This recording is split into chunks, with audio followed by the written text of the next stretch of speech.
Chapter 30. Grawp.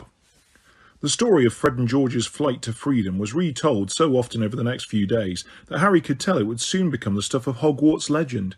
Within a week, even those who had been eyewitnesses were half convinced they had seen the twins dive-bomb Umbridge on their brooms and pelt her with dung bombs before zooming out of the doors.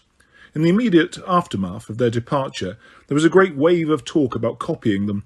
Harry frequently heard students saying things like, "Honestly, some days I just feel like jumping on my broom and leaving this place," or else, "One more lesson like that and I might just do a Weasley." Fred and George had made sure nobody was likely to forget them too soon. For one thing, they had not left instructions on how to remove the swamp that now filled the corridor on the 5th floor of the East Wing. Umbridge and Filch had been observed trying different means of removing it, but without success. Eventually the area was roped off and Filch, gnashing his teeth furiously, was given the task of punting students across it to their classrooms.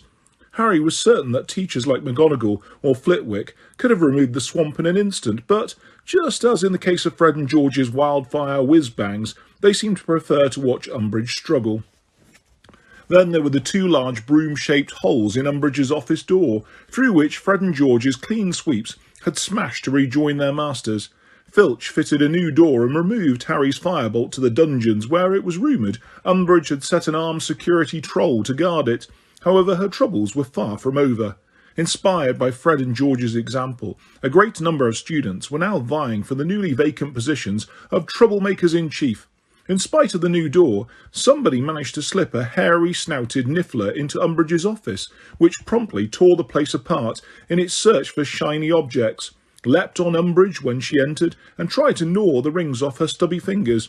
Dung bombs and stink pellets were dropped so frequently in the corridors that it became the new fashion for students to perform bubble-head charms on themselves before leaving lessons, which ensured them a supply of fresh air, even though it gave them all the peculiar appearance of wearing upside-down goldfish bowls on their heads. Filch prowled the corridors with a horse whip ready in the hands, desperate to catch miscreants. But the problem was that there were now so many of them he never knew which way to turn. The inquisitorial squad was attempting to help him, but odd things kept happening to its members. Warrington of the Slytherin Quidditch team reported to the hospital wing with a horrible skin complaint that made him look as though he had been coated in cornflakes. Pansy Parkinson, to Hermione's delight, missed all her lessons the following day as she had sprouted antlers. Meanwhile, it became clear just how many skiving snack boxes Fred and George had managed to sell before leaving Hogwarts. Umbridge only had to enter her classroom for the students assembled there to faint, vomit, develop dangerous fevers, or else spout blood from both nostrils. Shrieking with rage and frustration, she attempted to trace the mysterious symptoms to their source, but the students told her stubbornly they were suffering from Umbridgeitis. After putting 4 successive classes in detention and failing to discover their secret, she was forced to give up and allow the bleeding, swooning, sweating and vomiting students to leave her classes in droves. But not even the users of the snack boxes could compete with that master of chaos, Peeves, who seemed to have taken Fred's parting words deeply to heart. Cackling madly, he soared through the school, upending tables, bursting out of blackboards, toppling statues and vases. Twice he shut Mrs. Norris inside a suit of armour, from which she was rescued, yowling loudly by the furious caretaker. Peeves smashed lanterns and snuffed out candles, juggled burning torches over the heads of screaming students, caused neatly stacked piles of parchment to topple into fires or out of windows, flooded the 2nd floor when he pulled off the taps in the bathrooms, dropped a bag of tarantulas in the middle of the Great Hall during breakfast, and whenever he fancied a break, spent hours at a time floating along after Umbridge and blowing loud raspberries every time she spoke. None of the staff but Filch seemed to be stirring themselves to help her. Indeed, a week after Fred and George's departure, Harry witnessed Professor McGonagall walking right past Peeves, who was determinedly loosening a crystal chandelier, and could have sworn he heard her tell the poltergeist out of the corner of her mouth, "It unscrews the other way." To cap matters, Montague had still not recovered from his sojourn into the toilet. He remained confused and disorientated, and his parents were to be observed one Tuesday morning, striding into the front drive, looking extremely angry. "Should we say something?" said Hermione in a worried voice. pressing her cheek against the Charms window so that she could see Mr. and Mrs. Montague marching inside. "About what happened to him, in case it helps Madame Pomfrey cure him." "Course not. He'll recover," said Ron indifferently. "Anyway, more trouble for Umbridge, isn't it?" said Harry in a satisfied voice. He and Ron both tapped the teacups they were supposed to be charming with their wands. Harry spouted 4 very short legs that could not reach the desk, and wriggled pointlessly in mid-air. Ron's grew 4 very thin, spindly legs that hoisted the cup off the desk with great difficulty, trembled for a few seconds, then folded, causing the cup to crack into 2. "Reparo," said Hermione quickly, mending Ron's cup with a wave of her wand. "That's all very well, but what if Montague's permanently injured?" "Who cares?" said Ron irritably, while his teacup stood up drunkenly again, trembling violently at the knees. "Montague shouldn't have tried to take all those points from Gryffindor, should he? If you want to worry about anyone, Hermione, worry about me." "You," she said, catching her teacup as it scampered happily away across the desk on 4 sturdy little willow-patterned legs, and replacing it in front of her. "Why should I be worried about you?" "When Mum's next letter finally gets through Umbridge's screening process," said Ron bitterly, now holding his cup up while its frail legs tried feebly to support its weight, "I'm going to be in deep trouble. I wouldn't be surprised if she sent another howler. But it'll be my fault Fred and George left. You wait," said Ron darkly. "She'll say I should have stopped them leaving. I should have grabbed the ends of their brooms and hung on or something. Yeah, it'll all be my fault." "Well, if she does say that, it'll be very unfair. You couldn't have done anything. But I'm sure she won't. I mean, if it's really true they've got premises in Diagon Alley, they must have been planning this for ages." "Yeah, but that's another thing. How did they get premises?" said Ron, hitting his teacup so hard with his wand that its legs collapsed again, and it lay twitching before him. "It's a bit dodgy, isn't it? They'll need loads of galleons to afford the rent on a place in Diagon Alley. She'll want to know what they've been up to get their hands on that sort of gold."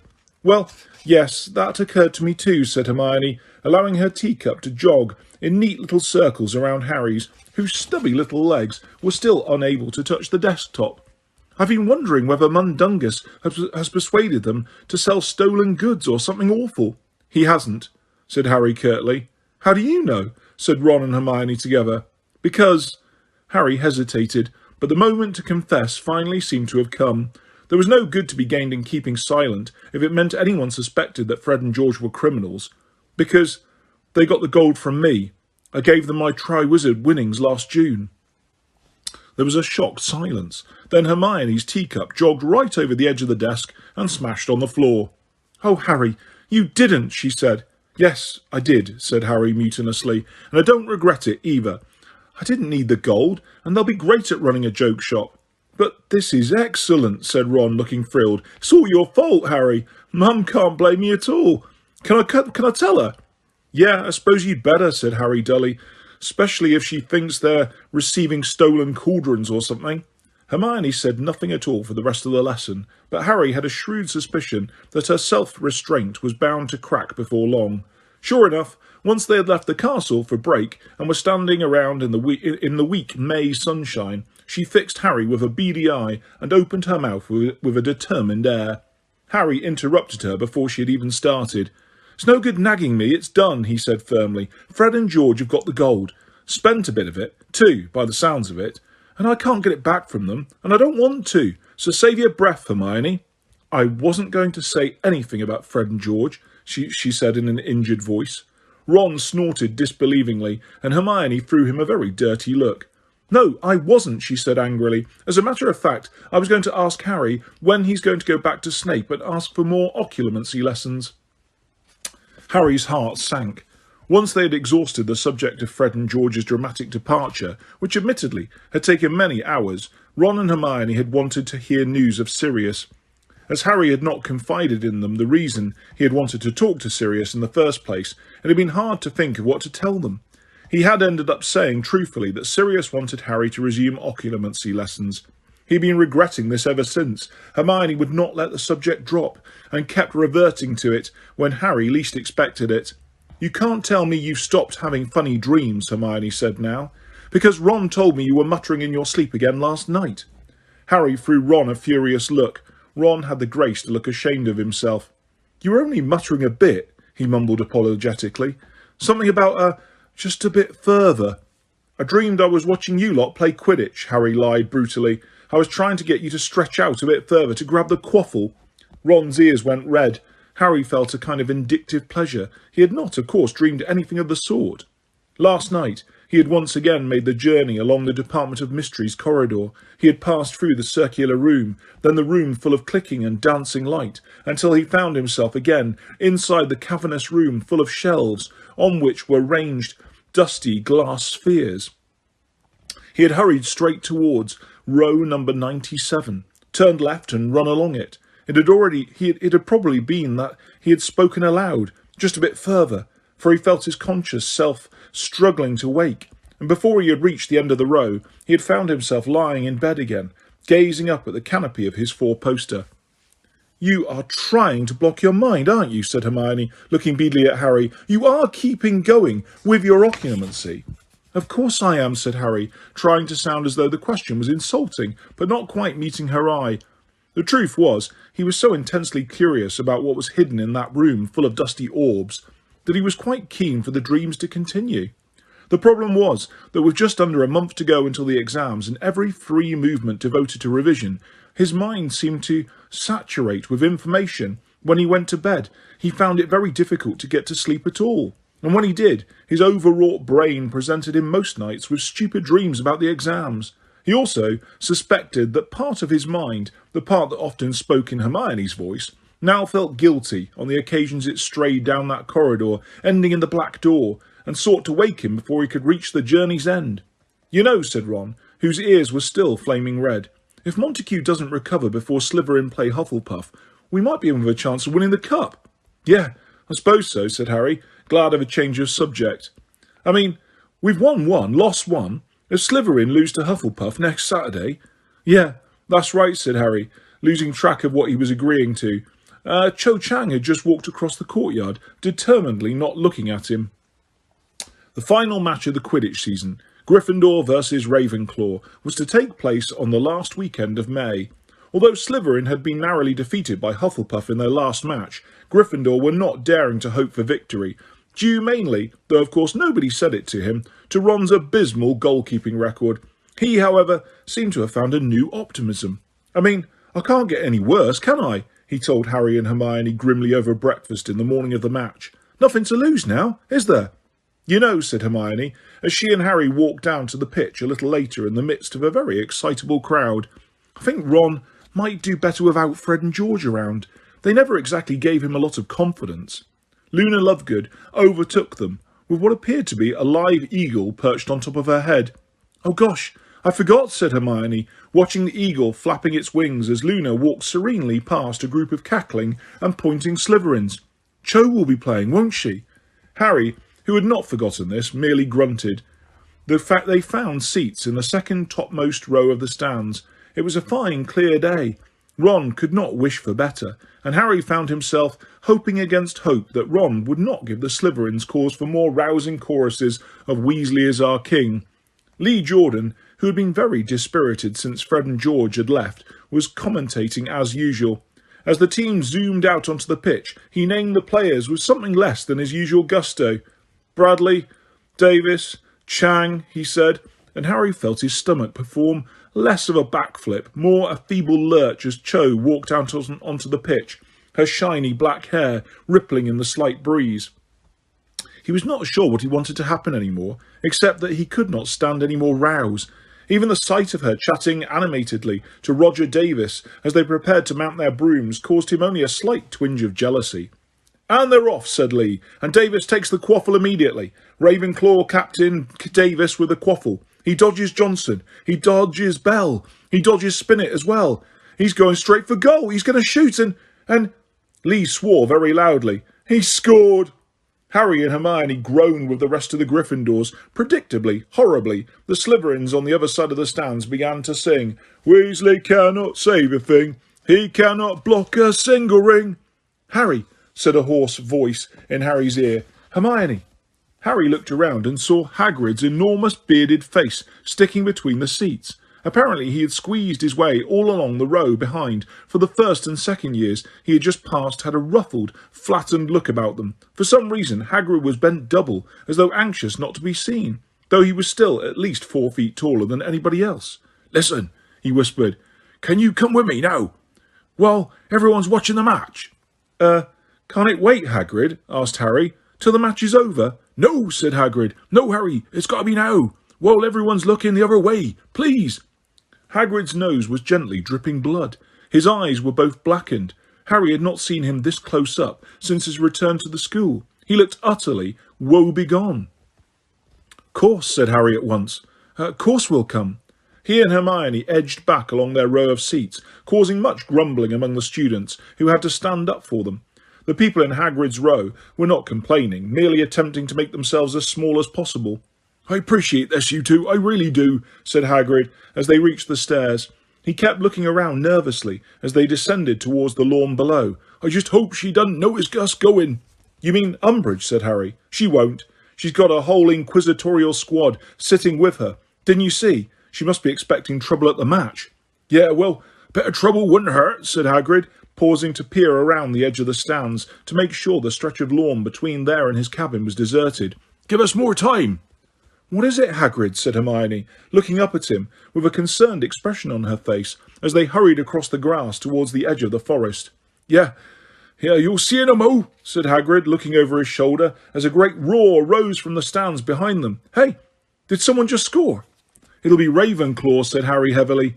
"Good, good," said Hagrid distractedly. That's good." They had to jog to keep up with him as he strode across the lawn, looking around with every other step. When they reached the cabin, Hermione turned automatically left towards the front door. Hagrid, however, walked straight past it into the shade of the trees on the outermost edge of the forest, where he picked up a crossbow that was leaning against a tree. When he realised they were no longer with him, he turned. "We're going in here," he said, jerking his shaggy head behind him. "Into the forest?" said Hermione, perplexed. "Yeah," said Hagrid. "Come on now, quick, before we're spotted." Harry and Hermione looked at each other, then ducked into the cover of the trees behind Hagrid, who was already striding away from them into the green gloom, his crossbow over his arm. Harry and Hermione ran to catch up with him. "Hagrid, why are you armed?" said Harry. "Just a precaution," said Hagrid, shrugging his massive shoulders. "You didn't bring your crossbow the day you showed us the Thestrals," said Hermione timidly. "No, well, we weren't going in so far then," said Hagrid. "And anyway, that was more Firenze. That was before Firenze left the forest, wasn't it?" "Why does Firenze leaving make a difference?" asked Hermione curiously. "'Cause the other centaurs are good and riled at me, that's why," said Hagrid quietly, glancing around. "They used to be, you couldn't call them friendly, but we got on all right, kept themselves to themselves, but always turned up if I wanted a word. Not anymore." He sighed deeply. "Firenze said they're angry because he went to work for Dumbledore," Harry said, tripping onto a protruding root because he was busy watching Hagrid's profile. "Yeah," said Hagrid heavily. "Well, angry done cover it. Ruddy livid. If I hadn't stepped in, I reckon they'd have kicked Firenze to death." "They attacked him," said Hermione, sounding shocked. "Yeah," said Hagrid gruffly, forcing his way through several low-hanging branches. "You'd half the herd on him." "And you stopped it," said Harry, amazed and impressed. "By yourself?"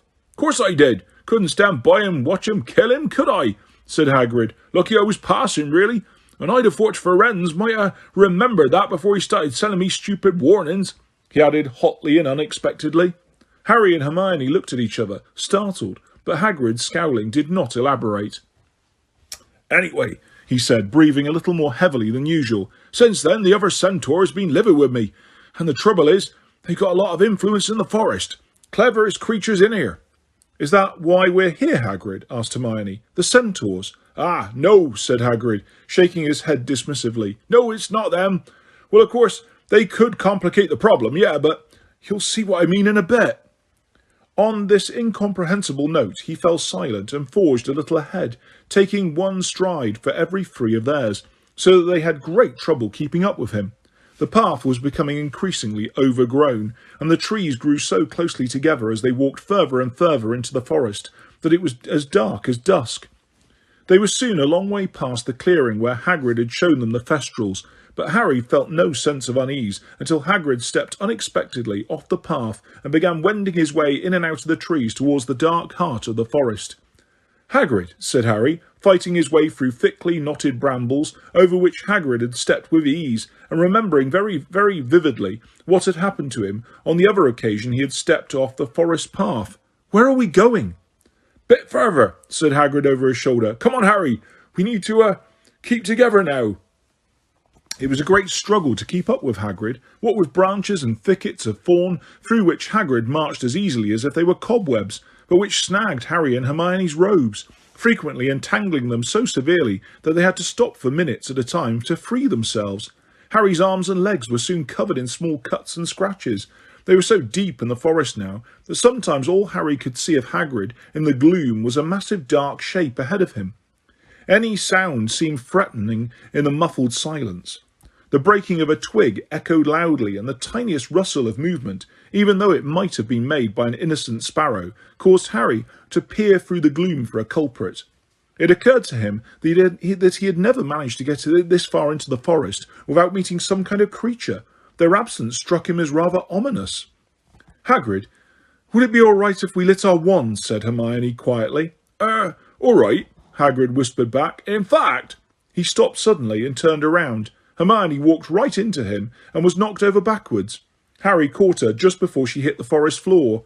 "Maybe we best just stop for a moment, so I can fill you in," said Hagrid, "before we go there, like."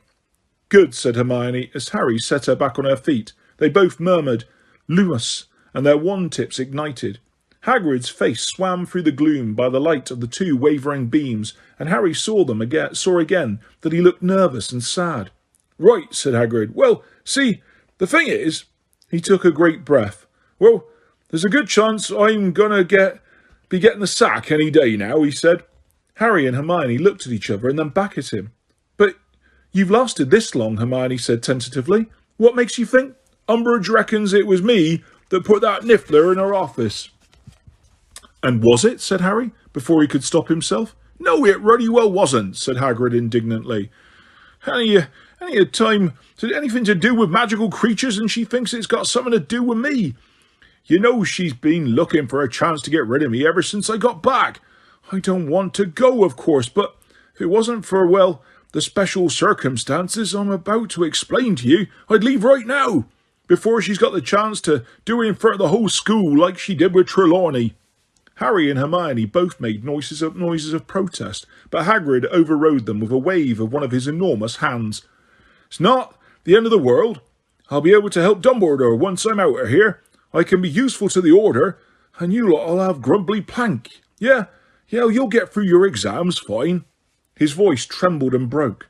"Don't worry about me," he said hastily, as Hermione made to pat his arm. He pulled his enormous spotted handkerchief from the pocket of his waistcoat and mopped his eyes with it. "Look, I wouldn't be telling you this at all if I didn't have to. See, if I go, I can't leave without telling someone, because I'll need you to help me, and Ron, if he's willing." "Of course we'll help you," said Harry at once. "What do you want us to do?" Hagrid gave a great sniff and patted Harry wordlessly on the shoulder with such force Harry was knocked sideways into a tree. "I knew you'd say yes," said Hagrid into his handkerchief, "but I won't never forget. Well, come on, just a little bit further through here. Watch yourselves now, there's nettles." They walked on in silence for another 15 minutes. Harry had opened his mouth to ask how much further they had to go when Hagrid threw out his right arm to signal that they should stop. "Really easy," he said softly. "Very quiet now."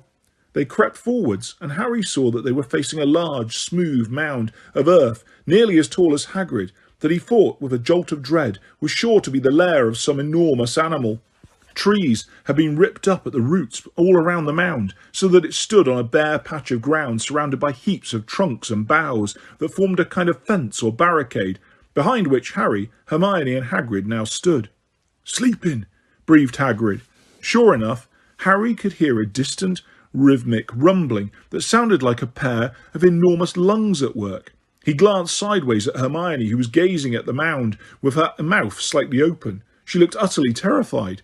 "Hagrid, she said in a whisper, barely audible over the sound of the sleeping creature. Who is he? Harry found this an odd question. What is it? Was the one he had been planning on asking.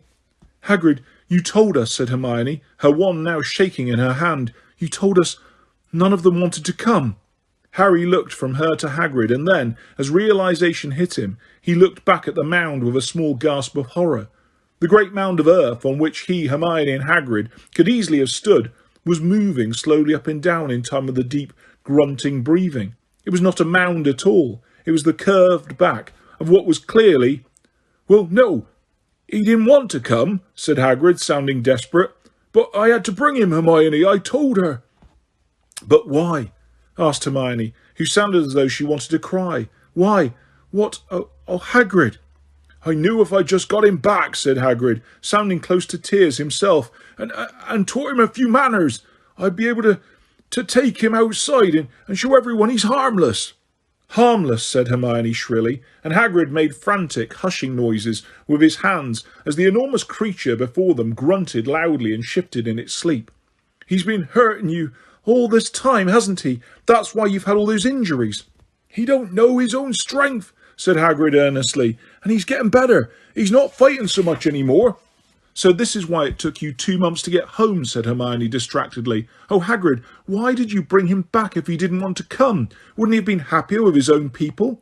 They were all bullying him, Hermione, because he's so small, said Hagrid. Small, said Hermione. Small. Hermione, I couldn't leave him, said Hagrid, tears now trickling down his bruised face into his beard. See, he's my brother. Hermione simply stared at him, her mouth open. Hagrid, when you say brother, said Harry slowly, do you mean, well, half-brother, amended Hagrid. Turns out me mother took up with another giant when she left me dad, and she went and had Grawp here. Grawp, said Harry. Yeah, well, that's what it sounds like when he says his name, said Hagrid anxiously. You don't speak a lot of English.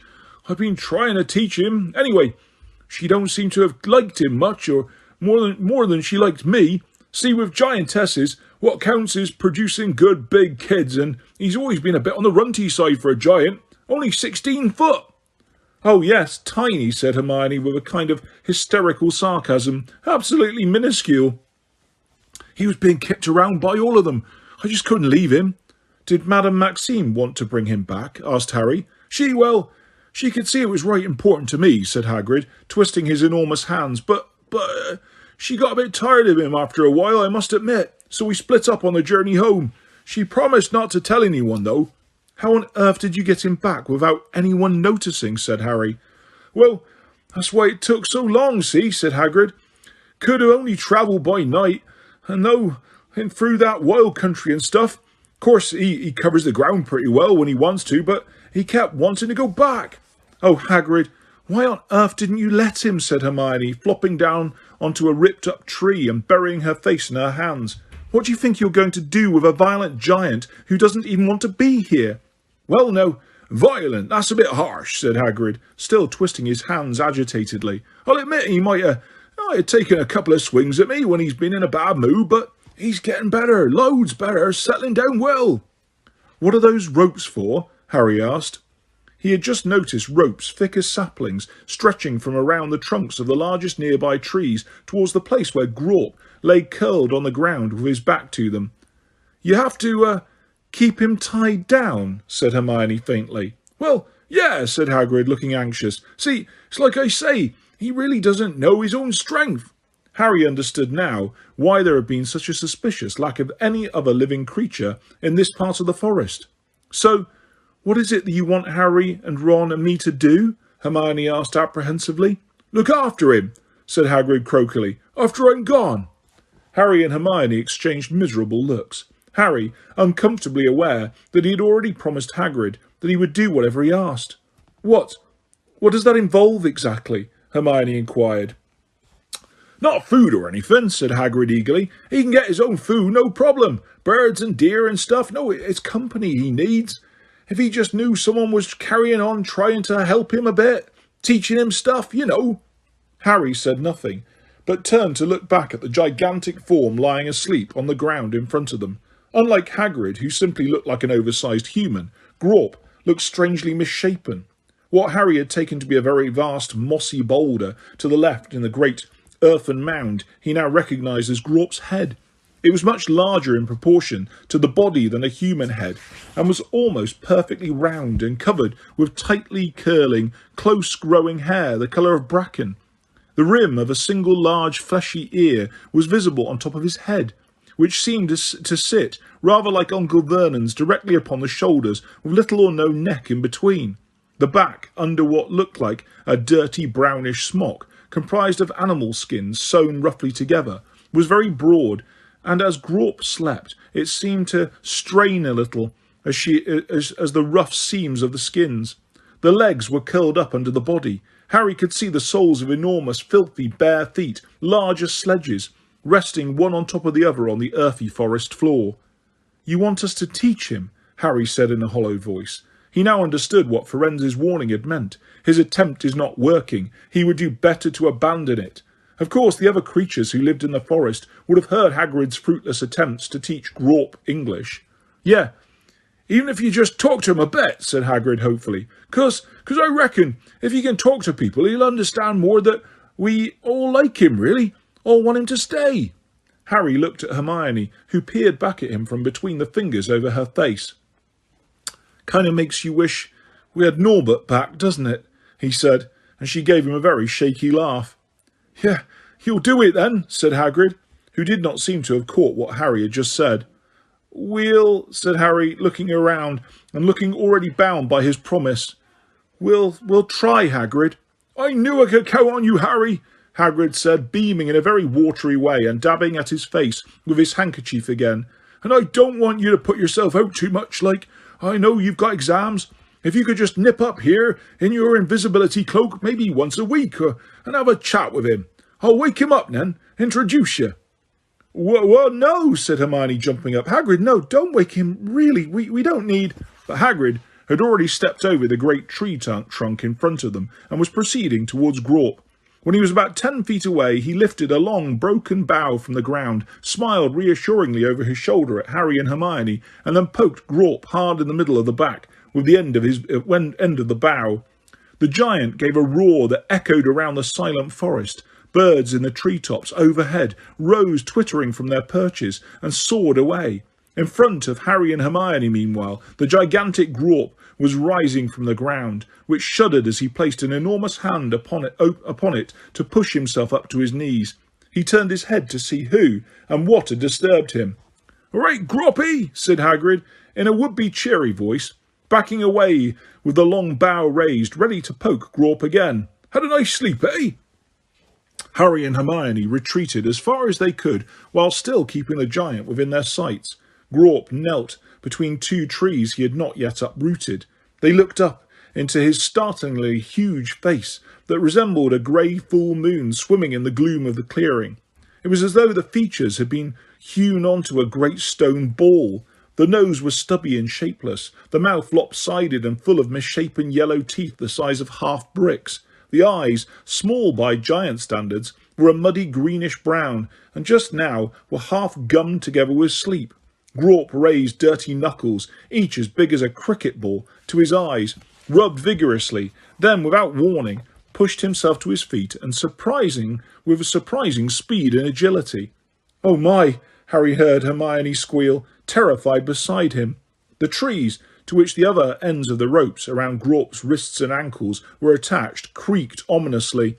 He was, as Hagrid had said, at least 16 feet tall. Gazing blearily around, Grawp reached out a hand the size of a beach umbrella, seized a bird's nest from the upper branches of a towering pine, and turned it upside down with a roar of apparent displeasure that there was no bird in it. Eggs fell like grenades towards the ground, and Hagrid threw his arms over his head to protect himself. "Anyway, Grawpy," shouted Hagrid, looking up apprehensively in case of further falling eggs, "I've brought some friends to meet you. Remember, I told you I might, remember, when I said I might have to go on a little trip and leave them to look after you for a bit. Remember that, Grawpy?"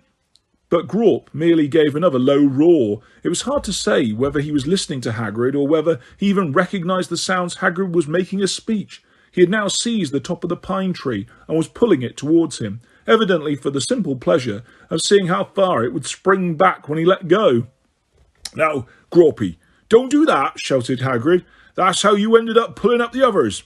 And sure enough, Harry could see the earth around the tree's roots beginning to crack. "I got company for you," Hagrid shouted. "Company, see? Look down, you big buffoon. I brought you some friends." "Oh, Hagrid, don't," moaned Hermione. But Hagrid had already raised the bough again and gave Grawp's knee a sharp poke.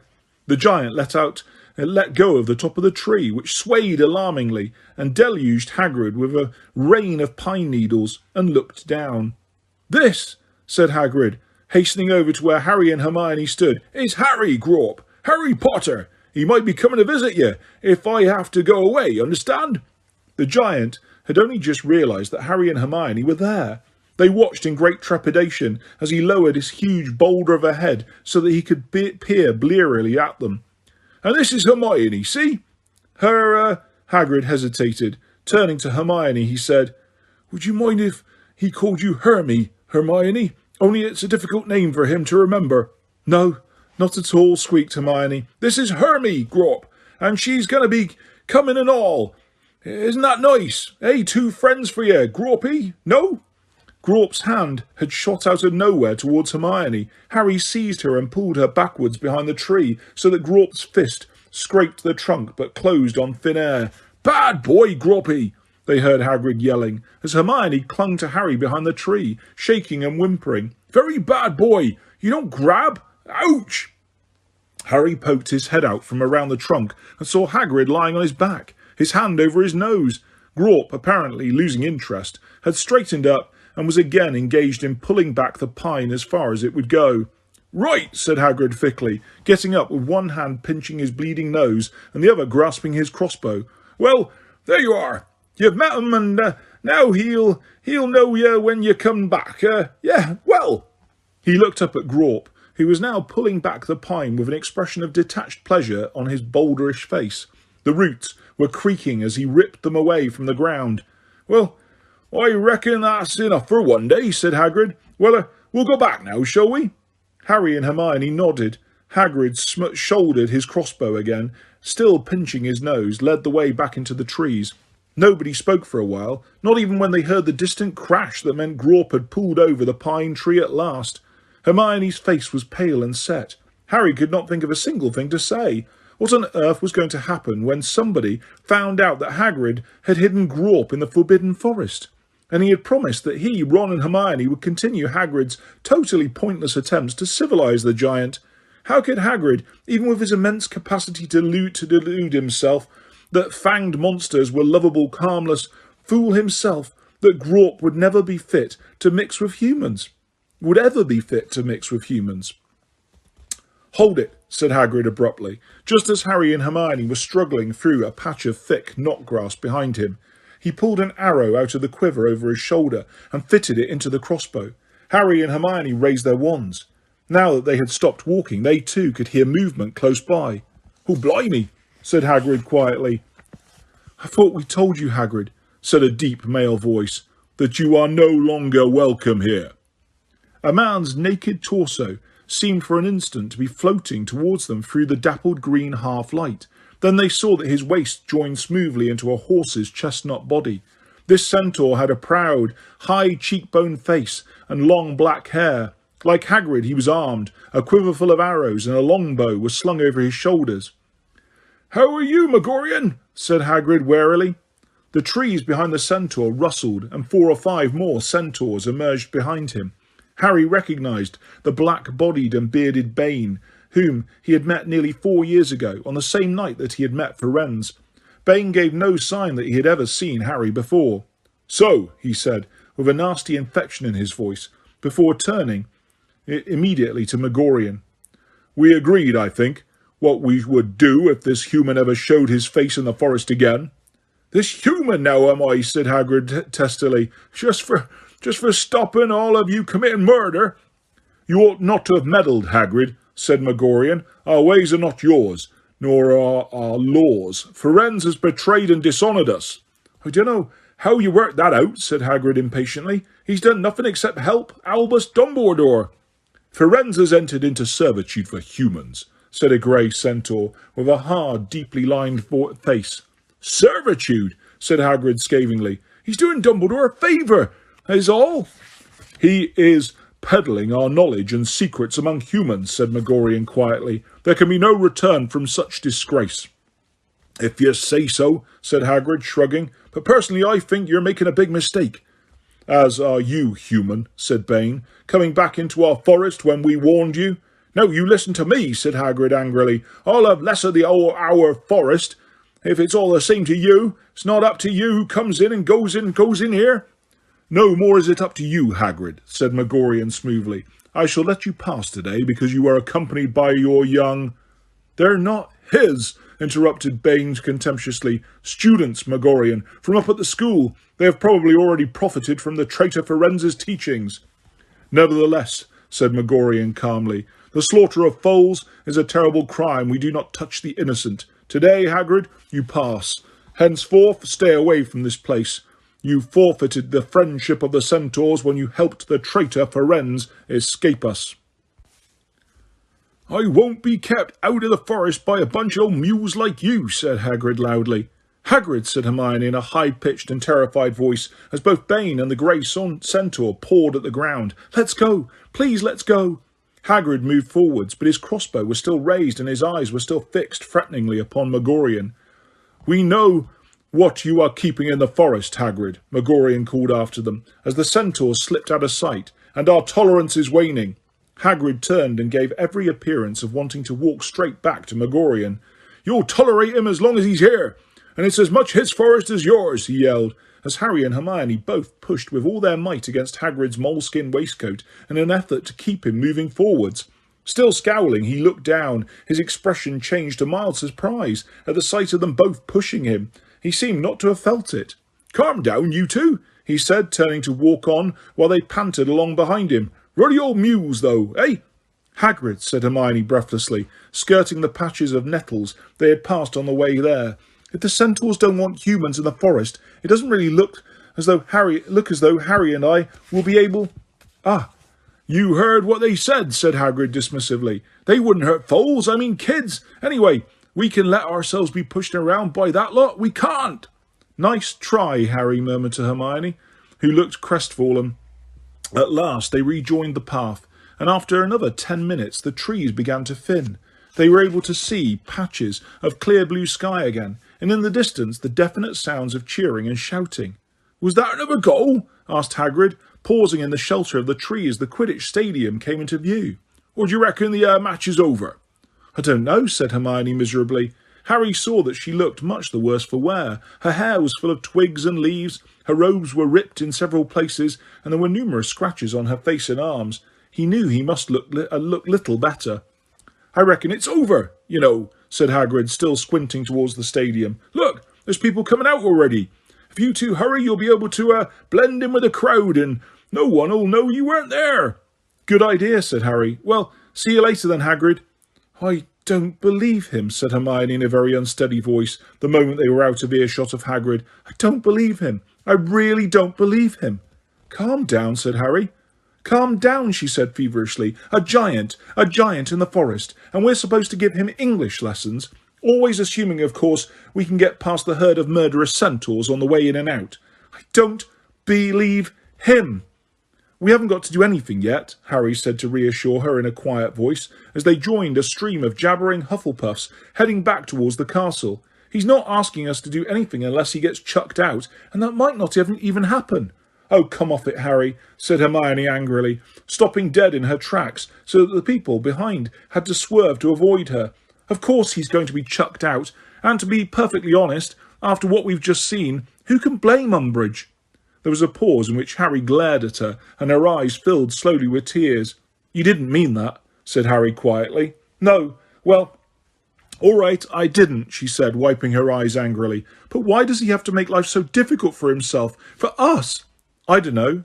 Weasley is our king, Weasley is our king. He didn't let the quaffle in, Weasley is our king. And I wish they'd stop singing that stupid song, said Hermione miserably. Haven't they gloated enough? A great tide of students was moving up the sloping lawns from the pitch.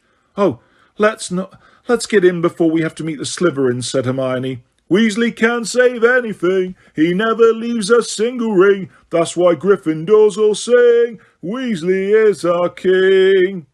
Hermione, said Harry slowly. The song was growing louder, but it was issuing not from a crowd of green and silver-clad Slytherins, but from a mass of red and gold moving slowly towards the castle, bearing a solitary figure upon its many shoulders. Weasley is our king. Weasley is our king. He didn't let the quaffle in. Weasley is our king. No, said Hermione in a hushed voice. Yes, said Harry loudly. Harry! Hermione, yelled Ron, waving the silver Quidditch cup in the air and looking quite beside himself. We did it! We won! They beamed up at him as he passed. There was a scrum at the door of the castle, and Ron's head got rather badly bumped on the lintel, but nobody seemed to want to put him down. Still singing, the crowd squeezed itself into the entrance hall and out of sight. Harry and Hermione watched them go, beaming, until the last echoing strains of Weasley is our king died away. Then they turned to each other, their smiles fading. We'll save our news till tomorrow, shall we? Said Harry. Yes, all right, said Hermione wearily. I'm not in any hurry. They climbed the steps together. As the front doors both instinctively looked back at the forbidden forest. Harry was not sure whether or not it was his imagination, but he rather thought he saw a small cloud of birds erupting into the air above the treetops in the distance, almost as though the tree in which they had been nesting had just been pulled up by the roots. Chapter 31. Owls. Ron's euphoria at helping Gryffindor scrape the Quidditch Cup was such that he couldn't settle to anything next day. All he wanted to do was talk over the match, so Harry and Hermione found it very difficult to find an opening in which to mention Grawp. Not that either of them tried very hard. Neither was keen to be the one to bring Ron back to reality in quite such a brutal fashion. As it was another fine, warm day, they persuaded him to join them in revising under the beech tree at the edge of the lake, where they had less chance of being overheard than in the common room. Ron was not particularly keen on this idea at first. He was thoroughly enjoying being patted on the back by every Gryffindor who walked past his chair, not to mention the occasional outbursts of Weasley is our king. But after a while he agreed that some fresh air might do him good. They spread their books out in the shade of the beech tree and sat down, while Ron talked them through his first save of the match for what felt like the dozenth time. Well, I mean, I'd already let in that one of Davis's, so I wasn't feeling all that confident. But, I don't know, when Bradley came towards me, just out of nowhere, I thought, you can do this. And I had about a second to decide which way to fly, you know, because he looked like he was aiming for the right goal hoop. My right, obviously, his left, but I had a funny feeling that he was fainting. And so I took the chance and flew left. His right, I mean. And, well, you saw what happened, he concluded modestly, sweeping his hair back quite unnecessarily so that it looked interestingly windswept, and glancing around to see whether the people nearest to him, a bunch of gossiping third-year Hufflepuffs, had heard him. And then, when Chambers came at me about 5 minutes later... What? Ron asked, having stopped mid-sentence at the look on Harry's face. Why are you grinning? I'm not, said Harry quickly, and looked down at his transfiguration notes, attempting to straighten his face. The truth was that Ron had just reminded Harry forcibly of another Gryffindor Quidditch player who had once sat rumpling his hair under this very tree. I'm just glad we won, that's all. Yeah, said Ron slowly, savouring the words. We won. Did you see the look on Chang's face when Ginny got the snitch right out from under her nose? I suppose she cried, did she? Said Harry bitterly. Well, yeah, more out of a temper than anything, though. Ron frowned slightly. But you saw her chuck her broom away when she got back to the ground, didn't you? Said Harry. Well, actually, no, Ron, said Hermione with a heavy sigh, putting down her book and looking at him apologetically. As a matter of fact, the only bit of the match Harry and I saw was Davis's first goal. Ron's carefully ruffled hair seemed to wilt with disappointment. You didn't watch, he said faintly, looking from one to the other. You didn't see me make any of those saves? Well, no, said Hermione, stretching out a placatory hand towards him. But Ron, we didn't want to leave. We had to. Yeah, said Ron, whose face was growing rather red. How come? It was Hagrid, said Harry. He decided to tell us why he's been covered in injuries ever since he got back from the Giants. He wanted us to go into the forest with him. We had no choice. You know how he gets. Anyway, the story was told in 5 minutes. by the end of which Ron's indignation had been replaced by a look of total incredulity. "He brought one back and hid it in the forest?" "Yup," said Harry grimly. "No," said Ron, as though by saying this he could make it untrue. No, he can't have." "Well, he has," said Hermione firmly. "Grawp's about 16 feet tall, enjoys ripping up 20-foot pine trees, and knows me," she snorted, "as Hermy." Ron gave a nervous laugh. "And Hagrid wants us to teach him English." "Yeah," said Harry. "He's lost his mind," said Ron in an almost awed voice. "Yes," said Hermione irritably, turning a page of Intermediate Transfiguration and glaring at a series of diagrams showing an owl turning into a pair of opera glasses. "Yes, I'm starting to think he has, but unfortunately he made Harry and me promise." "Well, you're just going to have to break your promise, that's all," said Ron firmly. "I mean, come on, we've got exams. We're about that far." He held up his hand to show thumb and forefinger almost touching, "from being chucked out as it is. And anyway, remember Norbert? Remember Aragog? Have we ever come off better for mixing with any of Hagrid's monster mates?" "I know, it's just that we promised," said Hermione in a small voice. Ron smoothed his hair flat again, looking preoccupied. "Well," he sighed, "Hagrid hasn't been sacked yet, has he? He's hung on this long. Maybe he'll hang on until the end of term and we won't have to go near Grawp at all." The castle grounds were gleaming in the sunlight as though freshly painted. The cloudless sky smiled at itself in the smoothly sparkling lake. The satin green lawns rippled occasionally in a gentle breeze. June had arrived, but to the fifth years this meant only one thing: their owls were upon them at last. Their teachers were no longer setting them homework. Lessons were devoted to revising those topics the teachers thought most likely to come up in the exams. The purposeful, feverish atmosphere drove nearly everyone but the owls from Harry's mind, though he did wonder occasionally during potions lessons whether Lupin had ever told Snape that he must continue giving Harry occlumency tuition. If he had, then Snape had ignored Lupin as thoroughly as he was now ignoring Harry. This suited Harry very well. He was quite busy and tense enough without extra classes with Snape, and to his relief Hermione was much too preoccupied these days to badger him about occlumency. She was spending a lot of time muttering to herself, and had not laid out any elf clothes for days. She was not the only person acting oddly as the owls drew steadily nearer. Ernie Macmillan had developed an irritating habit of interrogating people about their revision practices. "How many hours do you think you're doing a day?" he demanded of Harry and Ron as they queued outside herbology, a manic gleam in his eyes. "I don't know," said Ron. "A few. More or less than 8. "Less, I suppose," said Ron, looking slightly alarmed. "I'm doing 8, said Ernie, puffing out his chest. 8 or 9. I'm getting an hour in before breakfast every day. 8's my average. I can do 10 on a good weekend day. I did 9.5 on Monday, not so good on Tuesday, only 7.25. Then on Wednesday..." Harry was deeply thankful that Professor Sprout ushered them into Greenhouse 3 at that point, forcing Ernie to abandon his recital. Meanwhile, Draco Malfoy had found a different way to induce panic. "Of course, it's not what you know," he was heard to tell Crabbe and Goyle loudly outside Potions a few days before the exams were to start. "It's who you know. Now, Father's been friendly with the head of the Wizarding Examinations Authority for years. Old Griselda Marchbanks. We've had her round for dinner and everything." "Do you think that's true?" Hermione whispered in alarm to Harry and Ron. "Nothing we can do about it if it is," said Ron gloomily. "I don't think it's true," said Neville quietly from behind them, "because Griselda Marchbanks is a friend of my Gran's, and she's never mentioned the Malfoys." "What's she like, Neville?" asked Hermione at once. Is she strict?" "Bit like Gran, really," said Neville in a subdued voice. "Knowing her won't hurt your chances, though, will it?" Ron told him encouragingly. "Oh, I don't think it will make any difference," said Neville still more miserably. "Gran's always telling Professor Marchbanks I'm not as good as my dad. Well, you saw what she's like at St Mungo's." Neville looked fixedly at the floor. Harry, Ron and Hermione glanced at each other, but didn't know what to say. It was the first time Neville had acknowledged that they had met at the Wizarding Hospital. Meanwhile, the flourishing black market trade in aids to concentration, mental agility and wakefulness had sprung up among the 5th and 7th years. Harry and Ron were much tempted by the bottle of Baratheo's brain elixir, offered to them by Ravenclaw's 6th year Eddie Carmichael, who swore it was solely responsible for the 9 outstanding owls he had gained the previous summer, and was offering a whole pint for a mere 12 galleons. Ron assured Harry he would reimburse him for his half the moment he left Hogwarts and got a job.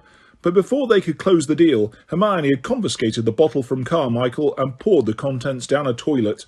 "Hermione, we wanted to buy that," shouted Ron. "Don't be stupid," she snarled. "You might as well take Harold Dingle's powdered dragon claw and have done with it." "Dingle's got powdered dragon claw?" said Ron eagerly. "Not any more," said Hermione. "I confiscated that too. None of these things actually work, you know." "Dragon claw does work," said Ron. "It's supposed to be incredible. Really gives your brain a boost. You come over all cunning for a few hours. Hermione, let me have a pinch. Go on. It can't hurt." "This stuff can," said Hermione grimly. "I've had a look at it, and it's actually dried doxy droppings." This information took the edge off Harry and Ron's desire for brain stimulants. They received their examination timetables and details of the procedure for owls during their next transfiguration lesson.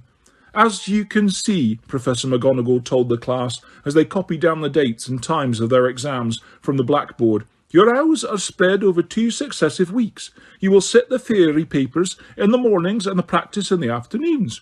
Your practical astronomy examination will, of course, take place at night. Now, I must warn you that the most stringent anti-cheating charms have been applied to your examination papers. Auto-answer quills are banned from the examination hall, as are remembrals, detachable gripping cuffs, and self-correcting ink. Every year, I'm afraid to say, seems to harbour at least one student who thinks that he or she can get around the Wizarding Examinations Authority's rules. I can only hope that it is nobody in Gryffindor. Our new headmistress," Professor McGonagall pronounced the word with the same look on her face that Aunt Petunia had whenever she was contemplating a particularly stubborn bit of dirt, "has asked the heads of house to tell their students that cheating will be punished most severely, because of course your examination results will reflect upon the headmistress's new regime at the school." Professor McGonagall gave a tiny sigh. Harry saw the nostrils of her sharp nose flare. "However, that is no reason not to do your very best. You have your own futures to think about." "Please, Professor," said Hermione, her hand in the air, "when will we find out our results?" "An owl will be sent to you sometime in July," said Professor McGonagall. "Excellent," said Dean Thomas in an audible whisper, "so we don't have to worry about it till the holidays." Harry imagined sitting in his bedroom in Privet Drive in 6 weeks' time, waiting for his owl results. Well, he thought, at least he would be sure of one bit of post that summer. Their first examination, Theory of Charms, was scheduled for Monday morning. Harry agreed to test Hermione after lunch on Sunday, but regretted it almost at once. She was very agitated and kept snatching the book back from him to check that she had got the answer completely right, finally hitting him hard on the nose with the sharp end of Achievements in Charming. "Why don't you just do it yourself?" he said firmly, handing the book back to her, his eyes watering. Meanwhile, Ron was reading 2 years' worth of charms notes with his fingers in his ears, his lips moving soundlessly. Seamus Finnegan was lying flat on his back on the floor, reciting the definition of a substantive charm, while Dean checked it against the Standard Book of Spells Grade 5, and Parvati and Lavender, who were practising basic locomotion charms, were making their pencil cases race each other around the edge of the table. Dinner was a subdued affair that night. Harry and Ron did not talk much, but ate with gusto, having studied hard all day. Hermione, on the other hand, kept putting down her knife and fork and diving under the table for her bag, from which she would seize a book to check some fact or figure.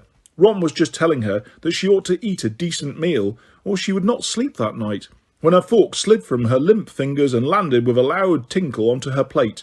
"Oh, my goodness," she said faintly, staring into the entrance hall. "Is that them? Is that the examiners?" Harry and Ron whipped around on their bench.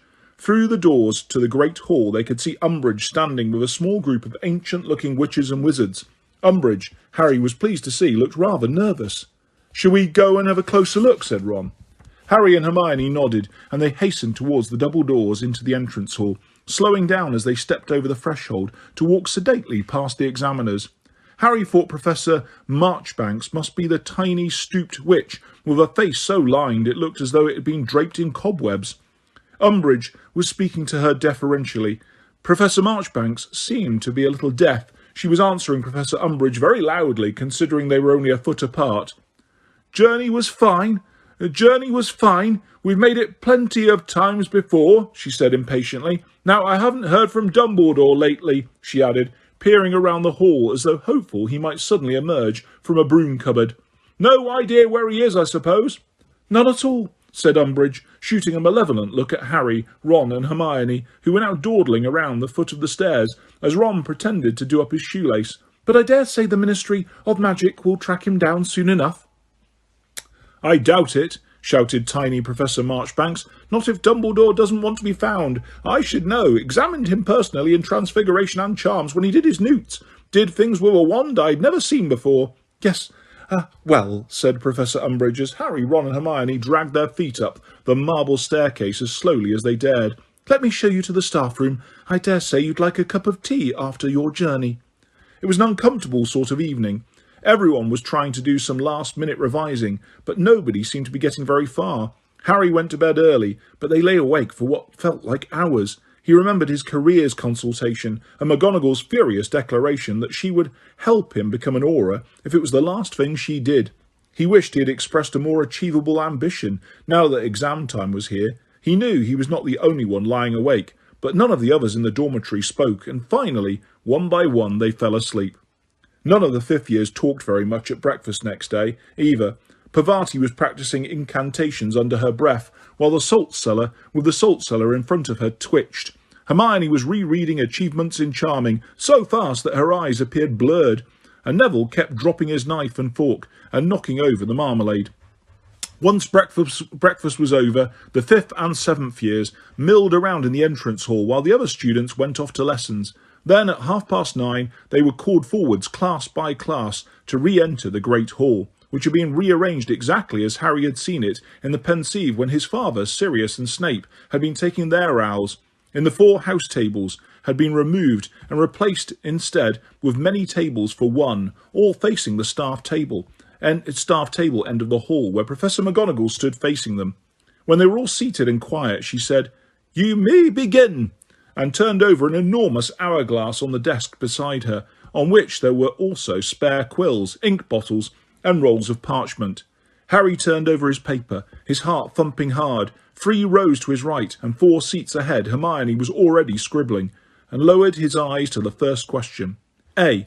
Give the incantation, and B. Describe the wand movement required to make objects fly. Harry had a fleeting memory of a club soaring high into the air and landing loudly on the thick skull of a troll. Smiling slightly, he bent over the paper and began to write. Well, it wasn't too bad, was it? Asked Hermione anxiously in the entrance hall 2 hours later, still clutching the exam paper. I'm not sure I did myself justice on cheering charms. I just ran out of time. Did you put in the counter charm for hiccups? I wasn't sure whether I ought to. It felt like too much. And on question 23... Hermione, said Ron sternly, we've been through this before. We're not going through every exam afterwards. It's bad enough doing them once. The fifth years ate lunch with the rest of the school. The 4 house tables had reappeared for the lunch hour. Then they trooped off into the small chamber beside the Great Hall, where they were to wait until called for their practical examination. A small group of students were called forwards in alphabetical order. Those left behind muttered incantations and practised wand movements, occasionally poking each other in the back or eye by mistake. Hermione's name was called. Trembling, she left the chamber with Anthony Goldstein, Gregory Goyle, and Daphne Greengrass. Students who had already been tested did not return afterwards, so Harry and Ron had no idea how Hermione had done. She'll be fine. Remember, she got 112% on one of her charms tests, said Ron.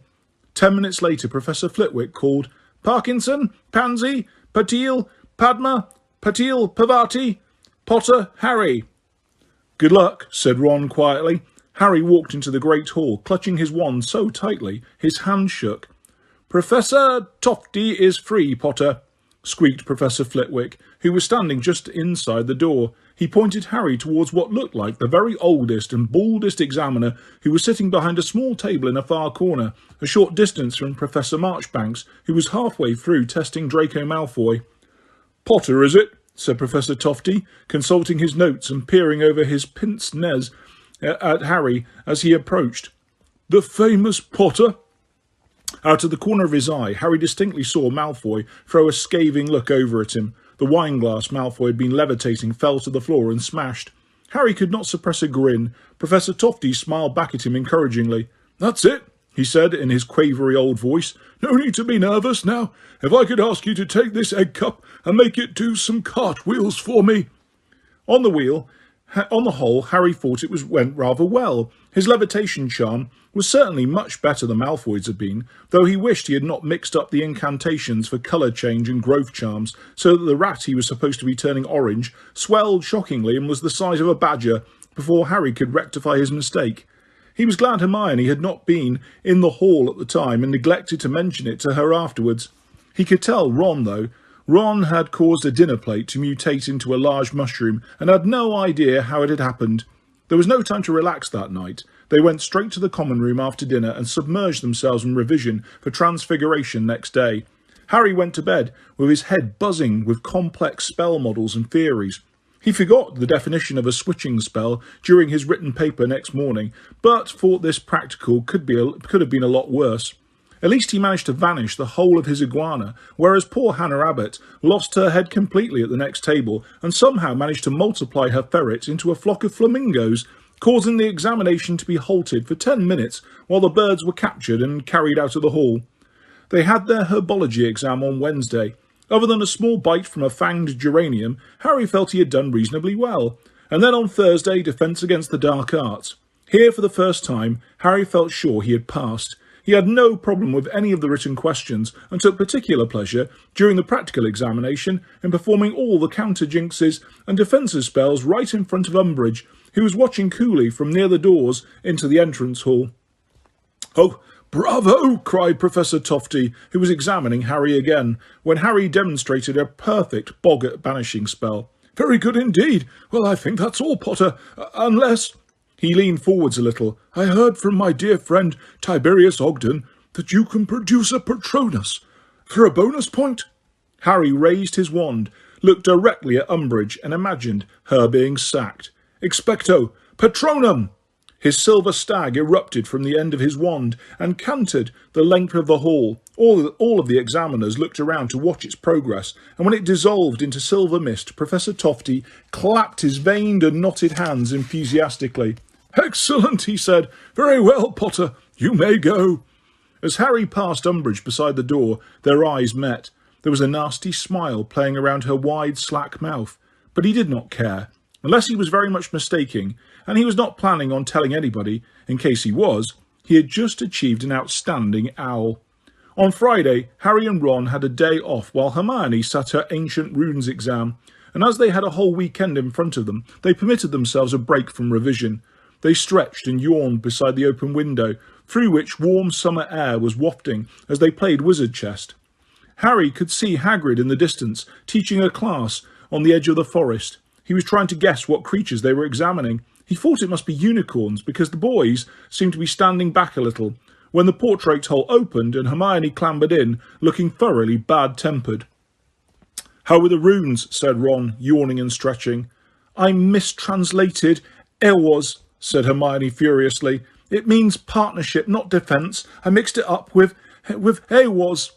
"Ah, well," said Ron lazily. "That's only one mistake, isn't it? You still get—" "Oh, shut up," said Hermione angrily. "It could be the one mistake that makes the difference between a pass and a fail. And what's more, someone's put another niffler in Umbridge's office. I don't know how they got it through the door, but I just walked past there and Umbridge is shrieking her head off. By the sound of it, it tried to take a chunk out of her leg." "Good," said Harry and Ron together. "It's not good," said Hermione hotly. "She thinks it's Hagrid doing it, remember? And we do not want Hagrid chucked out." "He's teaching at the moment. She can't blame him," said Harry, gesturing out of the window. "Oh, you're so naive sometimes, Harry. You really think Umbridge will wait for proof?" said Hermione, who seemed determined to be in a towering temper, and she swept off towards the girls' dormitories, banging the door behind her. "Such a lovely, sweet-tempered girl," said Ron very quietly, prodding his queen forward to beat up one of Harry's knights. Hermione's bad mood persisted for most of the weekend, though Harry and Ron found it quite easy to ignore, as they spent most of Saturday and Sunday revising for potions on Monday, the exam which Harry had been looking forward to least. of which he was sure would be the downfall of his ambitions to become an Auror. Sure enough, he found the written paper difficult, though he thought he might have got full marks on the question about Polyjuice Potion. He could describe its effects accurately, having taken it illegally in his second year. The afternoon practical was not as dreadful as he had expected it to be. With Snape absent from the proceedings, he found that he was much more relaxed than he usually was while making potions. Neville, who was sitting very near Harry, also looked happier than Harry had ever seen him during a potions class. When Professor Marchbanks said, "Step away from your cauldrons, please, the examination is over," Harry corked his simple sample flask, feeling that he might not have achieved a good grade, but he had, with luck, avoided a fail. "Only 4 exams left," said Parvati Patil wearily as they headed back to Gryffindor Common Room. "Only," said Hermione snappishly. "I've got arithmancy, and it's probably the toughest subject there is." Nobody was foolish enough to snap back, so she was unable to vent her spleen on any of them, and was reduced to telling off some first years for giggling too loudly in the common room. Harry was determined to perform well in Tuesday's Care of Magical Creatures exam, so as to not let Hagrid down. The practical examination took place in the afternoon, on the lawn, on the edge of the Forbidden Forest, where students were required to correctly identify the Gnarl hidden among a dozen hedgehogs. The trick was to offer them all milk in turn. Gnarls, highly suspicious creatures, whose quills had many magical properties, generally went berserk at what they saw as an attempt to poison them. Then demonstrate correct handling of a bowtruckle, feed and clean out a fire crab without sustaining serious burns, and choose from a wide selection of food the diet they would give a sick unicorn. Harry could see Hagrid watching anxiously out of his cabin window. When Harry's examiner, a plump little witch this time, smiled at him and told him he could leave, Harry gave Hagrid a fleeting thumbs up before heading back to the castle. The astronomy theory paper on Wednesday morning went well enough. Harry was not convinced he had got the names of all Jupiter's moons right, but was at least confident that none of them was inhabited by mice. They had to wait until evening for their practical astronomy. The afternoon was devoted instead to divination. Even by Harry's low standards in divination, the exam went very badly. He might as well have tried to see moving pictures on the desktops in the stubbornly blank crystal ball. He lost his head completely during tea leaf reading, saying it looked to him as though Professor Marchbanks would shortly be meeting a round, dark, soggy stranger, and rounded off the whole fiasco by mixing up the life and headlines on her palm and informing her that she ought to have died the previous Tuesday. "Well, we were always going to fail that one," said Ron gloomily as they ascended the marble staircase. He had just made Harry feel rather better by telling him how he had told the examiner in detail about the ugly man with a wart on his nose in his crystal ball, only to look up and realise he'd been describing his examiner's reflection. "We shouldn't have taken the stupid subject in the first place," said Harry. "Still, at least we can give it up now." "Yeah," said Harry, "no more pretending we care about what happens when Jupiter and Uranus get too friendly. And from now on, I don't care if my tea leaves spell die, Ron, die. I'm just chucking them in the bin where they belong." Harry laughed just as Hermione came running up behind them. He stopped laughing at once, in case it annoyed her. "Well, I think I've done all right in arithmancy," she said, and Harry and Ron both sighed with relief. "Just time for a quick look over our star charts before dinner then." When they reached the top of the astronomy tower at 11 o'clock, they found a perfect night for stargazing, cloudless and still. The grounds were bathed in silvery moonlight, and there was a slight chill in the air. Each of them set up his or her telescope and, when Professor Marchbanks gave the word, proceeded to fill in the blank star chart they had all been given. Professor Marchbanks and Tofty strolled among them, watching as they entered the precise positions of the stars and planets they were observing. All was quiet except for the rustle of parchment, the occasional creak of a telescope as it was adjusted on its stand, and the scribbling of many quills. Half an hour passed, then an hour. The little squares of reflected gold light flickering on the ground below started to vanish as lights in the castle windows were extinguished. As Harry completed the constellation Orion on his chart, however, the front doors of the castle opened directly below the parapet where he was standing, so that light spilled down the stone steps a little way across the lawn. Harry glanced down as he made a slight adjustment to the position of his telescope and saw 5 or 6 elongated windows, or shadows, moving over the brightly lit grass before the doors swung shut and the lawn became a sea of darkness once more. Harry put his eye back to his telescope and refocused it, now examining Venus. He looked down at his chart to enter the planet there, but something distracted him. Pausing, with his quill suspended over the parchment, he squinted down into the shadowy grounds and saw half a dozen figures walking over the lawn. If they'd not been moving, and the moonlight had not been gliding the tops of their heads, they would have been indistinguishable from the dark ground on which they walked. Even at this distance, Harry had a funny feeling he recognised the walk of the squattest of them, who seemed to be leading the group. He could not think why Umbridge would be taking a stroll outside after midnight, much less accompanied by 5 others. Then somebody coughed behind him, and he remembered that he was halfway through an exam. He had quite forgotten Venus's position. Jamming his eye to his telescope, he found it again, and was once more about to enter it on his chart when, alert for any odd sound, he heard a distant knock, which echoed through the deserted grounds, followed immediately by the muffled barking of a large dog. He looked up, his heart hammering. There were lights on in Hagrid's windows, and the people he had observed crossing the lawn were now silhouetted against them. The door opened, and he distinctly saw 6 sharply defined figures walk over the threshold. The door closed again, and there was silence. Harry felt very uneasy. He glanced around to see whether Ron or Hermione had noticed what he had, but Professor Marchbanks came walking behind him at that moment, and not wanting to look as though he was sneaking looks at anyone else's work, Harry hastily bent over his star chart and pretended to be adding notes to it, while really peering over the top of the parapet towards Hagrid's cabin. Figures were now moving across the cabin windows, temporarily blocking the light. He could see Professor Marchbanks' eyes on the back of his neck, and pressed his eye again to the telescope, staring up at the moon, though he had marked its position an hour ago. But as Professor Marchbanks moved on, he heard a roar from the distant cabin that echoed through the darkness right to the top of the astronomy tower. Several of the people around Harry ducked out from behind their telescopes and peered instead in the direction of Hagrid's cabin. Professor Tofty gave another dry little cough. "Try and concentrate, now, boys and girls," he said softly. Most people returned to their telescopes. Harry looked to his left. Hermione was gazing transfixed at Hagrid's cabin. 20 minutes to go," said Professor Tofty. Hermione jumped and returned at once to her star chart. Harry looked down at his own and noticed that he had mislabelled Venus as Mars. He bent to correct it. There was a loud bang from the grounds. Several people cried, "Ouch!" when they poked themselves in the face with the ends of their telescopes, as they hastened to see what was going on below. Hagrid's door had burst open, and by the light flooding out of the cabin, they saw him quite clearly, a massive figure, roaring and brandishing his fists, surrounded by 6 people, all of whom, judging by the tiny threads of red light they were casting in his direction, seemed to be attempting to stun him. "No!" cried Hermione. "My dear," said Professor Tofty in a scandalised voice, "this is an examination." But nobody was paying the slightest attention to their star charts any more.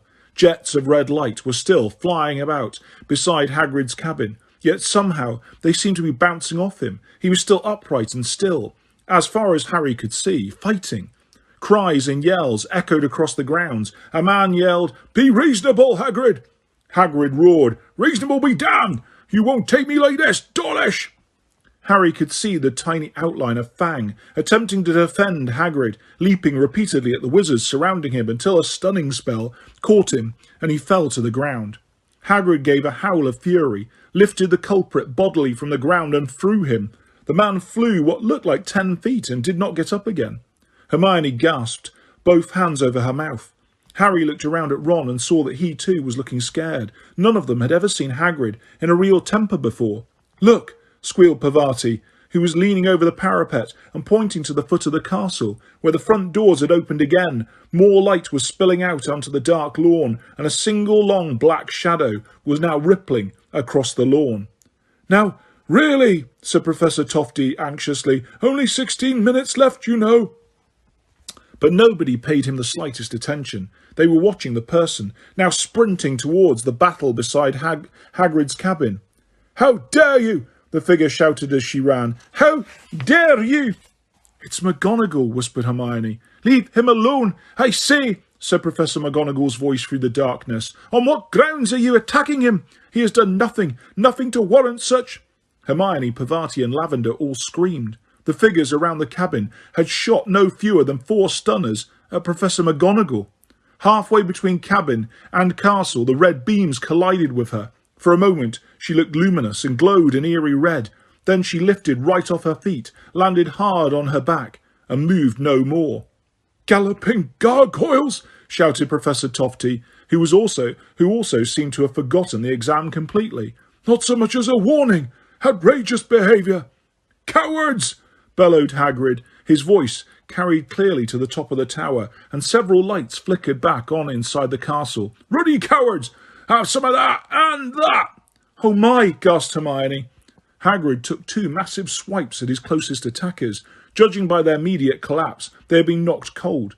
Harry saw Hagrid double over and thought he had finally been overcome by a spell, but on the contrary, next moment Hagrid was standing again with what appeared to be a sack on his back. Then Harry realised that Fang's limp body was draped around his shoulders. "Get him! Get him!" screamed Umbridge, but her remaining helper seemed highly reluctant to go within reach of Hagrid's fists. Indeed, he was backing away so fast he tripped over one of his unconscious colleagues and fell over. Hagrid had turned and began to run with Fang still hung around his neck. Umbridge sent one last stunning spell after him, but it missed, and Hagrid, running full pelt towards the distant gates, disappeared into the darkness. There was a long minute's quivering silence as everybody gazed open-mouthed into the grounds. Then Professor Tofty's voice said feebly, 5 minutes to go, everybody." Though he had only filled in 2/3 of his chart, Harry was desperate for the exam to end. When it came at last, he, Ron and Hermione forced their telescopes haphazardly back into their holders and dashed back down the spiral staircase. None of the students were going to bed. They were all talking loudly and excitedly at the foot of the stairs about what they had witnessed. "That evil woman," gasped Hermione, who seemed to be having difficulty talking due to rage, "trying to sneak up on Hagrid in the dead of night." "She clearly wanted to avoid another scene like Trelawney's," said Ernie Macmillan sagely, squeezing over to join them. "Hagrid did well, didn't he?" said Ron, who looked more alarmed than impressed. "How come all the spells bounced off him?" "He'll be his giant blood," said Hermione shakily. "It's very hard to stun a giant. They're like trolls, really, though. But poor Professor McGonagall, 4 stunners straight in the chest, and she's not exactly young, is she?" "Dreadful, dreadful," said Ernie, shaking his head pompously. "Well, I'm off to bed. Night all." People around them were drifting away, still talking excitedly about what they had just seen. "At least they didn't get to take Hagrid off to Azkaban," said Ron. I expect he's going to join Dumbledore, hasn't he?" "I suppose so," said Hermione, who looked tearful. "This is awful. I really thought Dumbledore would be back before long, but now we've lost Hagrid too." They traipsed back to the Gryffindor common room to find it full. The commotion out in the grounds had woken several people who had hastened to rouse their friends. Seamus and Dean, who had arrived ahead of Harry, Ron and Hermione, were now telling everyone what they had seen and heard from the top of the astronomy tower. "But why sack Hagrid now?" asked Angelina Johnson, shaking her head. "It's not like Trelawney. He's been teaching much better than usual this year." "Umbridge hates part humans," said Hermione bitterly, flopping down into an armchair. "She was always going to try and get Hagrid out." "And she thought Hagrid was putting nifflers in her office," piped up Katie Bell. "Oh, blimey," said Lee Jordan, covering his mouth. "It's me who's been putting the nifflers in her office. Fred and George left me a couple. I've been levitating them in through her window." "She'd have sacked him anyway," said Dean. "He was too close to Dumbledore." "That's true," said Harry, sinking into an armchair beside Hermione's. "I just hope Professor McGonagall's all right," said Lavender tearfully. "They carried her back up to the castle. We watched through the dormitory window," said Colin Creevey. "She didn't look very well." "Madame Pomfrey will sort her out," said Alicia Spinnet firmly. "She's never failed yet." It was nearly 4 a.m. before the common room cleared. Harry felt wide awake. The image of Hagrid sprinting away into the dark was haunting him. He was so angry with Umbridge, he could not think of a punishment bad enough for her, though Ron's suggestion of having her fed to a box of starving blast-ended scroots had its merits. He fell asleep contemplating hideous revenges and arose from bed 3 hours later, feeling distinctly unrested. Their final exam, History of Magic, was not to take place until that afternoon. Harry would very much have liked to go back to bed after breakfast, but he had been counting on the morning for a spot of last-minute revision, so instead he sat with his head in his hands by the common room window, trying hard not to doze off as he read through some of the 3.5 feet high stack of notes that Hermione had left him. The fifth years entered the Great Hall at 2 o'clock and took their places in front of their face-down examination papers. Harry felt exhausted. He just wanted this to be over, so that he could go and sleep. Then tomorrow he and Ron were going to go down to the Quidditch pitch. He was going to have a fly on Ron's broom and savour their freedom from revision. "Turn over your papers," said Professor Marchbanks from the front of the hall, flicking over the giant hourglass. "You may begin." Harry stared fixedly at the first question. It was several seconds before it occurred to him that he had not taken in a word of it. There was a wasp buzzing distractingly against one of the high windows, slowly, tortuously.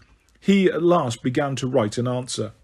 He was finding it very difficult to remember names and kept confusing dates. He simply skipped question 4. In your opinion, did wand legislation contribute to or lead to better control of goblin riots of the 18th century? Thinking that he would go back to it if he had time at the end. He had a stab at question 5. How was the Statute of Secrecy breached in 1749, and what measures were introduced to prevent recurrence? But had a nagging suspicion that he had missed several important points. He had a feeling vampires had come into the story somewhere. He looked ahead for a question he could definitely answer, and his eyes alighted upon number 10. Describe the circumstances that led to the formation of the International Confederation of Wizards, and explain why the Warlocks of Liechtenstein refused to join. I know this, Harry thought, though his brain felt torpid and slack. He could visualise a heading in Hermione's handwriting, the formation of the International Confederation of Wizards. He had read these notes only this morning. He began to write, looking up now and again to check the large hourglass on the desk beside Professor Marchbanks. He was sitting right behind Parvati Patil, whose long dark hair fell below the back of her chair. Once or twice he found himself staring at the tiny golden lights that glistened in it when she moved her head slightly, and had to give his own head a little shake to clear it. The first supreme mugwump of the International Confederation of Wizards was Pierre Bonnecord, but his appointment was contested by the wizarding community of Liechtenstein because... All around Harry quills were scratching on parchment like scurrying, burrowing rats. The sun was very hot on the back of his head. What was it that Bonnecord had done to offend the wizards of Liechtenstein? Harry had a feeling it had something to do with trolls. He gazed blankly at the back of Parvati's head again. If he could only perform legilimency and open a window in the back of her head and see what it was about, see if it was about trolls that caused the breach between Pierre Bonnecord and Liechtenstein. Harry closed his eyes and buried his face in his hands, so that the glowing red of his eyelids grew dark and cool. Bonnecord had wanted to stop troll hunting and give the trolls rights, but Liechtenstein was having problems with a tribe of particularly vicious mountain trolls. That was it. He opened his eyes. They stung and watered at the sight of the blazing white parchment. Slowly he wrote 2 lines about the trolls, then read through what he had done so far. It did not seem very informative or detailed, yet he was sure Hermione's notes on the Confederation had gone on for pages and pages. He closed his eyes again, trying to see them, trying to remember. The Confederation had met for the first time in France. Yes, he had written that already. Goblins had tried to attend and been ousted. He'd written that too. And nobody from Liechtenstein had wanted to come. Think, he told himself, his face in his hands, while all around him quills scratched out never-ending answers, and the sand trickled through the hourglass at the front.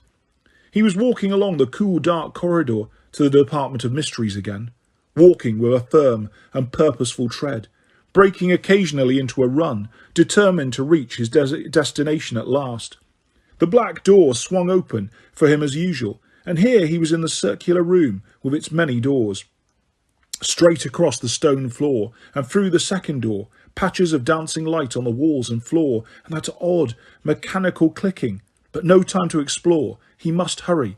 He jogged the last few feet to the third door, which swung open just like the others.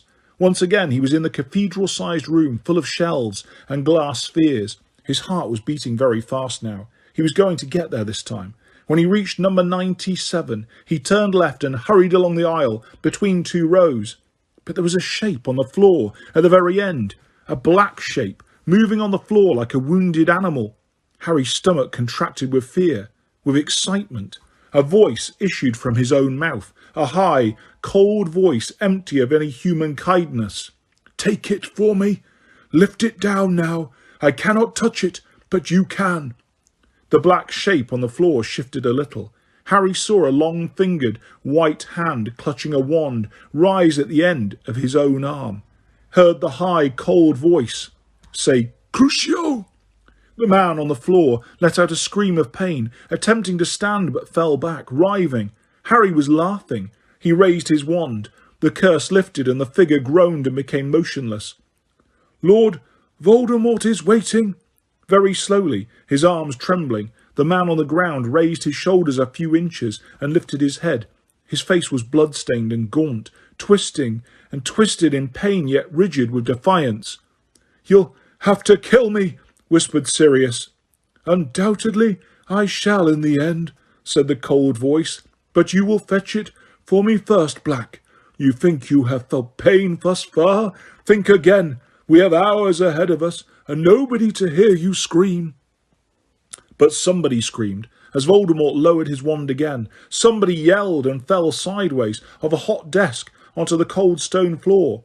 Harry awoke as he hit the ground, still yelling, his scar on fire, as the great hall erupted all around him. Chapter 32. Out of the Fire. "I'm not going. I don't need the hospital wing. I don't want..." He was gibbering as he tried to pull away from Professor Tofty, who was looking at Harry with much concern after helping him out into the entrance hall, with all the students all around them staring. I'm fine, sir," Harry stammered, wiping the sweat from his face. "Really, I just fell asleep, had a nightmare." "Pressure of examinations," said the old wizard sympathetically, patting Harry shakily on the shoulder. "It happens, young man, it happens. Now a cooling drink of water, and perhaps you will be ready to return to the Great Hall. The examination is nearly over, but you may be able to round off your last answer nicely." "Yes," said Harry wildly. No, I've done as much as I can, I think." Very well," said the old wizard gently. "I shall go and collect your examination paper, and I suggest that you go and have a nice lie down." "I'll do that," said Harry, nodding vigorously. "Thanks very much." The second that the old man's heels disappeared over the threshold into the great hall, Harry ran up the marble staircase, hurtled along the corridors so fast the portraits he passed muttered reproaches, up more flights of stairs, and finally burst like a hurricane through the double doors of the hospital wing, causing Madame Pomfrey, who had been spooning some bright blue liquid into Montague's open mouth, to shriek in alarm. "Potter, what do you think you're doing?" "I need to see Professor McGonagall," gasped Harry, the breath tearing from his lungs. "Now! It's urgent!" "She's not here, Potter," said Madame Pomfrey sadly. "She was transferred to St Mungo's this morning. 4 stunning spells straight to the chest at her age. It's a wonder they didn't kill her." She's gone," said Harry, shocked. The bell rang just outside the dormitory as he heard the usual distant rumbling of students starting to flood out into the corridors above and below him. He remained quite still, looking at Madame Pomfrey. Terror was rising inside him. There was nobody left to tell. Dumbledore had gone, Hagrid had gone, but he had always expected Professor McGonagall to be there. Irascible and inflexible perhaps, but always dependable, solidly present. "I don't wonder you're shocked, Potter," said Madame Pomfrey, with a kind of fierce approval in her face. "As if one of them could have stunned Minerva McGonagall face on by daylight. Cowardice, that's what it was. Despicable cowardice. If I wasn't worried what would happen to you students without me, I'd resign in protest." "Yes," said Harry blankly. He strode blindly from the hospital wing into the teeming corridor where he stood, buffeted by the crowd, panic expanding inside him like poison gas so that his head swam, and he could not think what to do. "Ron and Hermione," said a voice in his head. He was running again, pushing students out of the way, oblivious to their angry protests. He sprinted back down 2 floors and was at the top of the marble staircase when he saw them hurrying towards him. "Harry," said Hermione at once, looking very frightened. "What happened? Are you all right? Are you ill?" "Where have you been?" demanded Ron. "Come with me," Harry said quickly. "Come on, I've got to tell you something." He led them along the first-floor corridor, peering through doorways, and at last found an empty classroom into which he dived, closing the door behind Ron and Hermione the moment they were inside, and leaned against it, facing them. Voldemort's got Sirius." "What? How do you—" "Saw it, just now, when I fell asleep in the exam." But where? How?" said Hermione, whose face was white. "I don't know," said Harry, "but I know exactly where. There's a room in the Department of Mysteries, full of shelves covered in these little glass balls, and they're at the end of row 97. He's trying to use Sirius to get whatever it is he wants from in there. He's torturing him. Says he'll end by killing him." Harry found his voice was shaking, as were his knees. He moved over to a desk and sat down on it, trying to master himself. "How are we going to get there?" he asked them. There was a moment's silence. Then Ron said, Get there? Get to the Department of Mysteries, so we can rescue Sirius," Harry said loudly. But Harry," said Ron weakly. What? What? Said Harry. He could not understand why they were both gaping at him, as though he was asking them something unreasonable. "Harry," said Hermione in a rather frightened voice, how did Voldemort get into the Ministry of Magic without anybody realising he was there?" How do I know?" bellowed Harry. "The question is how we're going to get in there." But Harry, think about this," said Hermione, taking a step towards him. "It's 5 o'clock in the afternoon. The Ministry of Magic must be full of workers. How would Voldemort and Sirius have got in without being seen? Harry, they're probably the 2 most wanted wizards in the world. You think they could get into a building full of auras undetected?"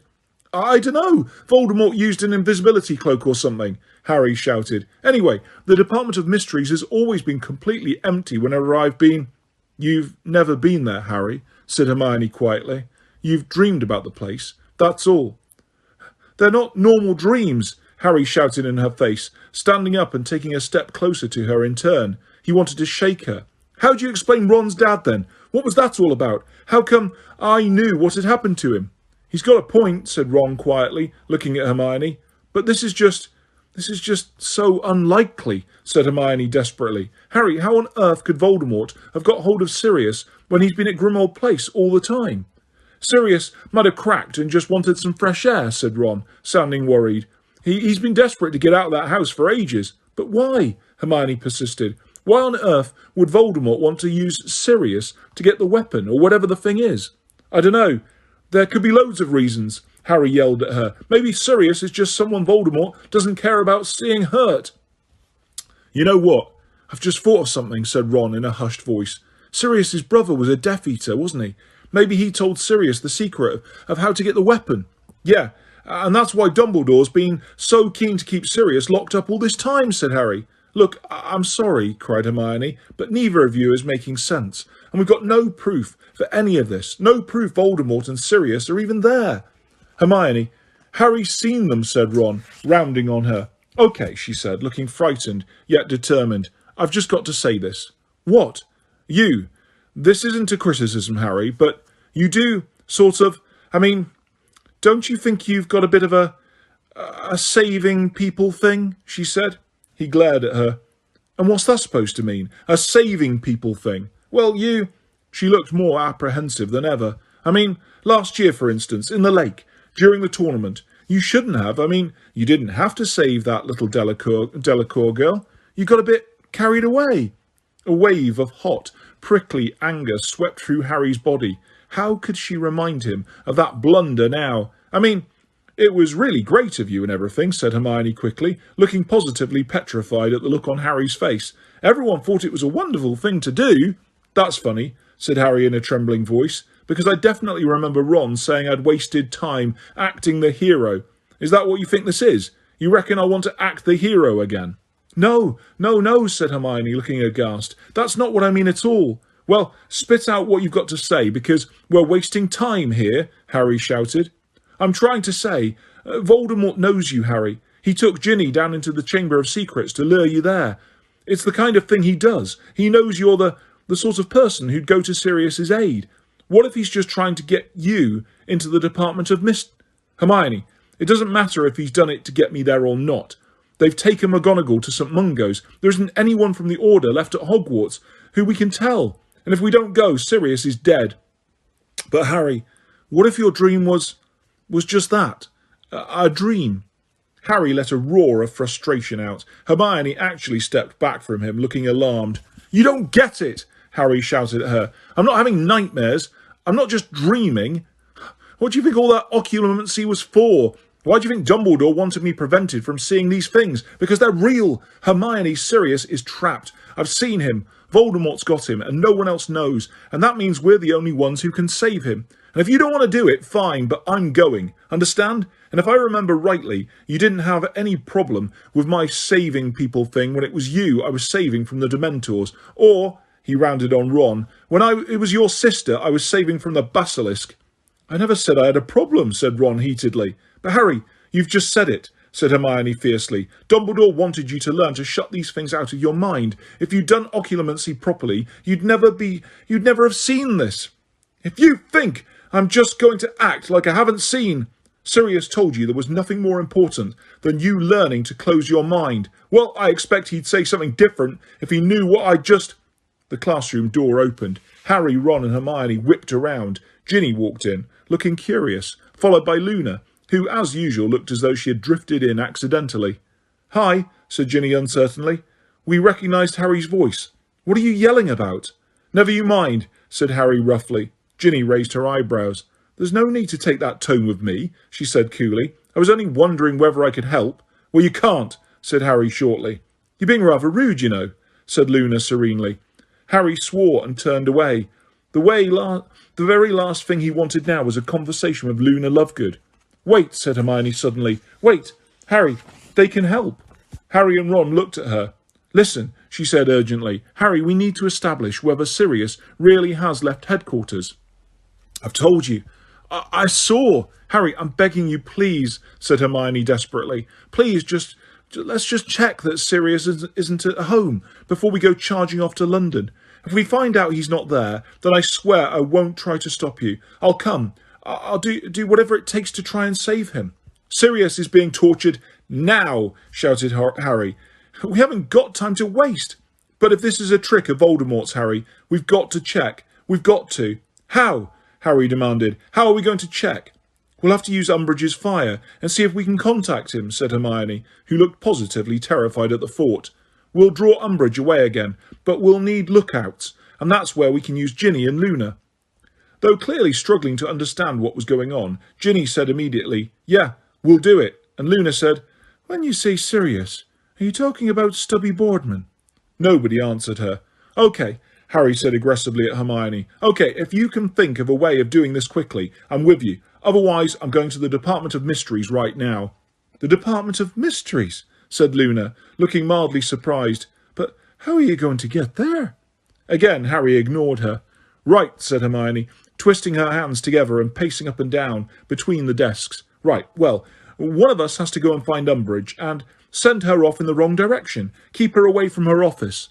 They could tell her, I don't know, that Peeves is up to something awful as usual.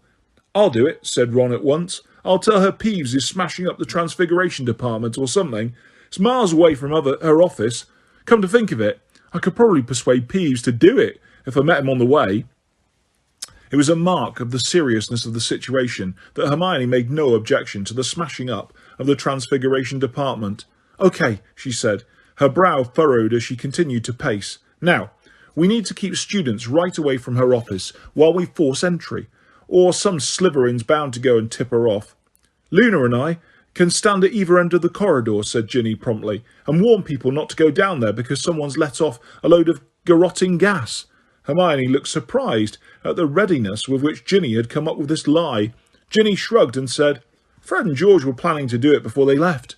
OK, said Hermione. Well then, Harry, you and I will be under the invisibility cloak, and we'll sneak into the office, and you can talk to Sirius. He's not there, Hermione. I mean, you can check whether Sirius is at home or not while I keep watch. I don't think you should be in there alone. Lee's already proved the window's a weak spot, sending those nifflers through it. Even though his anger and impatience, Harry recognised Hermione's offer to accompany him into Umbridge's office as a sign of solidarity and loyalty. OK, thanks, he muttered. Right, well, even if we do all of that, I don't think we're going to be able to bank on more than 5 minutes, said Hermione, looking relieved that Harry seemed to have accepted the plan. Not with Filch and the wretched inquisitorial squad floating around.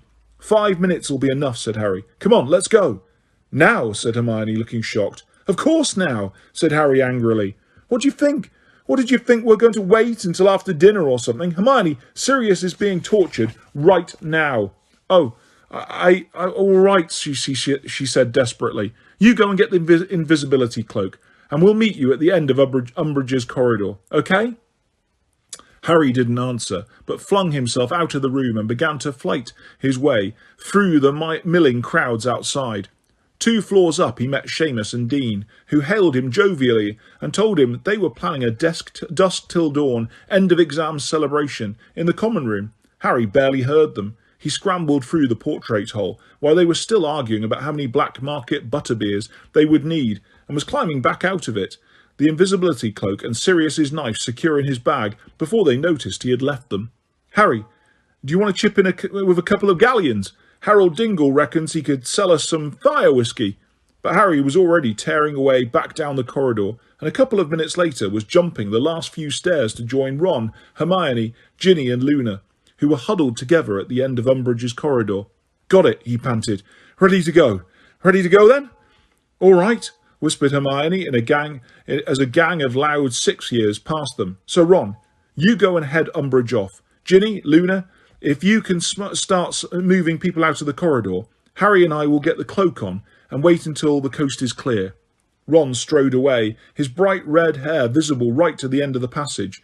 Meanwhile, Ginny's equally vivid head bobbed between the jostling students, surrounding them in the other direction, trailed by Luna's blonde one.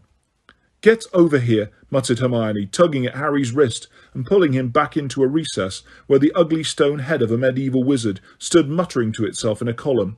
Are you sure you're okay, Harry? You're still very pale. I'm fine, he said shortly, tugging the invisibility cloak from out of his bag. In truth, his scar was aching, but not so badly that he thought Voldemort had yet dealt Sirius a fatal blow. It had hurt much worse than this when Voldemort had been punishing Avery. Here, he said. He threw the invisibility cloak over both of them, and they stood listening carefully over the Latin mumblings of the bust in front of them. You can't come down here, Ginny was calling to the crowd. No, sorry, you're going to have to go round by the swivelling staircase. Someone's let off garroting gas just along here.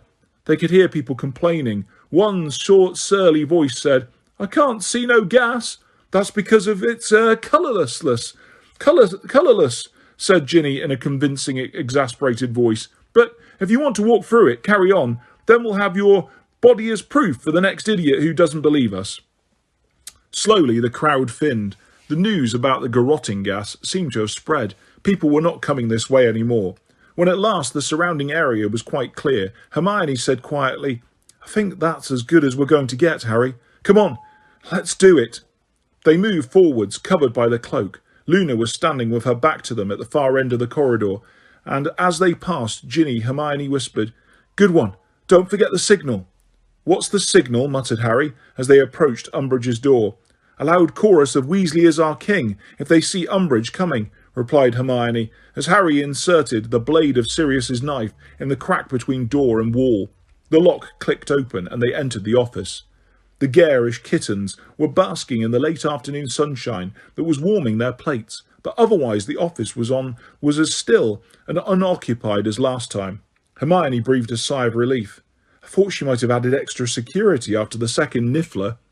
They pulled off the cloak. Hermione hurried over to the window and stood out of sight, peering down into the grounds with her wand out. Harry dashed over to the fireplace, seized the pot of flue powder and threw a pinch into the grate, causing emerald flames to burst into life there. He knelt down quickly, thrust his head into the dancing fire and cried, Number 12, Grimmauld Place. His head began to spin, as though he had just got off a fairground ride, though his knees remained firmly planted on the cold office floor. He kept his eyes screwed up against the whirling ash, and when the spinning stopped, he opened them, to find himself looking out at the long, cold kitchen of Grimmauld Place. There was nobody there. He had expected this, yet was not prepared for the molten wave of dread and panic that seemed to burst through his stomach at the sight of the deserted room. Sirius, he shouted. Sirius, are you there? His voice echoed around the room, but there was no answer, except a tiny scuffling sound to the right of the fire. Who's there? He called, wondering whether it was just a mouse. Creature, the house elf, crept into view. He looked highly delighted about something. though he seemed to have recently sustained a nasty injury to both hands, which were heavily bandaged. "It's the Potter boy's head in the fire," Creature informed the empty kitchen, stealing furtive, oddly triumphant glances at Harry. "What has he come for?" Creature wonders. "Where's Sirius, Creature?" Harry demanded. The house elf gave a wheezy chuckle. "Master has gone out, Harry Potter." "Where's he gone? Where's he gone, Creature?" Creature merely cackled. "I'm warning you," said Harry, fully aware that his scope for inflicting punishment upon Creature was almost non-existent in this position. "What about Lupin, Mad-Eye, any of them? Are any of them there?" "Nobody here but Creature," said the elf gleefully, and turning away from Harry, he began to walk slowly towards the door at the end of the kitchen. "Creature thinks he will have a little chat with his mistress now. Yes, he hasn't had a chance in a long time. Creature's master has been keeping him away from her." "Where has Sirius gone?" Harry yelled after the elf. "Creature, has he gone to the Department of Mysteries?" Creature stopped in his tracks. Harry could just make out the back of his bald head through the forest of chair legs before him.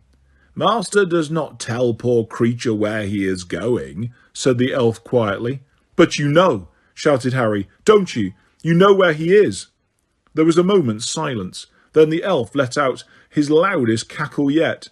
"Master will not come back from the Department of Mysteries," he said gleefully. "Creature and his mistress are alone again." And he scurried forwards and disappeared through the door to the hall. "You!" But before he could utter a single curse or insult, Harry felt a great pain at the top of his head.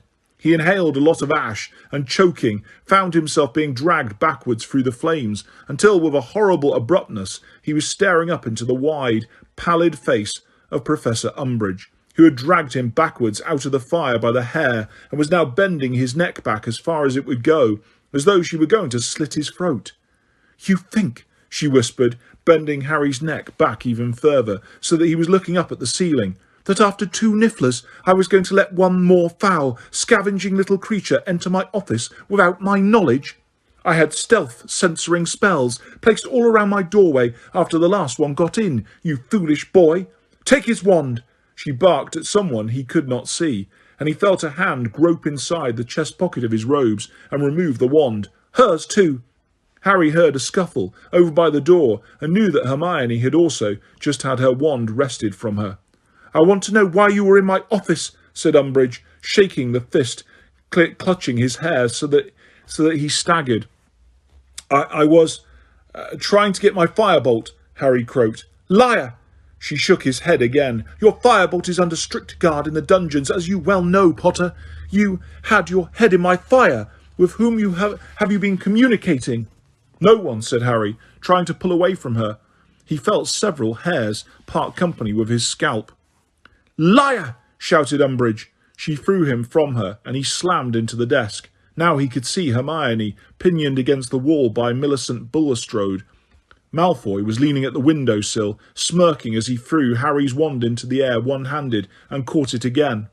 There was a commotion outside, and several large Slytherins entered, each gripping Ron, Ginny, Luna, and, to Harry's bewilderment, Neville, who was trapped in a stranglehold by Crabbe and looked in imminent danger of suffocation. All 4 of them had been gagged. "Got 'em all," said Warrington, shoving Ron roughly forwards into the room. "That one." He poked a thick finger at Neville. "Tried to stop me taking her." He pointed at Ginny, who was trying to kick the shins of the large Slytherin girl holding her. "So I brought him along too." "Good, good," said Umbridge, watching Ginny's struggles. "Well, it looks as though Hogwarts will shortly be a Weasley-free zone, doesn't it?" Malfoy laughed loudly and sycophantically.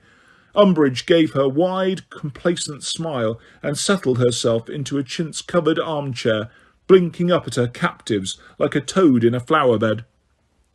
"So, Potter," she said, "you stationed lookouts around my office, and you sent this buffoon," she nodded at Ron. Malfoy laughed even louder, "to tell me the poltergeist was wreaking havoc in the Transfiguration Department, when I knew perfectly well that he was busy smearing ink on the eyepieces of the school telescopes, Mr. Filch having just informed me so. Clearly, it was very important for you to talk to somebody. Was it Albus Dumbledore?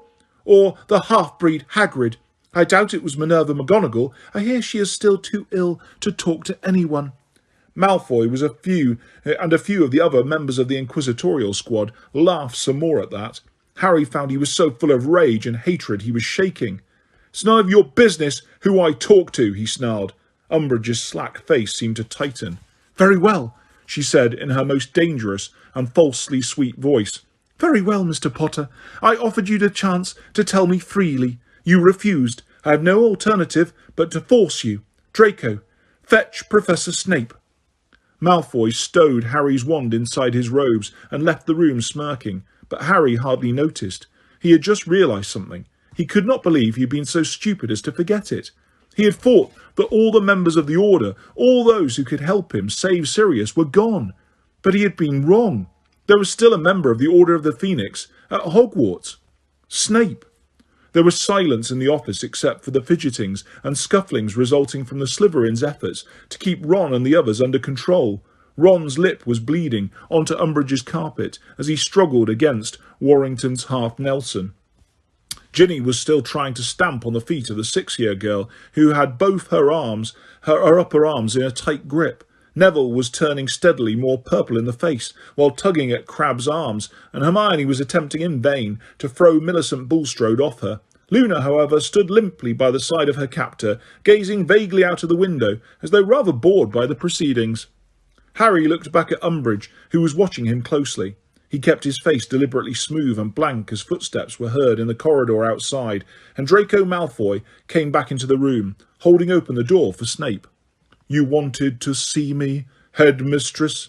said Snape, looking around at all the pairs of struggling students, with an expression of complete indifference. "Ah, Professor Snape," said Umbridge, smiling widely and standing up again. "Yes, I would like another bottle of Veritaserum, as quick as you can, please." "You took my last bottle to interrogate Potter," he said, observing her coolly through his greasy curtains of black hair. "Surely you did not use it all. I told you that 3 drops would be sufficient." Umbridge flushed. "You can make some more, can't you?" she said, her voice becoming more sweetly girlish, as it always did when she was furious. "Certainly," said Snape, his lip curling. "It takes a full moon cycle to mature, so I should have it ready for you in around a month." "A month?" squawked Umbridge, swelling toadishly. "A month? But I need it this evening. Snape, I have just found Potter using my fire to communicate with a person or persons unknown." "Really?" said Snape, showing his first faint sign of interest as he looked around at Harry. "Well, it doesn't surprise me. Potter has never shown much inclination to follow school rules." His cold, dark eyes were boring into Harry's, who met his gaze unflinchingly, concentrating hard on what he had seen in his dream, willing Snape to read it in his mind, to understand. "I wish to interrogate him," shouted Umbridge angrily, and Snape looked away from Harry back into her furiously quivering face. "I wish you to provide me with a potion that will force him to tell me the truth." "I have already told you," said Snape smoothly, "that I have no further stocks of Veritaserum, unless you wish to poison Potter, and I assure you I would have the greatest sympathy with you if you did. I cannot help you. The only trouble is that most venoms act too fast to give the victim much time for truth-telling." Snape looked back at Harry, who stared at him, frantic to communicate without words. "Voldemort's got Sirius in the Department of Mysteries," he thought desperately. "Voldemort's got Sirius." "You are on probation," shrieked Professor Umbridge, and Snape looked back at her, his eyebrows slightly raised. "You are being deliberately unhelpful." "I expected better. Lucius Malfoy always speaks most highly of you. Now get out of my office." Snape gave her an ironic bow and turned to leave. Harry knew this, his last chance of letting the Order know what was going on was walking out of the door. "He's got Padfoot," he shouted. "He's got Padfoot at the place where it's hidden." Snape had stopped with his hand on Umbridge's door handle. "Padfoot?" cried Professor Umbridge, looking eagerly from Harry to Snape. "What is Padfoot? What is hidden? What does he mean, Snape?" Snape looked around at Harry. His face was inscrutable. Harry could not tell whether he had understood or not, but he did not dare speak more plainly in front of Umbridge. "I have no idea," said Snape coldly. Potter, when I want nonsense shouted at me, I shall give you a babbling beverage. And Crabbe, loosen your hold a little. If Longbottom suffocates, it will mean a lot of tedious paperwork, and I'm afraid I shall have to mention it on your reference if ever you apply for a job. He closed the door behind him with a snap, leaving Harry in a state of worse turmoil than before. Snape had been his very last hope. He looked at Umbridge, who seemed to be feeling the same way. Her chest was heaving with rage and frustration. "Very well," she said, and she pulled out her wand. "Very well. I am left with no alternative. There is more than a matter of school discipline. This is an issue of ministry security. Yes, yes." She seemed to be talking herself into something. She was shifting her weight nervously from foot to foot, staring at Harry, beating her wand against her empty palm, and breathing heavily. As he watched her, Harry felt horribly powerless without his own wand. "You are forcing me, Potter. I do not want to," said Umbridge, still moving restlessly on the spot. "But sometimes circumstances justify the use. I am sure the minister will understand that I had no choice." Malfoy was watching her with a hungry expression on his face. "The Cruciatus Curse ought to loosen your tongue," said Umbridge quietly. "No!" shrieked Hermione. "Professor Umbridge, it's illegal!" But Umbridge took no notice. There was a nasty, eager, excited look on her face that Harry had never seen before. She raised her wand. "The minister wouldn't want you to break the law." "Professor Umbridge!" cried Hermione. "What Cornelius doesn't know won't hurt him," said Umbridge, who was now panting slightly as she pointed her wand at different parts of Harry's body in turn, apparently trying to decide where it would hurt most. "He never knew I ordered Dementors to go after Potter last summer, but he was delighted to be given the chance to expel him all the same." "It was you," gasped Harry. Asked Harry. "You sent the Dementors after me."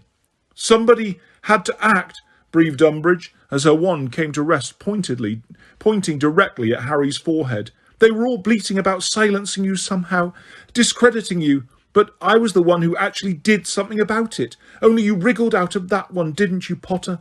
Not today, though. Not now." And taking a deep breath, she cried, "No!" shouted Hermione in a cracked voice from behind Millicent Bulstrode. "No! Harry! We'll have to tell her." "No way!" yelled Harry, staring at the little of Hermione he could see. "We'll have to, Harry. She'll force it out of you anyway. What's the point?" And Hermione began to cry weakly into the back of Millicent Bulstrode's robes. Millicent stopped trying to squash her against the wall immediately and dodged out of her way, looking disgusted. "Well, well, well," said Umbridge, looking triumphant. "Little Miss Question-All is going to give us some answers. Come on then, girl. Come on." My knee. No," shouted Ron through his gag. Ginny was staring at Hermione as though she had never seen her before. Neville, still choking for breath, was gazing at her too, but Harry had just noticed something. Though Hermione was sobbing desperately into her hands, there was no trace of a tear. I'm sorry, everyone," said Hermione, "but I can't stand it." That's right, girl," said Umbridge, seizing Hermione by the shoulders, thrusting her into the abandoned chintz chair and leaning over her. "Now then, with whom was Potter communicating just now?" "Well," gulped Hermione into her hands, "well, he was trying to speak to Professor Dumbledore." Ron froze, his eyes wide. Ginny stopped trying to stamp on her slithering captor's toes, and even Luna looked mildly surprised. Fortunately, the attention of Umbridge and her minions was focused too exclusively upon Hermione to notice these suspicious signs. "Dumbledore?" said Umbridge eagerly. "You know where Dumbledore is, then?" "Well, no," sobbed Hermione. We've tried the leaky cauldron in Diagon Alley, and the 3 broomsticks, and even the Hog's Head." "Idiot girl! Dumbledore won't be sitting in a pub when the whole ministry's looking for him," shouted Umbridge, disappointment etched in every sagging line of her face. But we needed to tell him something important," wailed Hermione, holding her hands more tightly over her face, not, Harry knew, out of anguish, but to disguise the continued absence of tears. "Yes," said Umbridge with a sudden resurgence of excitement. "What was it you wanted to tell him?" "We wanted to tell him it's ready," choked Hermione. "What's ready?" demanded Umbridge, and now she grabbed Hermione's shoulders again and shook her slightly. "What's ready, girl?" The weapon," said Hermione. "Weapon? Weapon?" said Umbridge, and her eyes seemed to pop with excitement. "You have been developing some method of resistance? A weapon you could use against the Ministry? On Professor Dumbledore's orders, of course." Yes, gasped Hermione, "but he had to leave before it was finished, and now we've finished it for him, and we can't find him to tell him." "What kind of weapon is it?" said Umbridge harshly, her stubby hands still tight on Hermione's shoulders. "We don't really understand it," said Hermione, sniffing loudly. We just did what Professor Dumbledore told us to do." Umbridge straightened up, looking exultant. "Lead me to the weapon," she said. "I'm not showing them," said Hermione shrilly, looking around at the Slytherins through her fingers. "It is not for you to set conditions," said Professor Umbridge harshly. "Fine," said Hermione, now sobbing into her hands again. "Fine. Let them see it. I hope they use it on you. In fact, I wish you'd invite loads and loads of people to come and see. That would serve you right. Oh, I'd love it if the whole school knew where it was and how to use it, and then if you annoy any of them, they'll be able to sort you out." These words had a powerful impact on Umbridge. She glanced swiftly and suspiciously around at her inquisitorial squad, her bulging eyes resting for a moment on Malfoy, who was too slow to disguise the look of eagerness and greed that appeared on his face. Umbridge contemplated Hermione for another long moment, and then spoke in what she clearly thought was a motherly voice. "All right, dear. Let's make it just you and me. And we'll take Potter too, shall we? Get up now." "Professor," said Malfoy eagerly. "Professor Umbridge, I think some of the squad should come with you to look after—" "I am a fully qualified Ministry official, Malfoy. Do you really think I cannot manage 2 wandless teenagers alone?" asked Umbridge sharply. "In any case, it does not sound as though this weapon is something that school children should see. You will remain here until I return and make sure none of these," she gestured around at Ron, Ginny, Neville and Luna, "escape." "All right," said Malfoy, looking sulky and disappointed. "And you two can go ahead of me and show me the way," said Umbridge, pointing at Harry and Hermione with her wand. "Lead on." Chapter 33. Fight and Flight. Harry had no idea what Hermione was planning, or even whether she had a plan. He walked half a pace behind her as they headed down the corridor outside Umbridge's office, knowing it would look very suspicious if he appeared not to know where they were going. He did not dare attempt to talk to her. Umbridge was walking so closely behind them that he could hear her ragged breathing. Hermione led the way down the stairs into the entrance hall. The din of loud voices and the clatter of cutlery on plates echoed from out of the double doors to the great hall. It seemed incredible to Harry that 20 feet away were people who were enjoying dinner, celebrating the end of exams, not a care in the world. Hermione walked straight out of the oak front doors and down the stone steps into the balmy evening air. The sun was falling towards the top of the trees in the Forbidden Forest now, and as Hermione marched purposefully across the grass, Umbridge jogging to keep up, their long dark shadows rippled over the grass behind them like cloaks. "It's hidden in Hagrid's hut, is it?" said Umbridge eagerly in Harry's ear. "Of course not," said Hermione scathingly. "Hagrid might have set it off accidentally." "Oh yes," said Umbridge, whose excitement seemed to be mounting. "Yes, he would have done, of course, the great half-breed oaf." She laughed. Harry felt a strong urge to swing around and seize her by the throat, but resisted. His scar was throbbing in the soft evening air, but it had not yet burned white hot, as he knew it would if Voldemort had moved in for the kill. "Then where is it?" asked Umbridge, with a hint of uncertainty in her voice, as Hermione continued to stride towards the forest. "In there, of course," said Hermione, pointing into the dark trees. "It had to be somewhere that students weren't going to find it accidentally, didn't it?" "Of course," said Umbridge, though she sounded a little apprehensive now. "Of course. Very well, then. You two stay ahead of me." "Can we have your wand, then, if we're going first?" Harry asked her. "No, I don't think so, Mr. Potter," said Umbridge sweetly, poking him in the back with it. "The Ministry places a rather higher value on my life than yours, I'm afraid." As they reached the cool shade of the first trees, Harry tried to catch Hermione's eye. Walking into the forest without wands seemed to him to be more foolhardy than anything they had done so far this evening. She, however, merely gave Umbridge a contemptuous glance and plunged straight into the trees, moving at such a pace that Umbridge, with her shorter legs, had difficulty in keeping up. "Is it very far in?" Umbridge asked, as her robe ripped on a bramble. "Oh, yes," said Hermione. "Yes, it's well hidden." Harry's misgivings increased. Hermione was not taking the path they had followed to visit Grawp, but the one he followed 3 years ago to the lair of the monster Aragog. Hermione had not been with him on that occasion. He doubted she had any idea what danger lay at the end of it. Are you sure this is the right way?" he asked her pointedly. "Oh, yes," she said in a steely voice, crashing through the undergrowth with what he thought was a wholly unnecessary amount of noise. Behind them, Umbridge tripped over a fallen sapling. Neither of them paused to help her up again. Hermione merely strode on, calling loudly over her shoulder, "It's a bit further in." "Hermione, keep your voice down," Harry muttered, hurrying to catch up with her. "Anything could be listening in here." "I want us heard," she answered quietly, as Umbridge jogged noisily after them. "You'll see." They walked on for what seemed a long time, until they were once again so deep into the forest that the dense tree canopy blocked out all light. Harry had the feeling he had had before in the forest, one of being watched by unseen eyes. "How much further?" demanded Umbridge angrily from behind him. "Not far now," shouted Hermione, as they emerged into a dim, dank clearing. "Just a little bit." An arrow flew through the air and landed with a menacing thud in the tree just over her head. The air was suddenly full of the sound of hooves. Harry could feel the forest floor trembling. Umbridge gave a little scream and pushed him in front of her like a shield. He wrenched himself free of her and turned. Around 50 centaurs were emerging on every side, their bows raised and loaded, pointing at Harry, Hermione and Umbridge. They backed slowly into the centre of the clearing, Umbridge uttering odd little whimpers of terror, Harry looking sideways at Hermione. She was wearing a triumphant smile. "Who are you?" said a voice. Harry looked left. The chestnut-bodied centaur called Megorian was walking towards them out of the circle. His bow, like those of the others, was raised.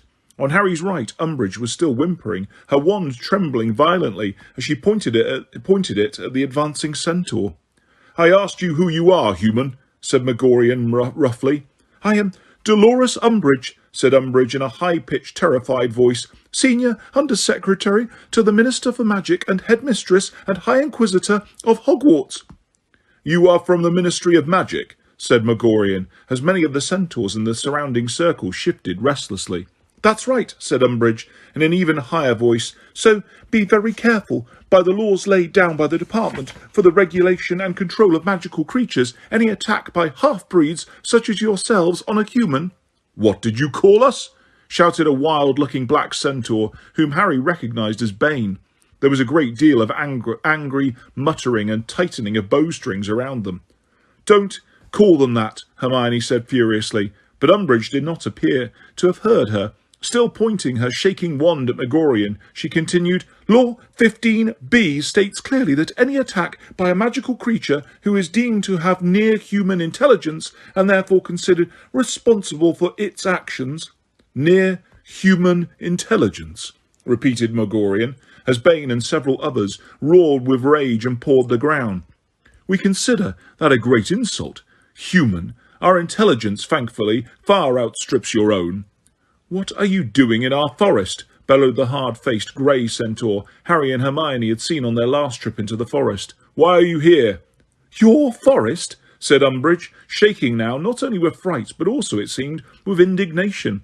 "I would remind you that you live here only because the Ministry of Magic permits you certain areas of land." An arrow flew so close to her head that it caught at her mousy hair in passing. She let out an ear-splitting scream and threw her hands over her head, while some of the centaurs bellowed their approval and others laughed raucously. The sound of their wild, neighing laughter echoing around the dimly lit clearing, and the sight of their pawing hooves was extremely unnerving. "Whose forest is it now, human?" bellowed Bane. 50 half-breeds! Filthy half-breeds! She screamed, her hands still tight over her head. "Beasts! Uncontrolled animals!" "Be quiet!" shouted Hermione, but it was too late. Umbridge pointed her wand at Megorian and screamed, "Incarcerus!" Ropes flew out of mid-air like thick snakes, wrapping themselves tightly around the centaur's torso and trapping his arms. He gave a cry of rage and roared onto his hind legs, attempting to free himself, while the other centaurs charged. Harry grabbed Hermione and pulled her to the ground, face down on the forest floor. He knew a moment of terror as hooves thundered around him, but the centaurs leapt over and around them, bellowing and screaming with rage. "No!" he heard Umbridge shriek. "No! I am Senior Undersecretary! You cannot! Unhand me, you animals! No!" Harry saw a flash of red light and knew she had attempted to stun one of them. Then she screamed very loudly. Lifting his head a few inches, Harry saw that Umbridge had been seized from behind by Bane and lifted high into the air, wriggling and yelling with fright. Her wand fell from her hand to the ground, and Harry's heart leapt. If he could just reach it. But as he stretched out a hand towards it, a centaur's hoof descending upon the wand, and it broke cleanly in half. Now, roared a voice in Harry's ear, and a thick, hairy arm descended from thin air and dragged him upright. Hermione, too, had been pulled to her feet. Over the plunging, many-coloured backs and heads of the centaurs, Harry saw Umbridge being borne away through the trees by Bane, screaming non-stop. Her voice grew fainter and fainter until they could no longer hear it over the trampling of hooves surrounding them. "And these?" said the hard-faced grey centaur, holding Hermione. "They are young," said a slow, doleful voice from behind Harry. "We do not attack foals." "They brought her here, Ronan," replied the centaur, who had such a firm grip on Harry, "and they are not so young. He is nearing manhood, this one." He shook Harry by the neck of his robes. "Please," said Hermione breathlessly, "please don't attack us. We don't think like her. We aren't Ministry of Magic employees. We only came in here because we hoped you'd drive her off for us." Harry knew at once, from the look on the face of the grey centaur holding Hermione, that she had made a terrible mistake in saying this. The grey centaur threw back his head, his back legs stamping furiously, and bellowed, "You see, Ronan, they already have the arrogance of their kind. So, we were to do your dirty work, were we, human girl? We were to act as your servants, drive away your enemies like obedient hounds." "No," said Hermione in a horror-struck squeak. "Please, I didn't mean that. I just hoped you'd be able to help us." But she seemed to be going from bad to worse. "We do not help humans," snarled the centaur, holding Harry, tightening his grip and rearing a little at the same time, so that Harry's feet left the ground momentarily. "We are the race apart, and proud to be so. We will not permit you to walk from here, boasting that we did your bidding." "We're not going to say anything like that," Harry shouted. "We know you didn't do what you did because we wanted you to." But nobody seemed to be listening to him. A bearded centaur towards the back of the crowd shouted, "They came here unasked. They must pay the consequences." A roar of approval met these words, and a dun-coloured centaur shouted, "They can join the woman." "You said you didn't hurt the innocent," shouted Hermione, real tears sliding down her face now. "We haven't done anything to hurt you. We haven't used wands or threats. We just want to go back to school. Please let us go back." We are not all like the traitor Ferenz, human girl," shouted the grey centaur, to more neighing roars of approval from his fellows. "Perhaps you thought us pretty talking horses. We are an ancient people who will not stand wizard invasions and insults. We do not recognize your laws. We do not acknowledge your superiority. We are—" But they did not hear what else centaurs were, for at that moment there came a crashing noise on the edge of the clearing, so loud that all of them, Harry, Hermione, and the 50 or so centaurs filling the clearing, looked around. Harry's centaur let him fall to the ground again as his hands flew to his bow and quiver of arrows. Hermione had been dropped too, and Harry hurried towards her as two thick tree trunks parted ominously, and the monstrous form of Grawp the giant appeared in the gap.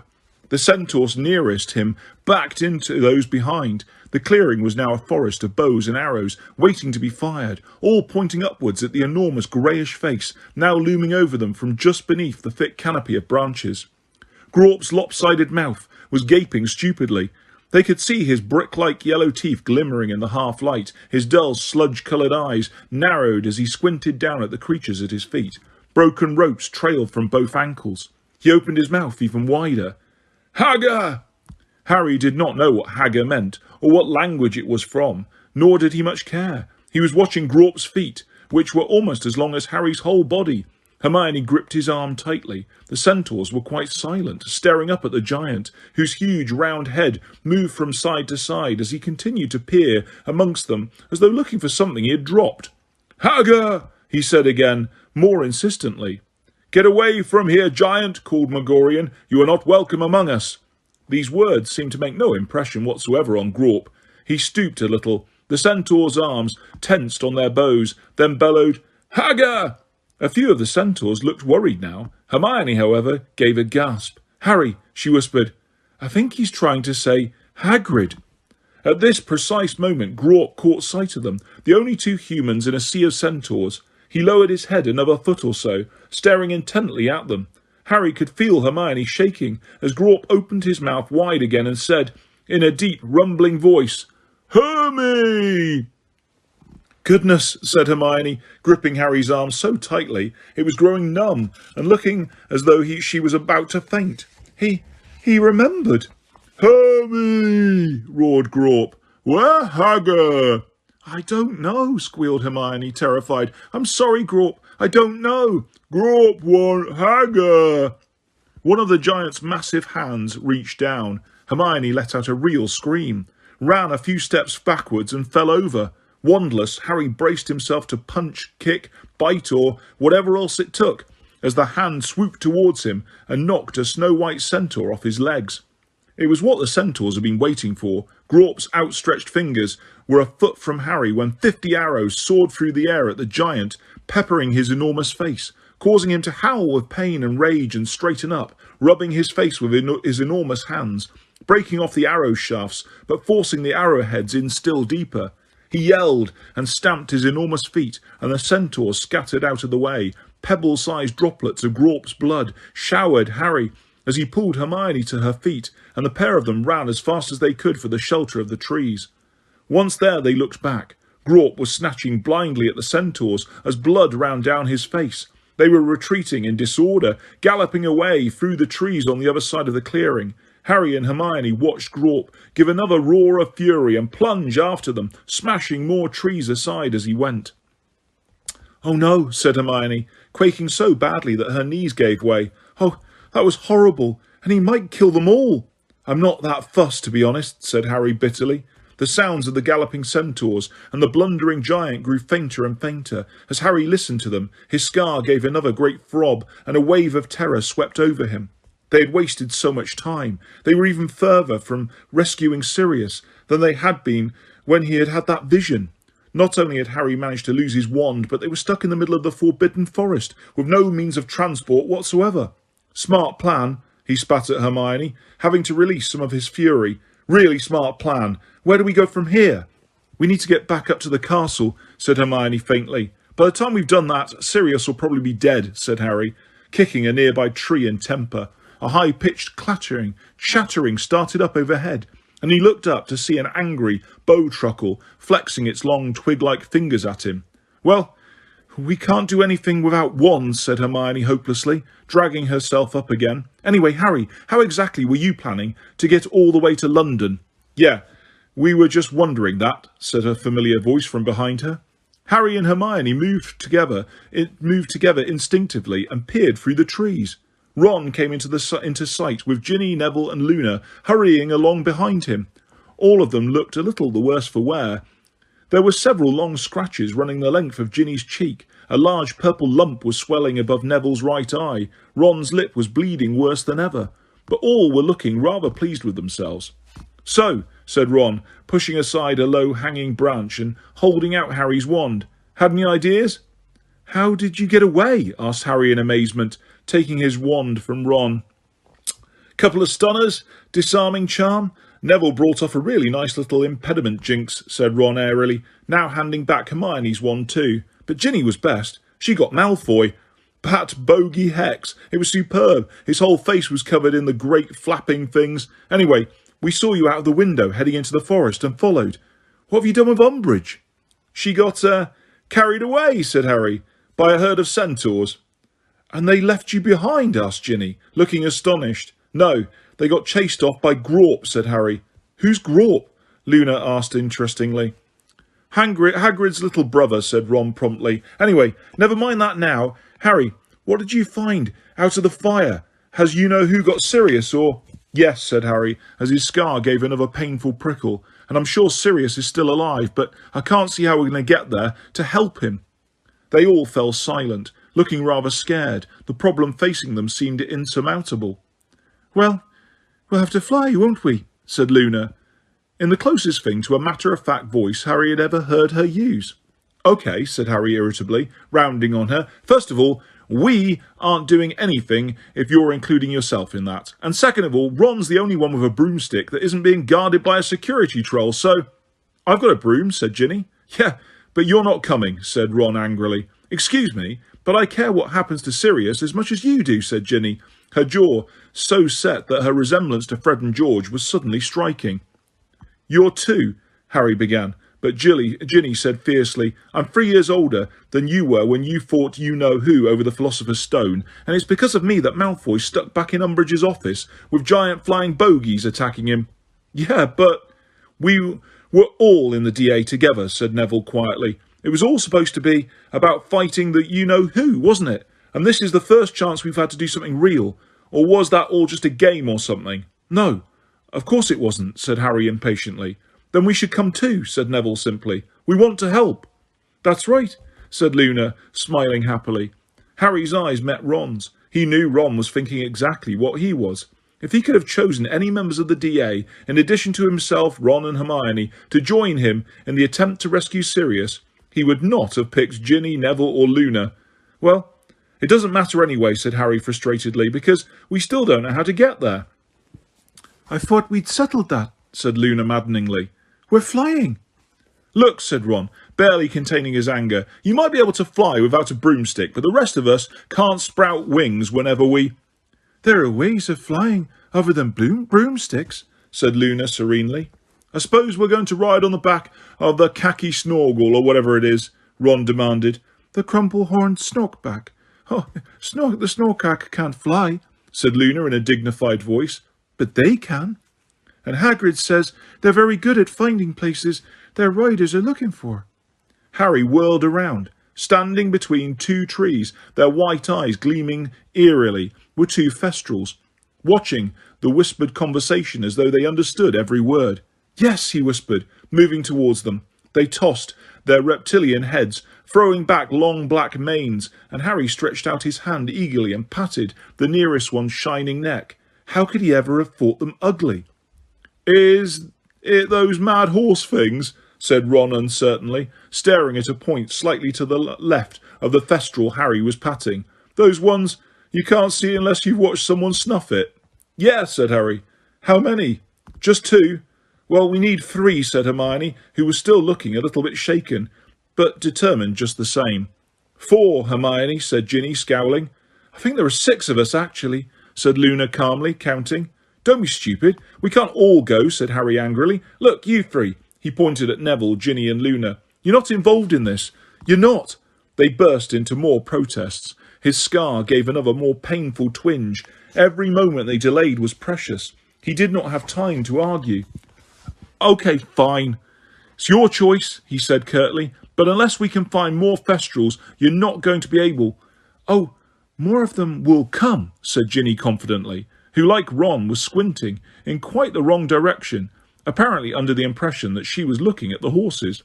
"What makes you think that?" "Because in case you hadn't noticed, you and Hermione are both covered in blood," she said coolly, "and we know Hagrid lures Thestrals with raw meat. That's probably why these 2 turned up in the first place." Harry felt a soft tug on his robes at that moment and looked down to see the closest Thestral licking his sleeve, which was damp with Grawp's blood. "OK then," he said, a bright idea occurring. "Ron and I will take these 2 and go ahead, and Hermione can stay here with you 3, and she'll attract more Thestrals." "I'm not staying behind," said Hermione furiously. "There's no need," said Luna, smiling. "Look, here come more now. You 2 must really smell." Harry turned. No fewer than 6 or 7 Thestrals were picking their way through the trees, their great leathery wings folded tight to their bodies, their eyes gleaming through the darkness. He had no excuse now. "All right," he said angrily. "Pick one and get on then." Chapter 34. The Department of Mysteries.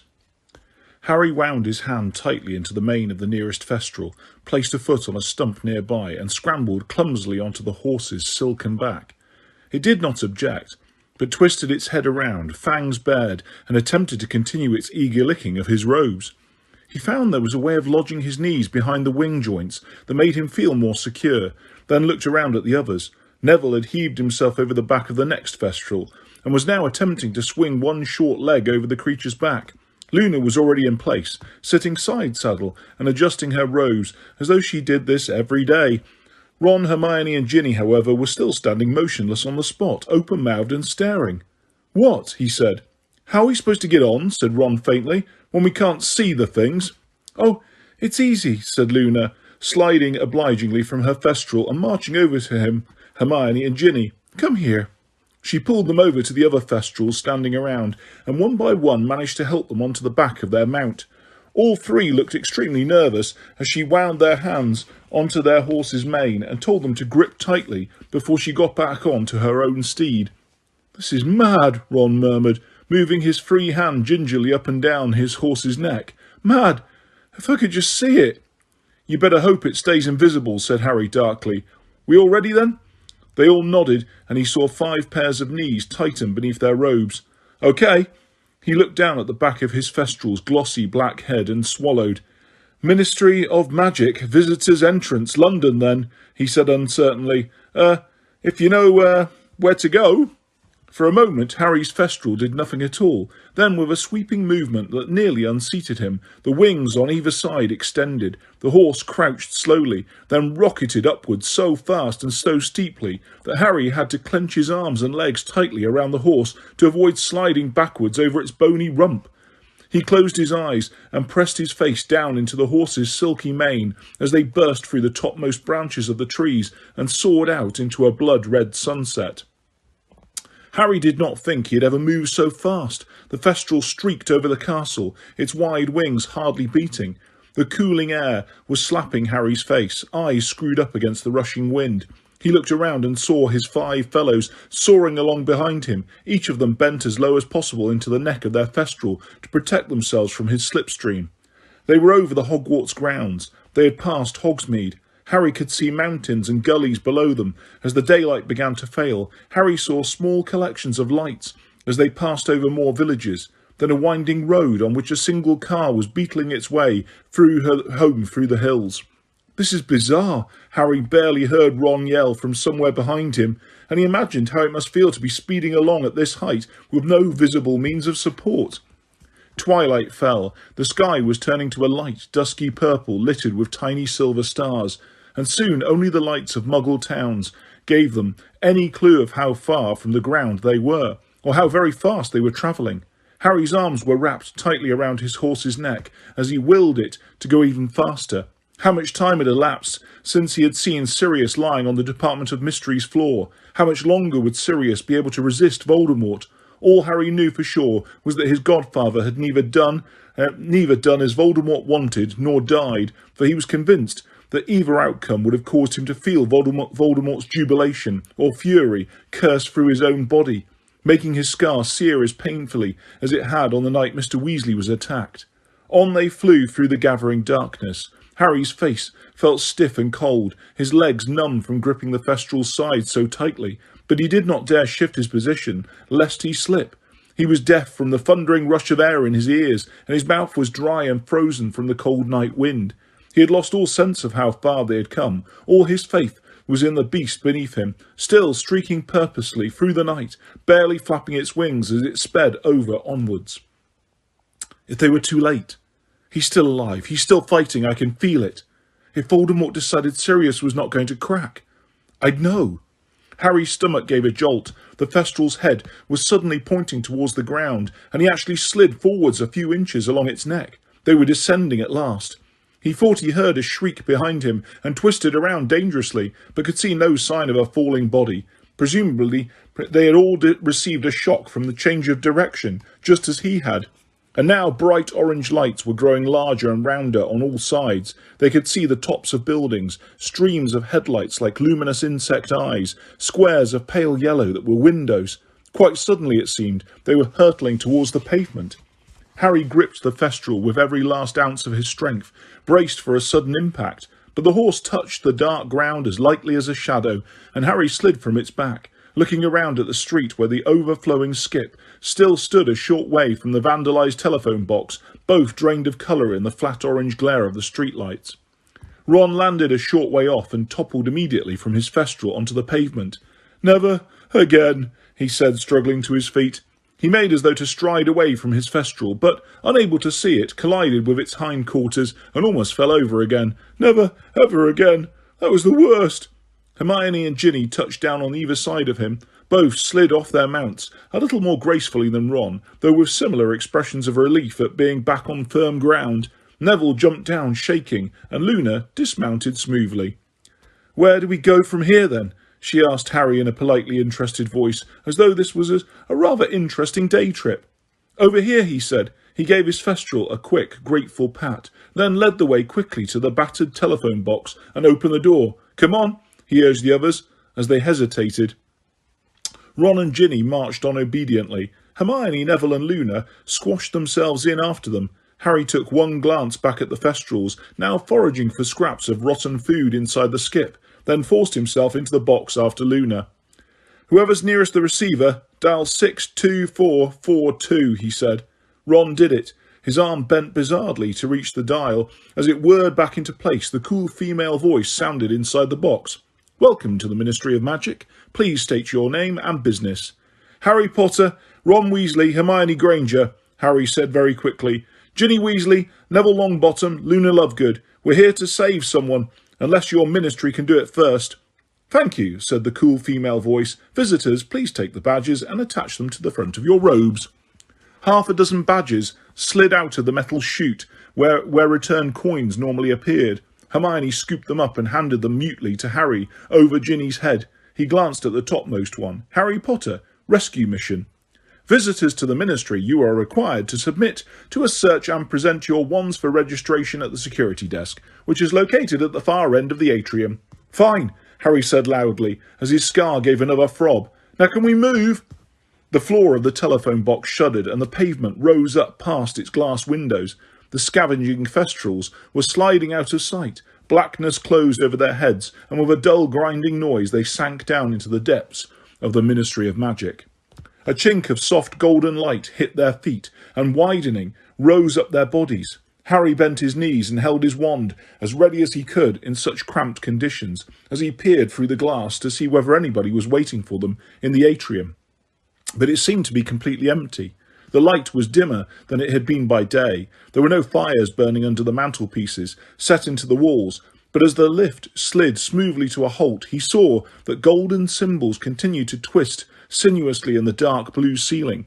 "The Ministry of Magic wishes you a pleasant evening," said the woman's voice. The door of the telephone box burst open. Harry toppled out of it, followed by Neville and Luna. The only sound in the atrium was the steady rush of water from the golden fountain, where jets from the wands of the witch and wizard, the point of the centaur's arrow, the tip of the goblin's hat, and the house elf's ears continued to gush into the surrounding pool. "Come on," said Harry quietly, and the six of them sprinted off down the hall, Harry in the lead, past the fountain towards the desk where the watch wizard who had weighed Harry's wand had sat, and which was now deserted. Harry felt sure there ought to be a security person there, sure their absence was an ominous sign, and his feeling of foreboding increased as they passed through the golden gates to the lifts. He pressed his nearest down button, and a lift clattered into sight almost immediately. The golden grills slid apart with a great echoing clanking, and they dashed inside. Harry stabbed the number 9 button. The grills closed with a bang, and the lift began to descend, jangling and rattling. Harry had not realised how noisy the lifts were on the day he had come with Mr. Weasley. He was sure the din would raise every security person within the building. Yet when the lift halted, the cool female voice said, "Department of Mysteries," and the grills slid open. They stepped out into the corridor where nothing was moving but the nearest torches flickering in the rush of air from the lift. Harry turned towards the plain black door. After months and months of dreaming about it, he was here at last. "Let's go," he whispered, and he led the way down the corridor, Luna right behind him, gazing around with her mouth slightly open. "Okay, listen," said Harry, stopping again within 6 feet of the door. Maybe a couple of people should stay here as a lookout, and how are we going to let you know something's coming?" asked Ginny, her eyebrows raised. You could be miles away. We're coming with you, Harry, said Neville. Let's get on with it, said Ron firmly. Harry still did not want to take them all with him, but it seemed he had no choice. He turned to face the door and walked forwards. Just as it had in his dream, it swung open, and he marched forwards, leading the others over the threshold.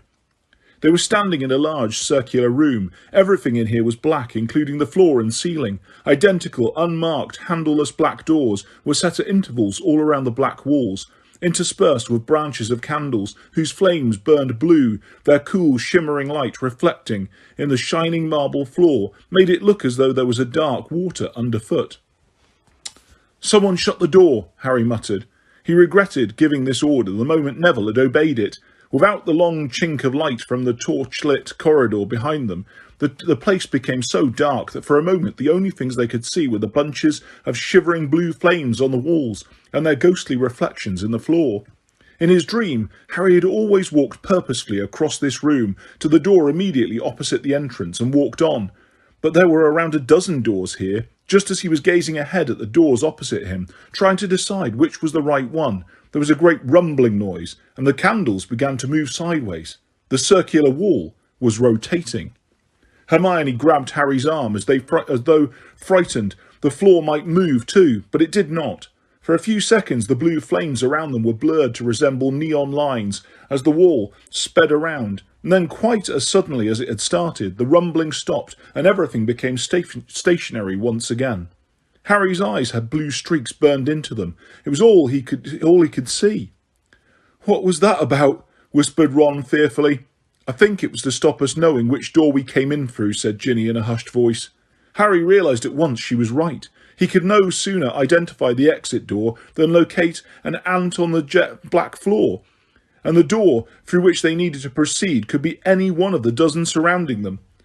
"How are we going to get back out?" said Neville uncomfortably. "Well, that doesn't matter now," said Harry forcefully, blinking to try to erase the blue lines from his vision, and clutching his wand tighter than ever. "We won't need to get out until we've found Sirius." "Don't go calling for him, though," Hermione said urgently, but Harry had never needed her advice less. His instinct was to keep as quiet as possible. "Where do we go then, Harry?" Ron asked. "I don't," Harry began. He swallowed. "In the dreams I went through the door at the end of the corridor, from the lifts into the dark room. That's this one. And then I went through another door into a room that kind of glitters. We should try a few doors," he said hastily. "I'll know the right way when I see it. Come on." He marched straight at the door now facing him, the others following close behind him, set his left hand against its cool, shining surface, raised his wand ready to strike the moment it opened, and pushed. It swung open easily. After the darkness of the first room, the lamps hanging low on golden chains from this ceiling gave the impression that this long rectangular room was much brighter, though there were no glittering, shimmering lights as Harry had seen in his dreams. The place was quiet, quite empty except for few desks, and in the very middle of the room an enormous glass tank of deep green liquid, big enough for all of them to swim in. A number of pearly white objects were drifting around lazily in it. "What are those things?" whispered Ron. "Dunno," said Harry. "Are they fish?" breathed Ginny. "Aquavirus maggots," said Luna excitedly. "Dad said the Ministry was breeding." "No," said Hermione. She sounded odd. She moved forward to look through the side of the tank. They're brains." "Brains?" "Yes. I wonder what they're doing with them." Harry joined her at the tank. Sure enough, there could be no mistake now. He saw them at close quarters. Glimmering eerily, they drifted in and out of sight in the depths of the green liquid, looking something like slimy cauliflowers. "Let's get out of here," said Harry. "This isn't right. We need to try another door." "There are doors here too," said Ron, pointing around the walls. Harry's heart sank. How big was this place? "In my dream, I went through that dark room into the second one," he said. "I think we should go back and try from there." So they hurried back into the dark circular room. The ghostly shapes of the brains were now swimming before Harry's eyes instead of the blue candle flames. "Wait," said Hermione sharply, as Luna made to close the door at the brain room behind them. "Flagrati!" She drew her wand in mid-air, and a fiery X appeared on the door. No sooner had the door clicked shut behind them than there was a great rumbling, and once again the wall began to revolve very fast. But now there was a great red-gold blur in amongst the faint blue, And when all became still again, the fiery cross still burned, showing the door they had already tried. "Good thinking," said Harry. "OK, let's try this one." Again he strode directly at the door facing him and pushed it open, his wand still raised, the others at his heels. This room was larger than the last, dimly lit and rectangular, and the centre of it was sunken, forming a great stone pit some 20 feet deep. They were standing on the topmost tier of what seemed to be stone benches, running all around the room and descending in deep steps like an amphitheatre, or the courtroom in which Harry had been tried by the Wizengamot. Instead of a chained chair, however, there was a raised stone dais in the centre of a pit, on which stood a stone archway that looked so ancient, cracked and crumbling, that Harry was amazed the thing was still standing. Unsupported by any surrounding wall, the archway was hung with tattered black curtain or veil, which, despite the complete stillness of the cold surrounding air, was fluttering very slightly, as though it had just been touched. "Who's there?" said Harry, jumping down onto the bench below. There was no answering voice, but the veil continued to flutter and sway. "Careful," whispered Hermione. Harry scrambled down the benches, one by one, until he reached the stone bottom of the sunken pit. His footsteps echoed loudly as he walked slowly towards the dais. The pointed archway looked much taller from where he now stood than it had when he'd been looking down on it from above. Still the veil swayed gently, as though somebody had just passed through it. "Sirius?" Harry spoke again, but more quietly now that he was nearer. He had the strangest feeling that there was someone standing right behind the veil on the other side of the archway. Gripping his wand very tightly, he edged around the dais, but there was nobody there. All that could be seen was the other side of the tattered black veil. "Let's go," called Hermione from halfway up the stone steps. "This isn't right, Harry. Come on, let's go." She sounded scared, much more scared than she had in the room where the brain swam, yet Harry thought the archway had a kind of beauty about it, old though it was. The gently rippling veil intrigued him. He felt a very strong inclination to climb up the dais and walk through it. "Harry, let's go, OK?" said Hermione more forcefully. "OK," he said, but did not move. He had just heard something. There were faint whispering, murmuring noises coming from the other side of the veil. What are you saying?" he said very loudly, so that his words echoed all around the stone benches. "Nobody's talking, Harry," said Hermione, now moving over to him. "Someone's whispering behind there," he said, moving out of her reach and continuing to frown at the veil. "Is that you, Ron?" "I'm here, mate," said Ron, appearing around the side of the archway. "Can't anyone else hear it?" Harry demanded, for the whispering and murmuring was becoming louder. Without really meaning to put it there, he found his foot was on the dais. "I can hear them too," breathed Luna, joining them around the side of the archway and gazing at the swaying veil. "There are people in there." "What do you mean, in there?" demanded Hermione, jumping down from the bottom step and sounding much angrier than the occasion warranted. "There isn't any in there. It's just an archway. There's no room for anybody to be in there. Harry, stop it. Come away." She grabbed his arm and pulled, but he resisted. "Harry, we're supposed to be here for Sirius," she said in a high-pitched, strained voice. "Sirius," Harry repeated, still gazing, mesmerised, at the continuously swaying veil. "Yeah." Something finally slid back into place in his brain. Sirius, captured, bound and tortured, and he was staring at this archway. He took several paces back from the dais and wrenched his eyes from the veil. "Let's go," he said. "That's what I've been trying to." "Well, come on then," said Hermione, and she led the way back around the dais.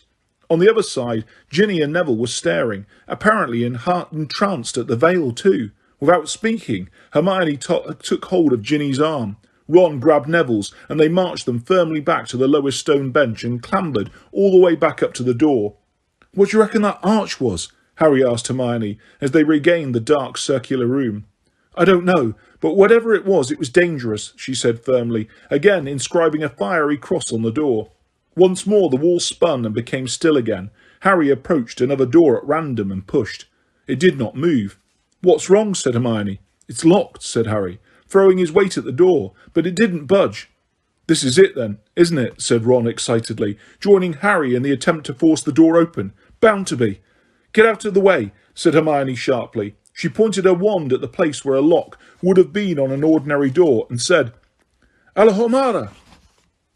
Nothing happened.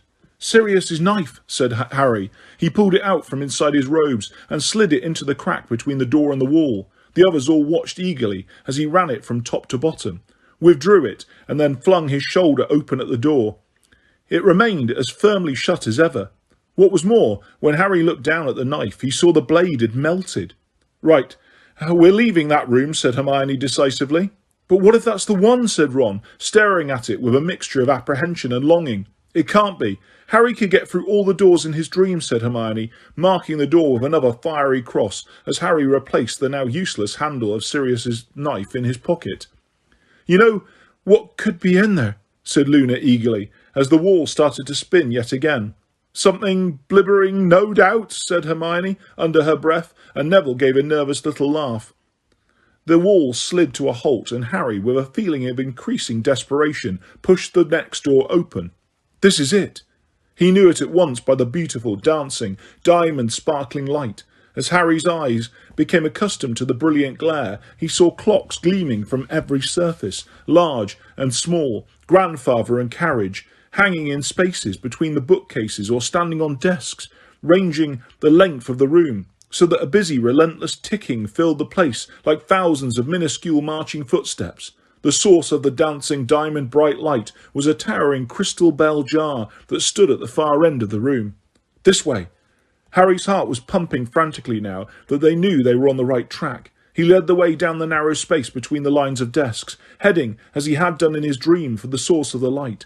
The crystal bell jar, quite as tall as he was, that stood on a desk and appeared to be full of billowing, glittering wind. "Oh, look," said Ginny, as they drew nearer, pointing at the very heart of the bell jar. Drifting along in the sparkling current inside was a tiny, jewel-bright egg.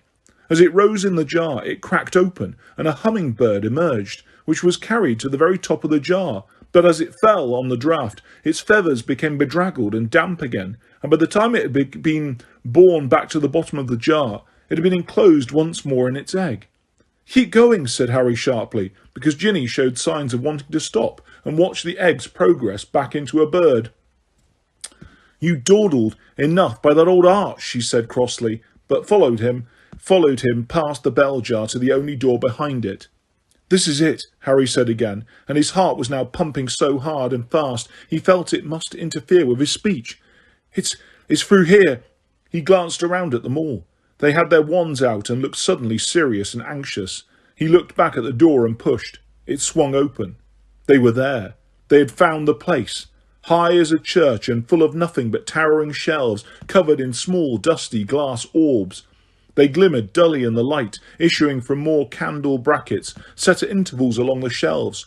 Like those in the circular room behind them, their flames were burning blue. The room was very cold. Harry edged forward and peered down one of the shadowy aisles between two rows of shelves. He could not hear anything or see the slightest sign of movement. "You said it was row 97, whispered Hermione. "Yeah," breathed Harry, looking up at the end of the closest row. Beneath the branch of the blue glowing candles protruding from it glimmered the silver figure 53. "We need to go right, I think," whispered Hermione, squinting to the next row. "Yes, that's 54. "Keep your wands ready," Harry said softly. They crept forward, glancing behind him as they went on down the long alleys of shelves, the further ends of which were in near total darkness. Tiny yellowing labels had been stuck beneath each glass orb on the shelves. Some of them had a weird liquid glow, others were as dull and dark within as blown light bulbs. They passed row 84, 85. Harry was listening hard for the slightest sound of movement, but Sirius might be gagged now, or else unconscious, or, said an unbidden voice inside his head, he might already be dead. "I'd have felt it," he told himself, his heart now hammering against his Adam's apple. I'd already know." 97, whispered Hermione. They stood grouped around the end of the row, gazing down the alley beside it. There was nobody there. "He's right down at the end," said Harry, whose mouth had become slightly dry. "You can't see properly from here." As he led them between the towering rows of glass balls, some of which glowed softly as they passed. "He should be near here," whispered Harry, convinced that every step was going to bring the ragged form of Sirius into view on the darkened floor. "Anywhere here. Really close." "Harry," said Hermione tentatively, but he did not want to respond. His mouth was very dry. Somewhere about here, he said. They had reached the end of the row and emerged into more dim candlelight. There was nobody there. All was echoing, dusty silence. He might be, Harry whispered hoarsely, peering down the next alley. Or maybe... He hurried to look down the one beyond that. Harry, said Hermione again. What? He snarled. I don't think Sirius is here. Nobody spoke. Harry did not want to look at any of them. He felt sick. He did not understand why Sirius was not here. He had to be here. This was where Harry, had seen him. He ran up the space at the end of the rows, staring down them. Empty aisle after empty aisle flickered past. He ran the other way, back past his staring companions. There was no sign of Sirius anywhere, nor any hint of a struggle. Harry, Ron called. What? He did not want to hear what Ron had to say. Did not want to hear Ron tell him he had been stupid or suggest that they ought to go back to Hogwarts. But the heat was rising in his face, and he felt as though he would like to skulk down here in the darkness for a long while before facing the brightness of the atrium above and the others' accusing stares. Have you seen this? Said Ron. What? Said Harry, but eagerly this time. It had been a sign that Sirius had been there, maybe a clue.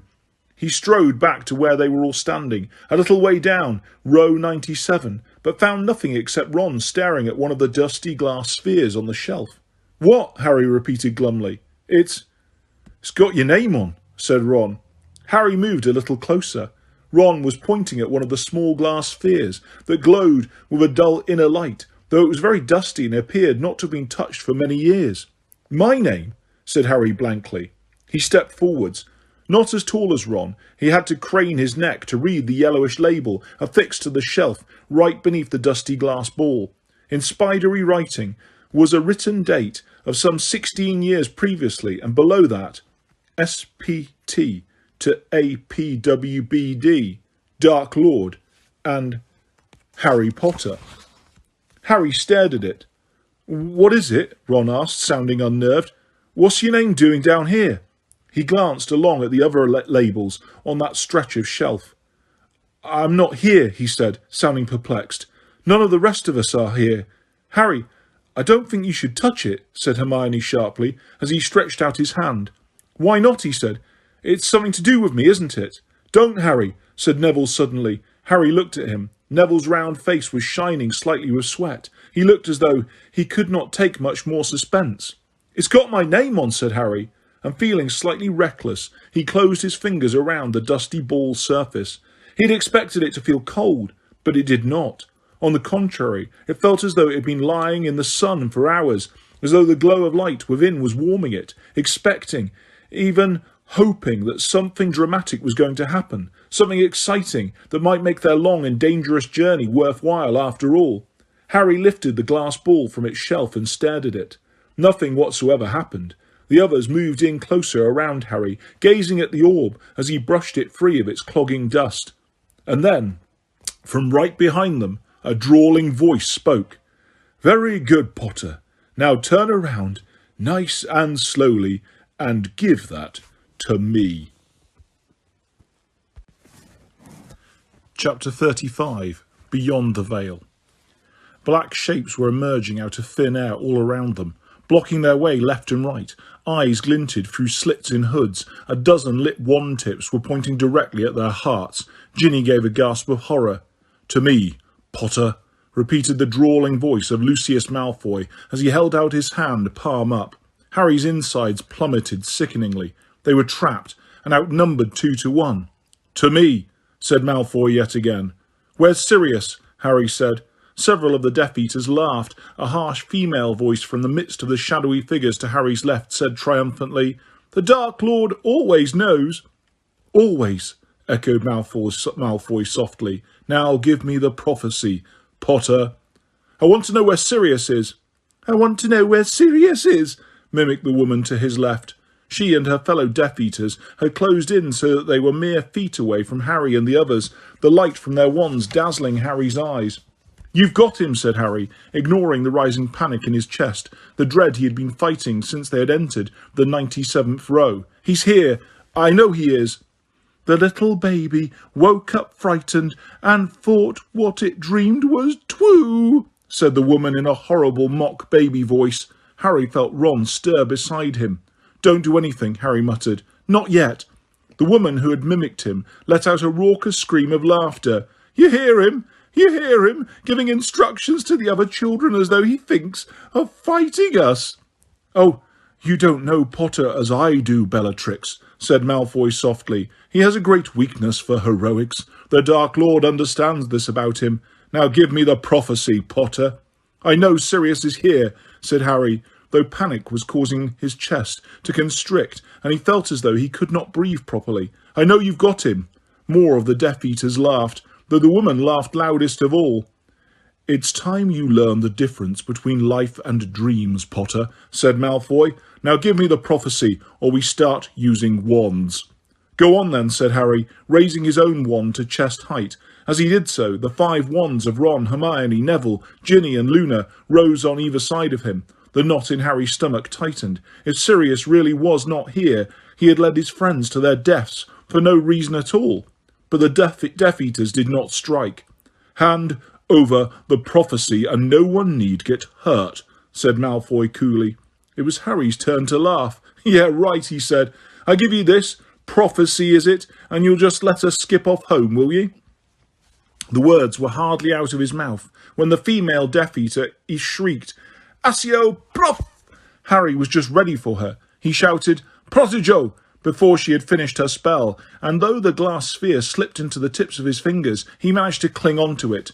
"Oh, he knows how to play, little bitty baby Potter," she said, her mad eyes staring through the slits in her hood. "Very well, then."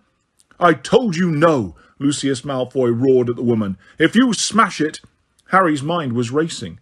The Death Eaters wanted this dusty spun glass sphere. He had no interest in it. He just wanted to get them all out of this alive, to make sure none of his friends paid a terrible price for his stupidity. The woman stepped forward, away from her fellows, and pulled off her hood.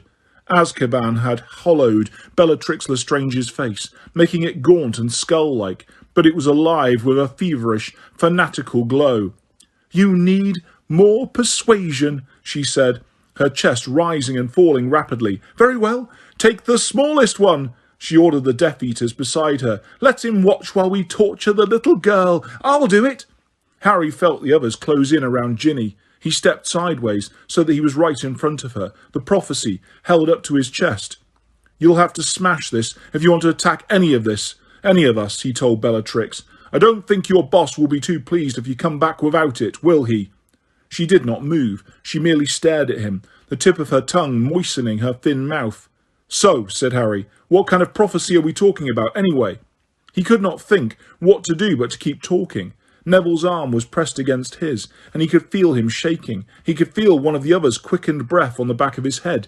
He was hoping they were all thinking hard about ways to get out of this, because his mind was blank.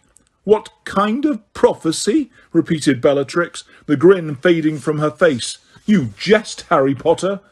"Nope, not jesting," said Harry, his eyes flicking from Death Eater to Death Eater, looking for a weak link, a space through which they could escape.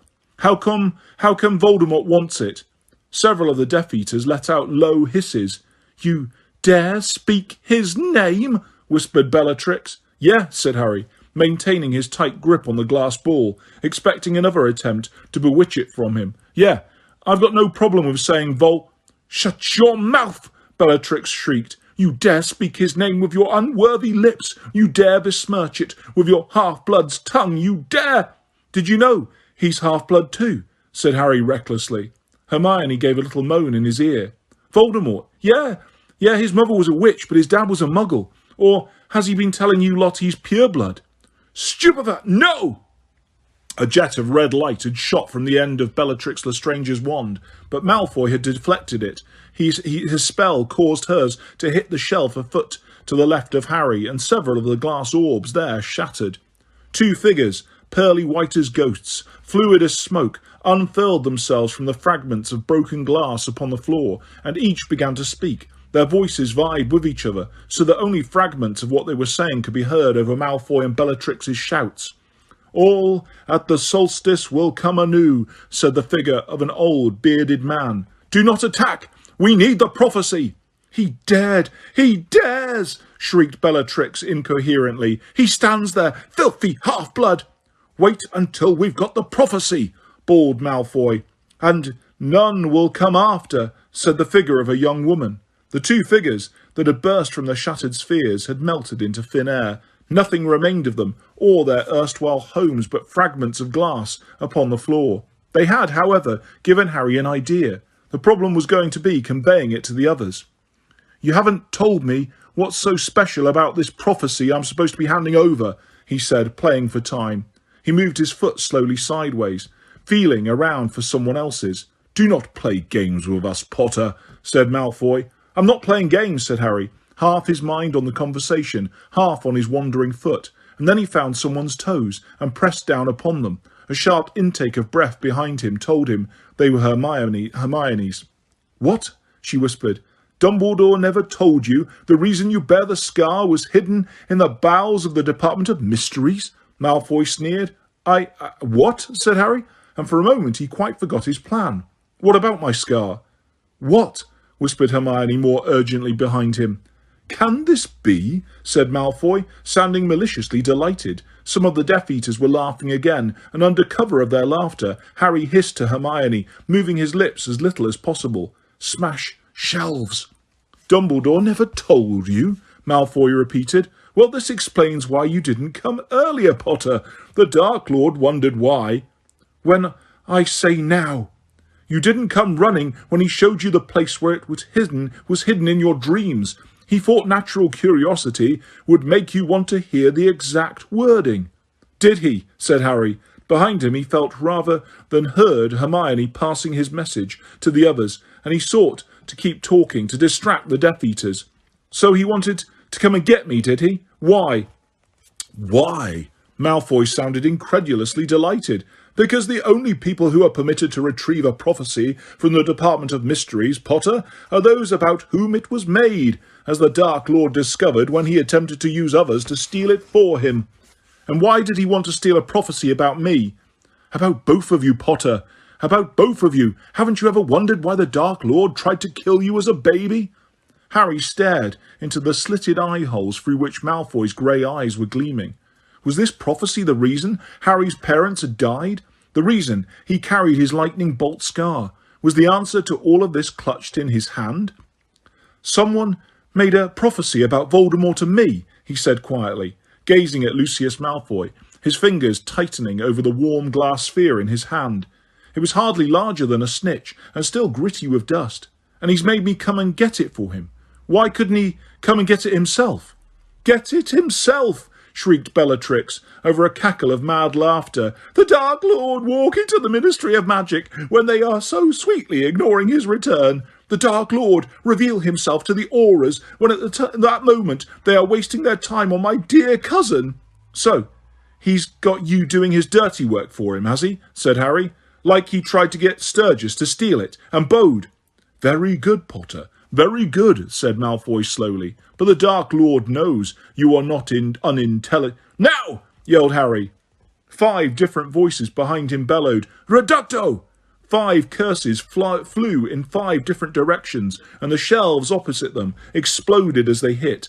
The towering structure swayed as 100 glass spheres burst apart. Pearly white figures unfurled into the air and floated there, their voices echoing from who know what long-dead past, amid the torment of crushing glass and splintered wood now raining down upon the floor. Run! Harry yelled, as the shelves swayed precariously and more glass spheres began to fall from above. He seized a handful of Hermione's robes and dragged her forwards, holding one arm over his head as chunks of shelf and shards of glass thundered down upon them. A Death Eater lunged forwards through the cloud of dust, and Harry elbowed him hard in the masked face.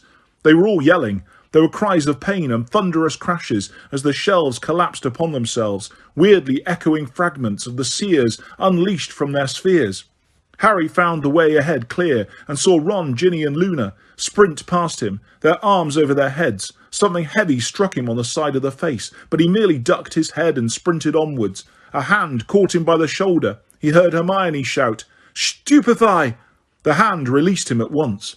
They were at the end of row 97. Harry turned right and began to sprint in earnest. He could hear footsteps right behind him, and Hermione's voice urging Neville on. Straight ahead! The door through which they had come was ajar. Harry could see the glittering light of the bell jar. He pelted through the doorway, the prophecy still clutched tight and safe in his hand, and waited for the others to hurtle over the threshold before slamming the door behind them. "Colloportus!" gasped Hermione, and the door sealed itself with an odd squelching noise. Where are the others?" gasped Harry. He had thought Ron, Luna and Ginny were ahead of them, that they would be waiting in this room, but there was nobody there. "They must have gone the wrong way," whispered Hermione, terror in her face. "Listen," whispered Neville. Footsteps and shouts echoed from behind the door they had just sealed. Harry put his ear close to the door to listen, and heard Lucius Malfoy roar, "Leave not! Leave him, I say! His injuries will be nothing to the Dark Lord, and compared to losing that prophecy. Jugson, come back here, we need to organise. We'll split into pairs and search, and don't forget, be gentle and with Potter until we've got the prophecy. You can kill the others if necessary. Bellatrix, Rodolphus, you take the left. Crabbe, Rabaston, go right. Jugson, Dolohov, the door straight ahead. McNair and Avery, through there. Rookwood, over there. Mulciber, come with me." "What do we do?" Hermione asked Harry, trembling from head to foot. "Well, we don't stand here waiting for them to find us for a start," said Harry. "Let's get away from this door."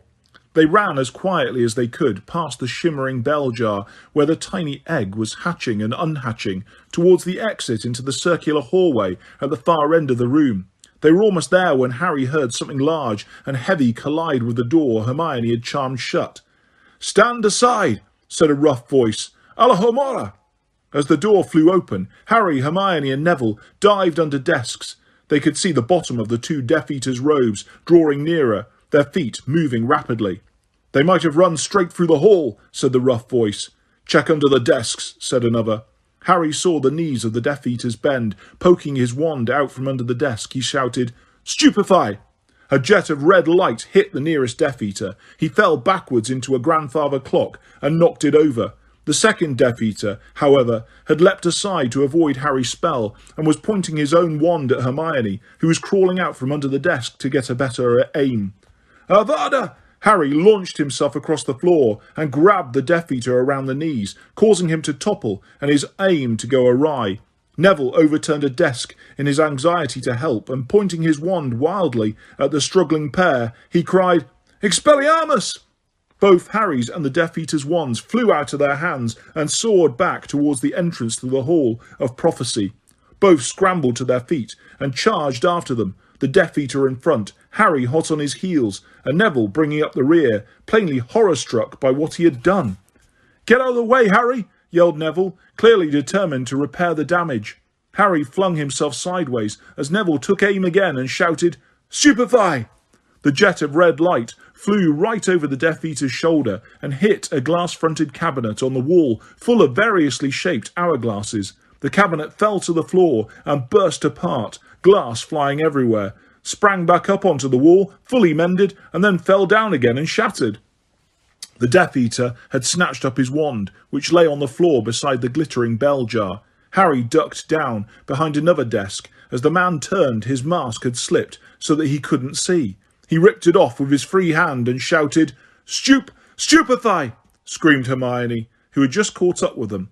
The jet of red light hit the Death Eater in the middle of his chest. He froze, his arm still raised. His wand fell to the floor with a clatter, and he collapsed backwards towards the bell jar. Harry expected to hear a clunk, for the man to hit the solid glass and slide off the jar onto the floor, but instead his head sank through the surface of the bell jar as though it were nothing but a soap bubble, and he came to rest, sprawled on his back on the table, with his head lying inside the jar full of glittering wind. "Accio wand!" cried Hermione. Harry's wand flew from a dark corner into her hand, and she threw it to him. "Thanks," he said. "Right, let's get out of—" "Look out!" said Neville, horrified. He was staring at the Death Eater's head in the bell jar. All three of them raised their wands again, but none of them struck. They were all gazing, open-mouthed, appalled at what was happening to the man's head. It was shrinking very fast, growing balder, and black hair and stubble retracting into his skull, his cheeks becoming smooth, his skull around and covered with peach-like fuzz. A baby's head now sat grotesquely on top of the thick, muscled neck of the Death Eater as he struggled to get up again, but even as they watched, their mouths open, the head began to swell to its previous proportions again. Thick black hair was sprouting from the pate and chin. "It's time," said Hermione in an awestruck voice. "Time!" The Death Eater shook his ugly head again, trying to clear it, but before he could pull himself together, it began to shrink back to babyhood once more. There was a shout from a room nearby, then a crash and a scream. "Ron!" Harry yelled, turning quickly from the monstrous transformation taking place before them. "Ginny! Luna!" "Harry!" Hermione screamed. The Death Eater had pulled his head out of the bell jar. His appearance was utterly bizarre, his tiny baby's head bawling loudly, while his thick arms flailed dangerously in all directions, narrowly missing Harry, who had ducked. Harry raised his wand, but to his amazement, Hermione seized his arm. "You can't hurt a baby!" There was no time to argue the point. Harry could hear more footsteps growing louder from the Hall of Prophecy, and knew too late that he ought to have shouted and given away their position. "Come on," he said, and leaving the ugly baby-headed Death Eater staggering behind them, they took off for the door that stood open at the other end of the room, leading back into the black hallway. They had run halfway towards it when Harry saw through the open door 2 more Death Eaters running across the black room towards them. Veering left, he burst instead into a small, dark, cluttering office and slammed the door behind them. "Callow!" began Hermione, but before she could complete the spell, the door had burst open and the 2 Death Eaters had come hurtling inside. With a cry of triumph, both yelled, "Impedimenta!" Harry, Hermione and Neville were all knocked backwards off their feet. Neville was thrown over the desk and disappeared from view. Hermione smashed into a bookcase and was promptly deluged in a cascade of heavy books. The back of Harry's head slammed into the stone wall behind him. Tiny lights burst in front of his eyes, and for a moment he was too dizzy and bewildered to react. "We've got him!" yelled the Death Eater nearest Harry. "In an office off Silencio!" cried Hermione, and the man's voice was extinguished. He continued to mouth through the hole in his mask, but no sound came out. He was thrust aside by his fellow Death Eater.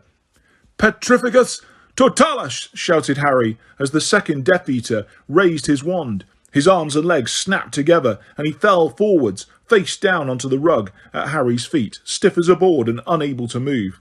"Well done, But the Death Eater Hermione had just struck dumb made a sudden slashing movement with his wand. A streak of what looked like a purple flame passed right across Hermione's chest. She gave a tiny "oh" as though of surprise and crumpled to the floor, where she lay motionless. "Hermione!" Harry fell to his knees beside her as Neville crawled rapidly towards her from under the desk, his wand held up in front of him. The Death Eater kicked out hard at Neville's head as he emerged. His foot broke Neville's wand in 2 and connected with his face. Neville gave a howl of pain and recoiled, clutching his mouth and nose.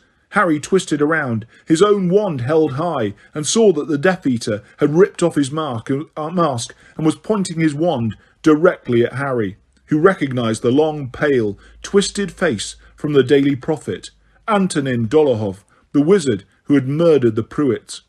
Dolohov grinned. With his free hand, he pointed from the prophecy still clutched in Harry's hand to himself, then at Hermione. Though he could no longer speak, his meaning could not have been clearer. "Give me the prophecy, or you get the same as her." "Like you won't kill us all anyway, the moment I hand it over," said Harry. A whine of panic inside his head was preventing him thinking properly. He had one hand on Hermione's shoulder, which was still warm, yet did not dare look at her properly. "Don't let her be dead. Don't let her be dead. It's my fault if she's dead." "Whatever you do, Harry," said Neville fiercely from under the desk, lowering his hands to show a clearly broken nose and blood pouring down his mouth and chin, "don't give it to him." Then there was a crash outside the door, and Dolohov looked over his shoulder. The baby-headed Death Eater had appeared in the doorway, his head bawling, his great fist still flailing uncontrollably at everything around him. Harry seized his chance. "Petrificus totalis!" The spell hit Dolohov before he could block it, and he toppled forwards across his comrade, both of them rigid as boards and unable to move an inch. "Hermione," Harry said at once, shaking her as the baby-headed Death Eater blundered out of sight again. "Hermione, wake up!" What did you do to her? Said Neville, crawling out from under the desk to kneel at her other side, blood streaming from his rapidly swelling nose. I dunno. Neville groped for Hermione's wrist. That's the pulse, Harry. I'm sure it is. Such a powerful wave of relief swept through Harry that for a moment he felt light-headed. She's alive? Yeah, I think so. There was a pause in which Harry listened hard for the sound of more footsteps, but all he could hear were the whimpers and blunderings of the baby-headed Death Eater in the next room. Neville, we're not far from the exit, Harry whispered. We're right next to that circular room. If we can just get you across it and find the right door before any more Death Eaters come, I'll bet you can get Hermione up the corridor and into the lift. Then you could find someone, raise the alarm.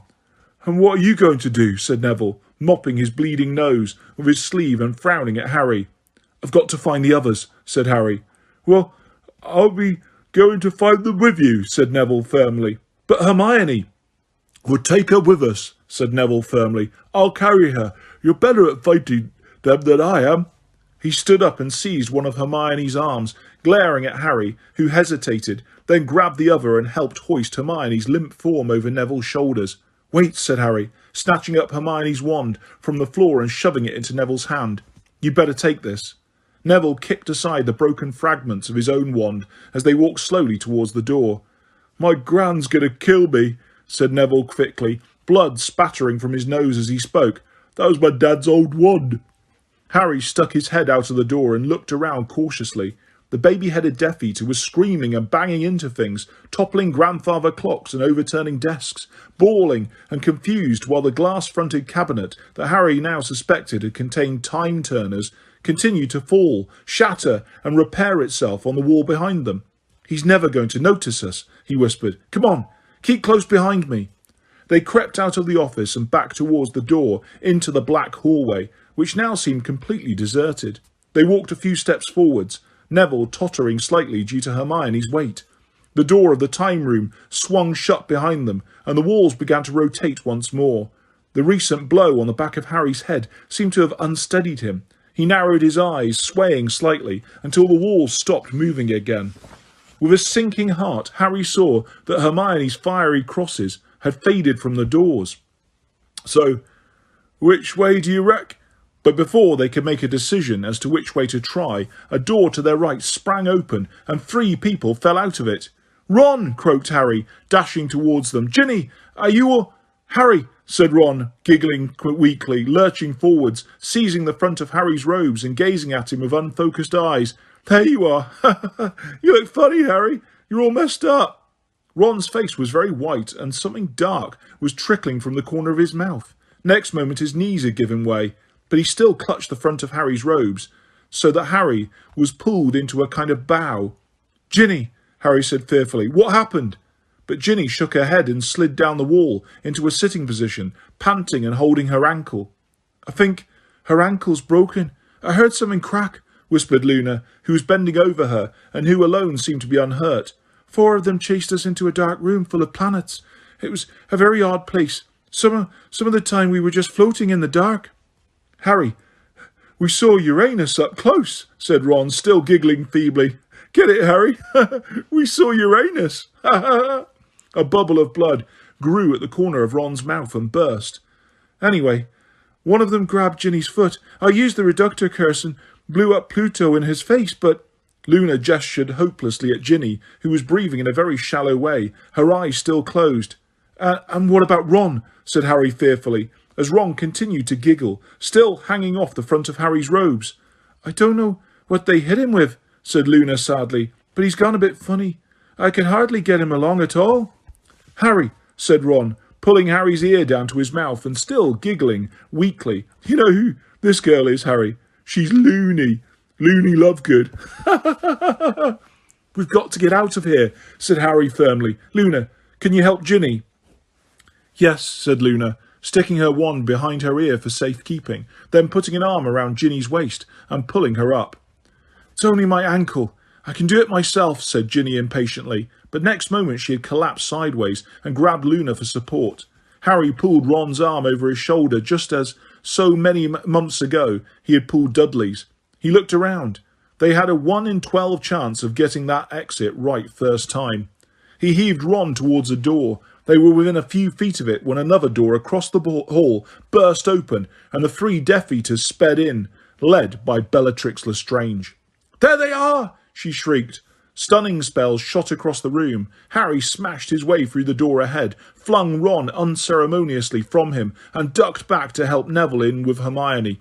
They were all over the threshold just in time to slam the door against Bellatrix. "Colloportus!" shouted Harry, and he heard 3 bodies slam into the door on the other side. "It doesn't matter," said a man's voice. "There are other ways in. We've got them. They're here." Harry spun around. They were back in the brain room, and sure enough, there were doors all around the walls. He could hear footsteps in the hall behind them as more Death Eaters came running to join the first. "Luna, Neville, help me!"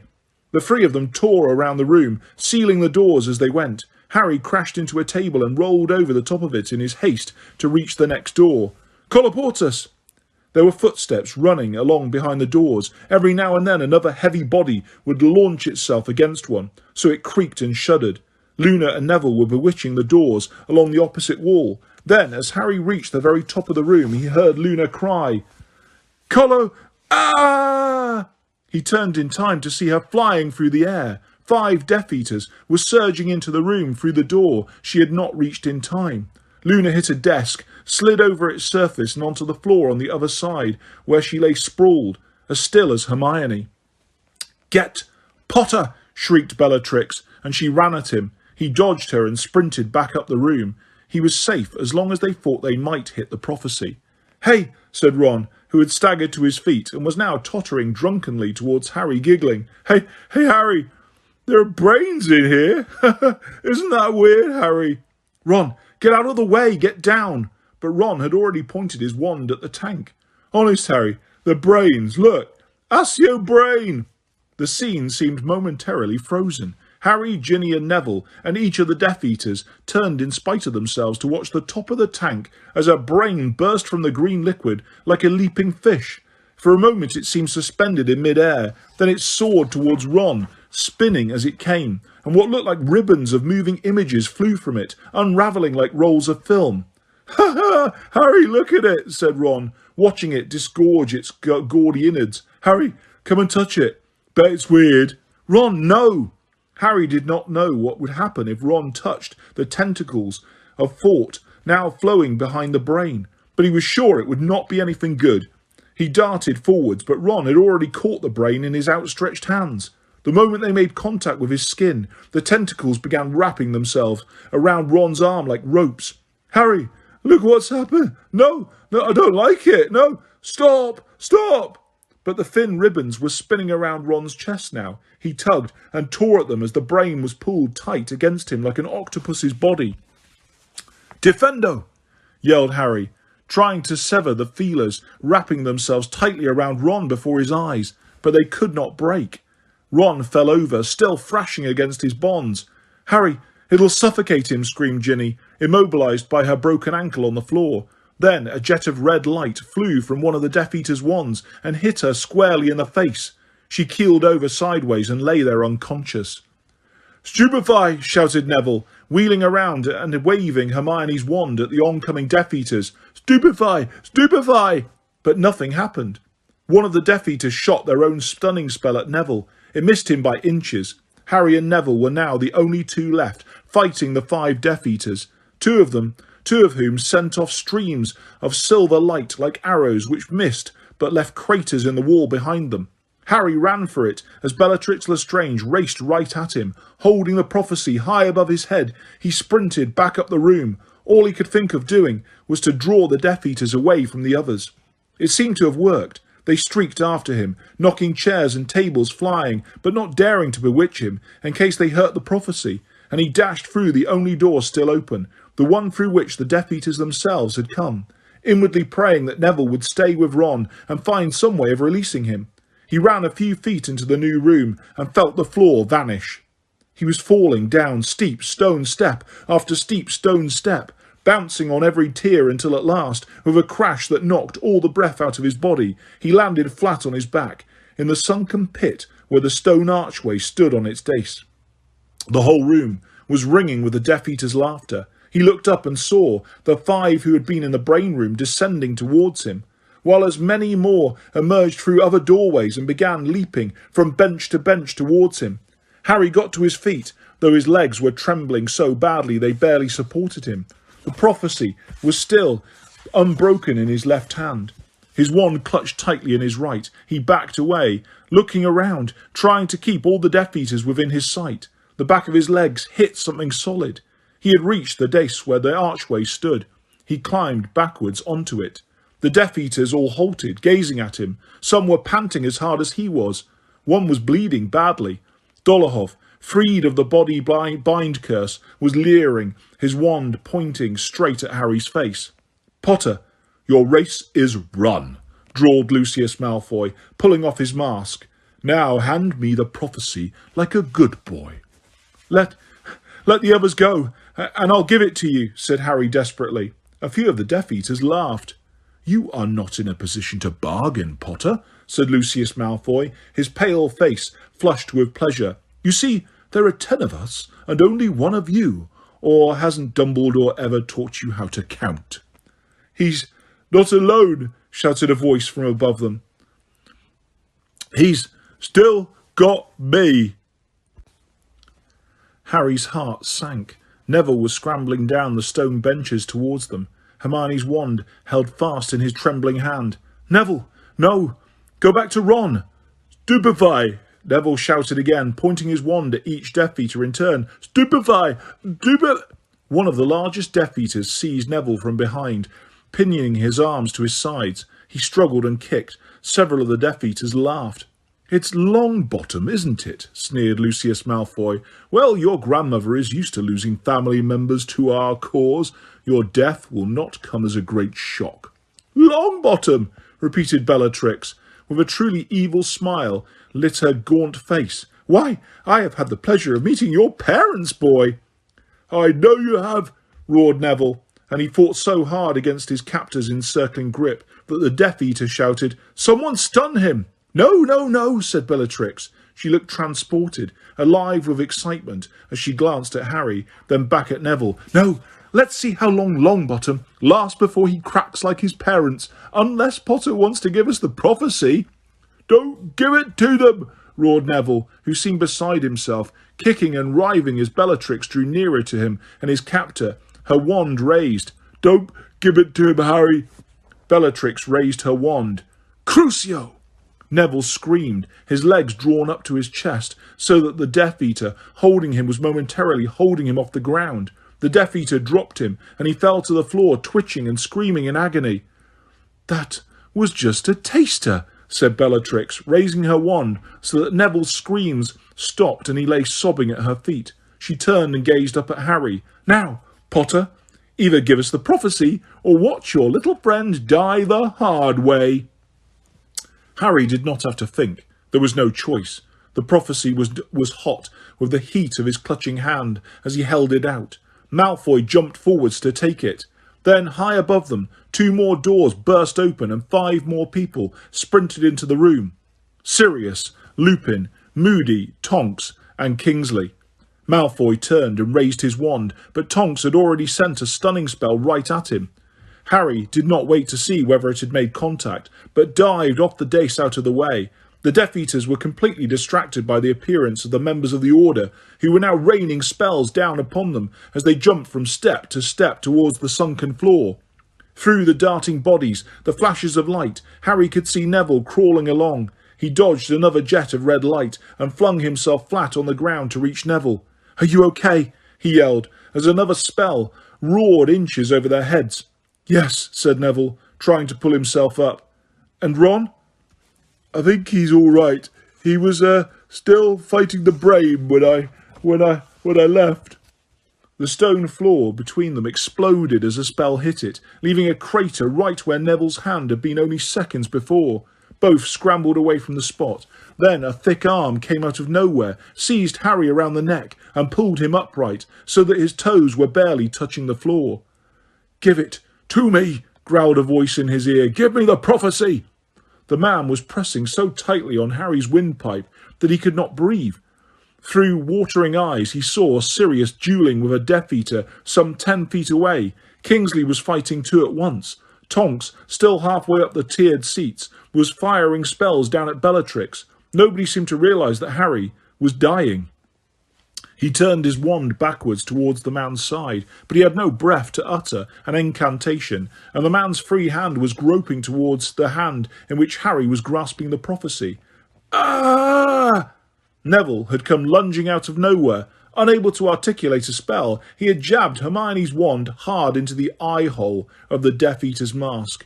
The man relinquished Harry at once with a howl of pain. Harry whirled around to face him and gasped, "Stupefy!" The Death Eater keeled over backwards and his mask slipped off. It was McNair, Buckbeak's would-be killer, one of his eyes now swollen and bloodshot.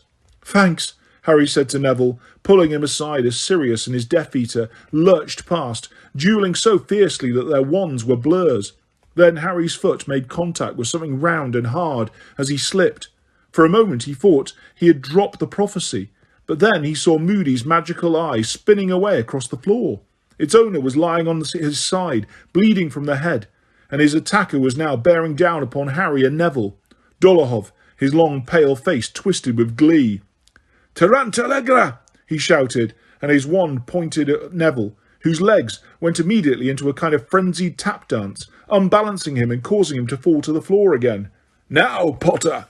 He made the same slashing movement with his wand that he had used on Hermione, just as Harry yelped, "Protego!" Harry felt something streak across his face like a blunt knife. The force of it knocked him sideways and he fell over Neville's jerking legs, but the shield charm had stopped the worst of the spell. Dolohov raised his wand again. "Accio, Prof!"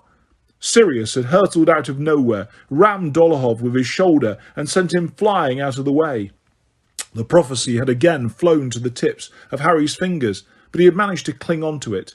Now Sirius and Dolohov were duelling, their wands flashing like swords, sparks flying from their wand tips. Dolohov drew back his wand to make the same slashing movement he had used on Harry and Hermione. Springing up, Harry yelled, "Petrificus totalis!"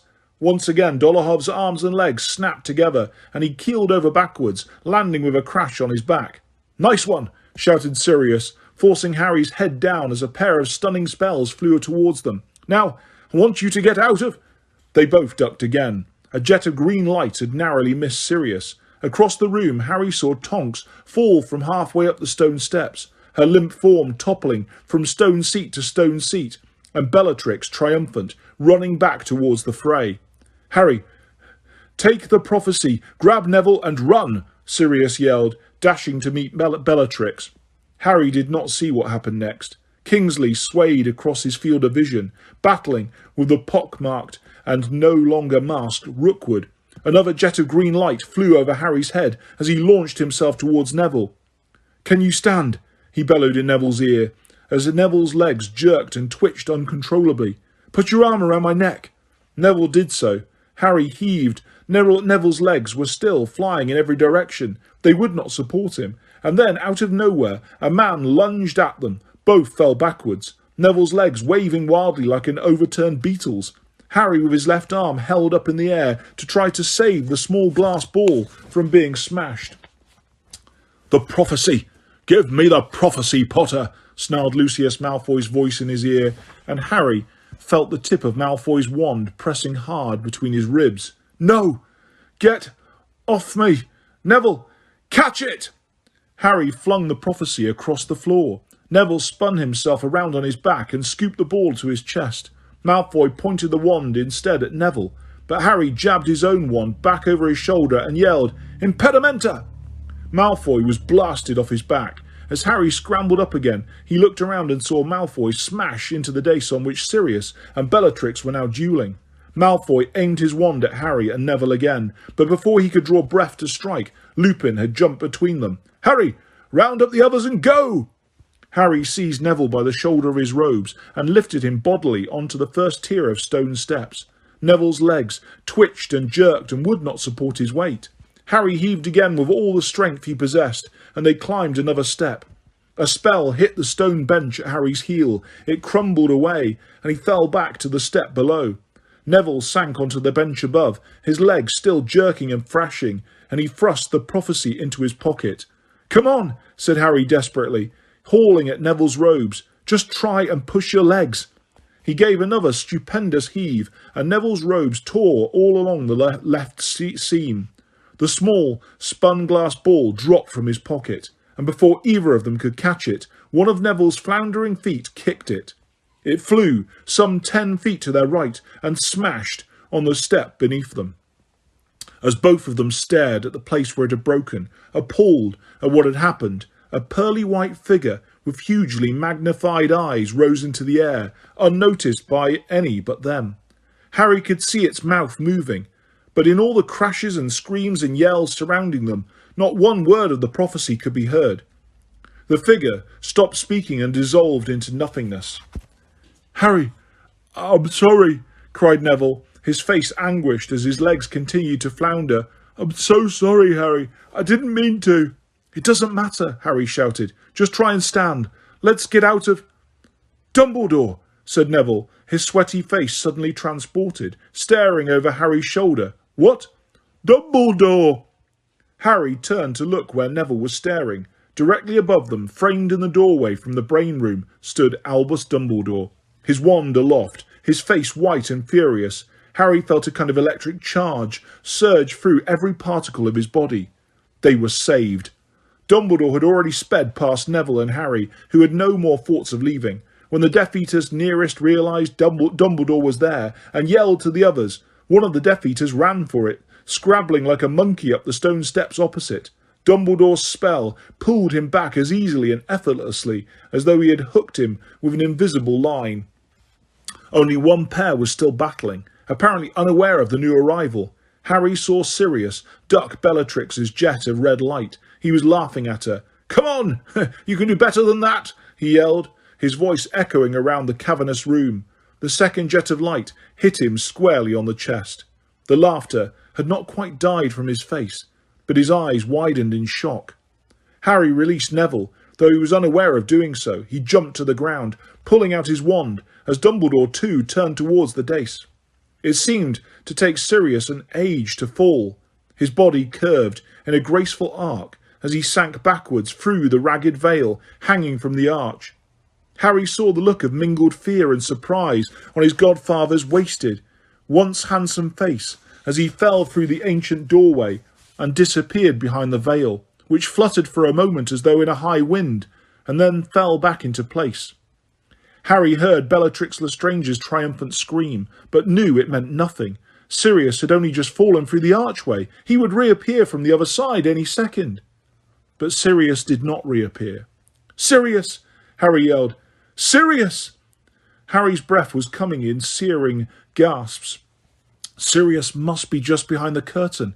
He, Harry, would pull him back out.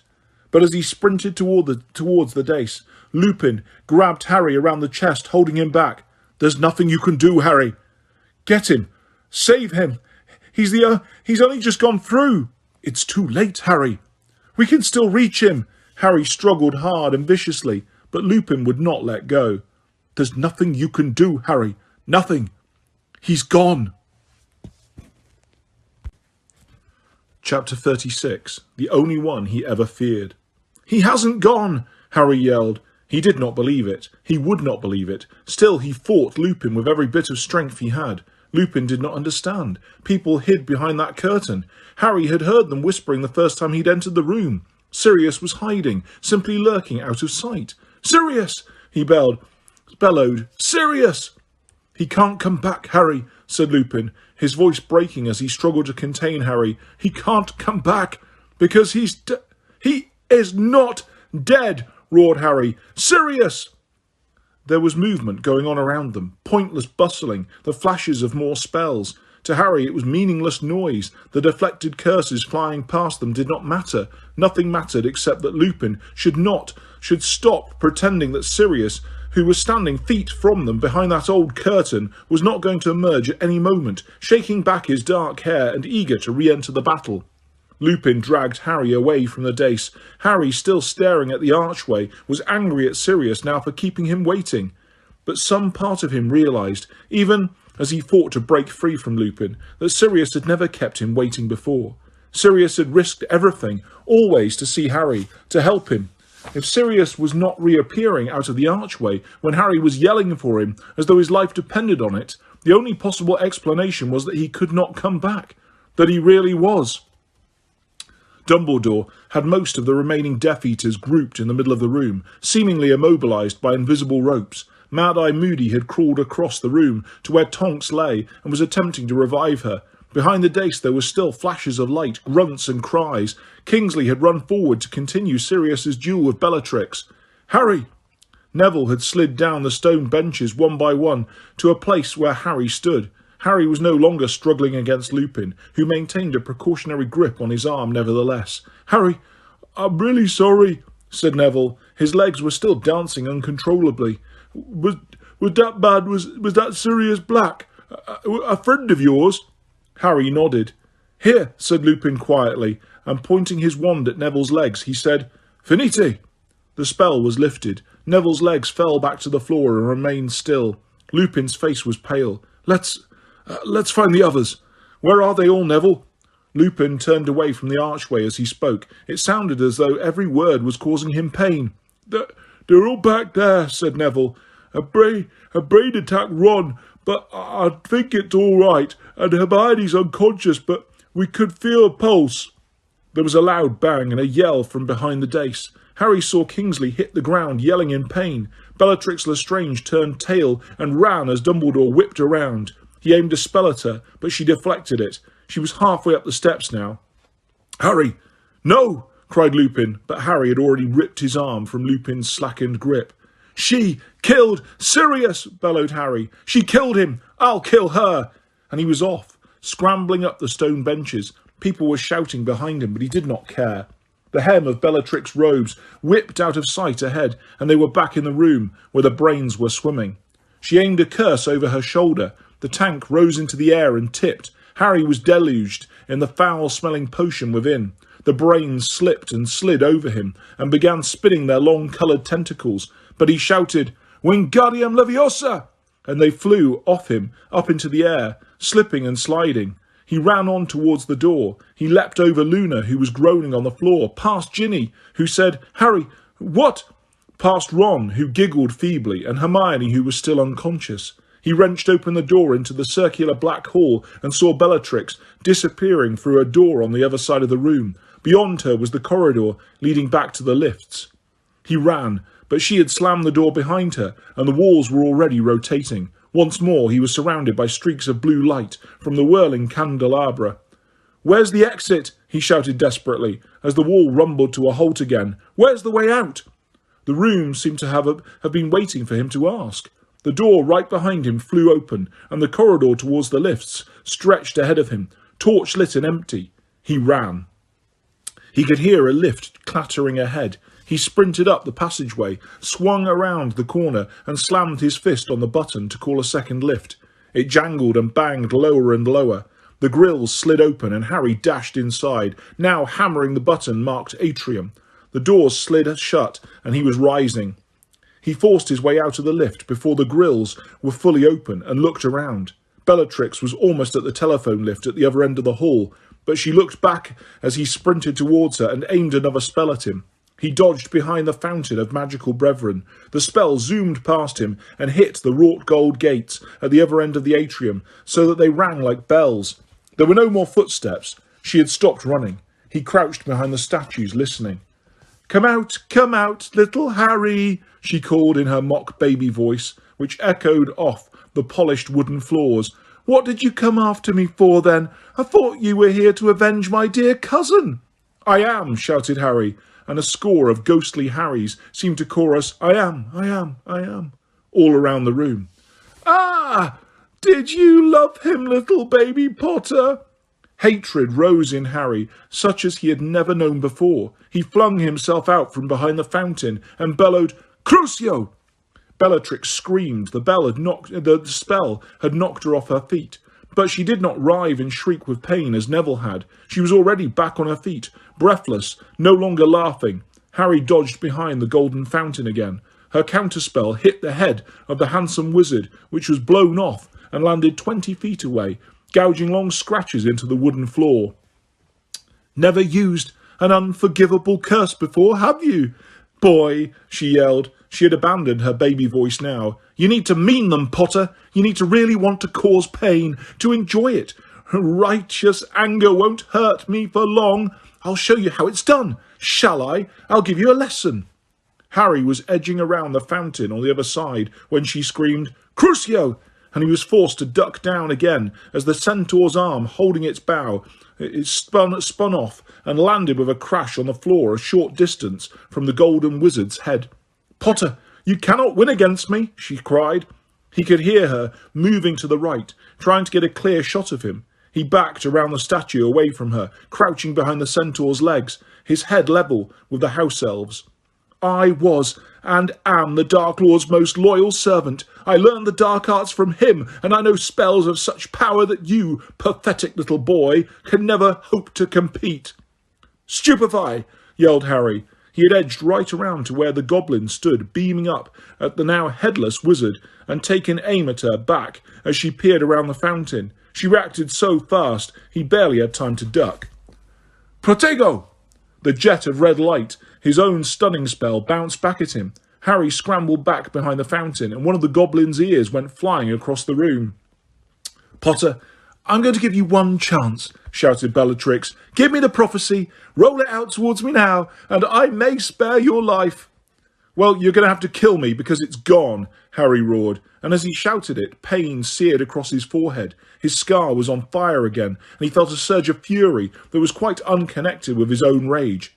"And he knows," said Harry, with a mad laugh to match Bellatrix's own. "Your dear old mate Voldemort knows it's gone. He's not going to be happy with you, is he?" What do you mean?" she cried, and for the first time there was fear in her voice. "The prophecy smashed when I was trying to get Neville up the steps. What do you think Voldemort will say about that, then?" His scar seared and burned. The pain of it was making his eyes steam. "Liar!" she shrieked, but he could hear the terror behind the anger now. "You've got it, Potter, and you will give it to me. Accio prophecy! Accio prophecy!" Harry laughed again because he knew it would incense her, the pain building in his head so badly he thought his skull might burst. He waved his empty hand from behind the one-eared goblin and withdrew it quickly as she sent another jet of green light flying at him. "Nothing there," he shouted. "Nothing to summon. It smashed and nobody heard what it said. Tell your boss that." "No!" she screamed. "It isn't true. You're lying. Master, I tried. Do not punish me." "Don't waste your breath," yelled Harry, his eyes screwed up against the pain in his scar, now more terrible than ever. "He can't hear you from here." "Can't I, Potter?" said a high, cold voice. Harry opened his eyes. Tall, thin, and black-hooded, his terrible snake-like face white and gaunt, his scarlet, slit-pupilled eyes staring, Lord Voldemort had appeared in the middle of the hall, his wand pointing at Harry, who stood frozen, quite unable to move. "So, you smashed my prophecy," said Voldemort softly, staring at Harry with those pitiless red eyes.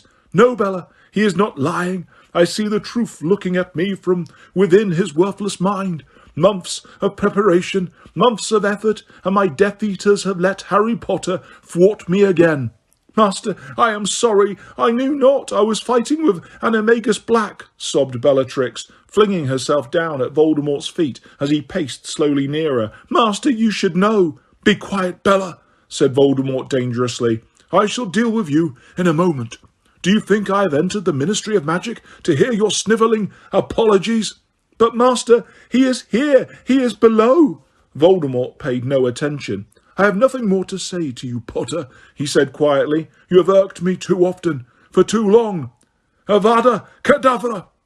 Harry had not even opened his mouth to resist. His mind was blank, his wand pointing uselessly at the floor. But the headless golden statue of the wizard in the fountain had sprung alive, leaping from its plinth to land with a crash on the floor between Harry and Voldemort.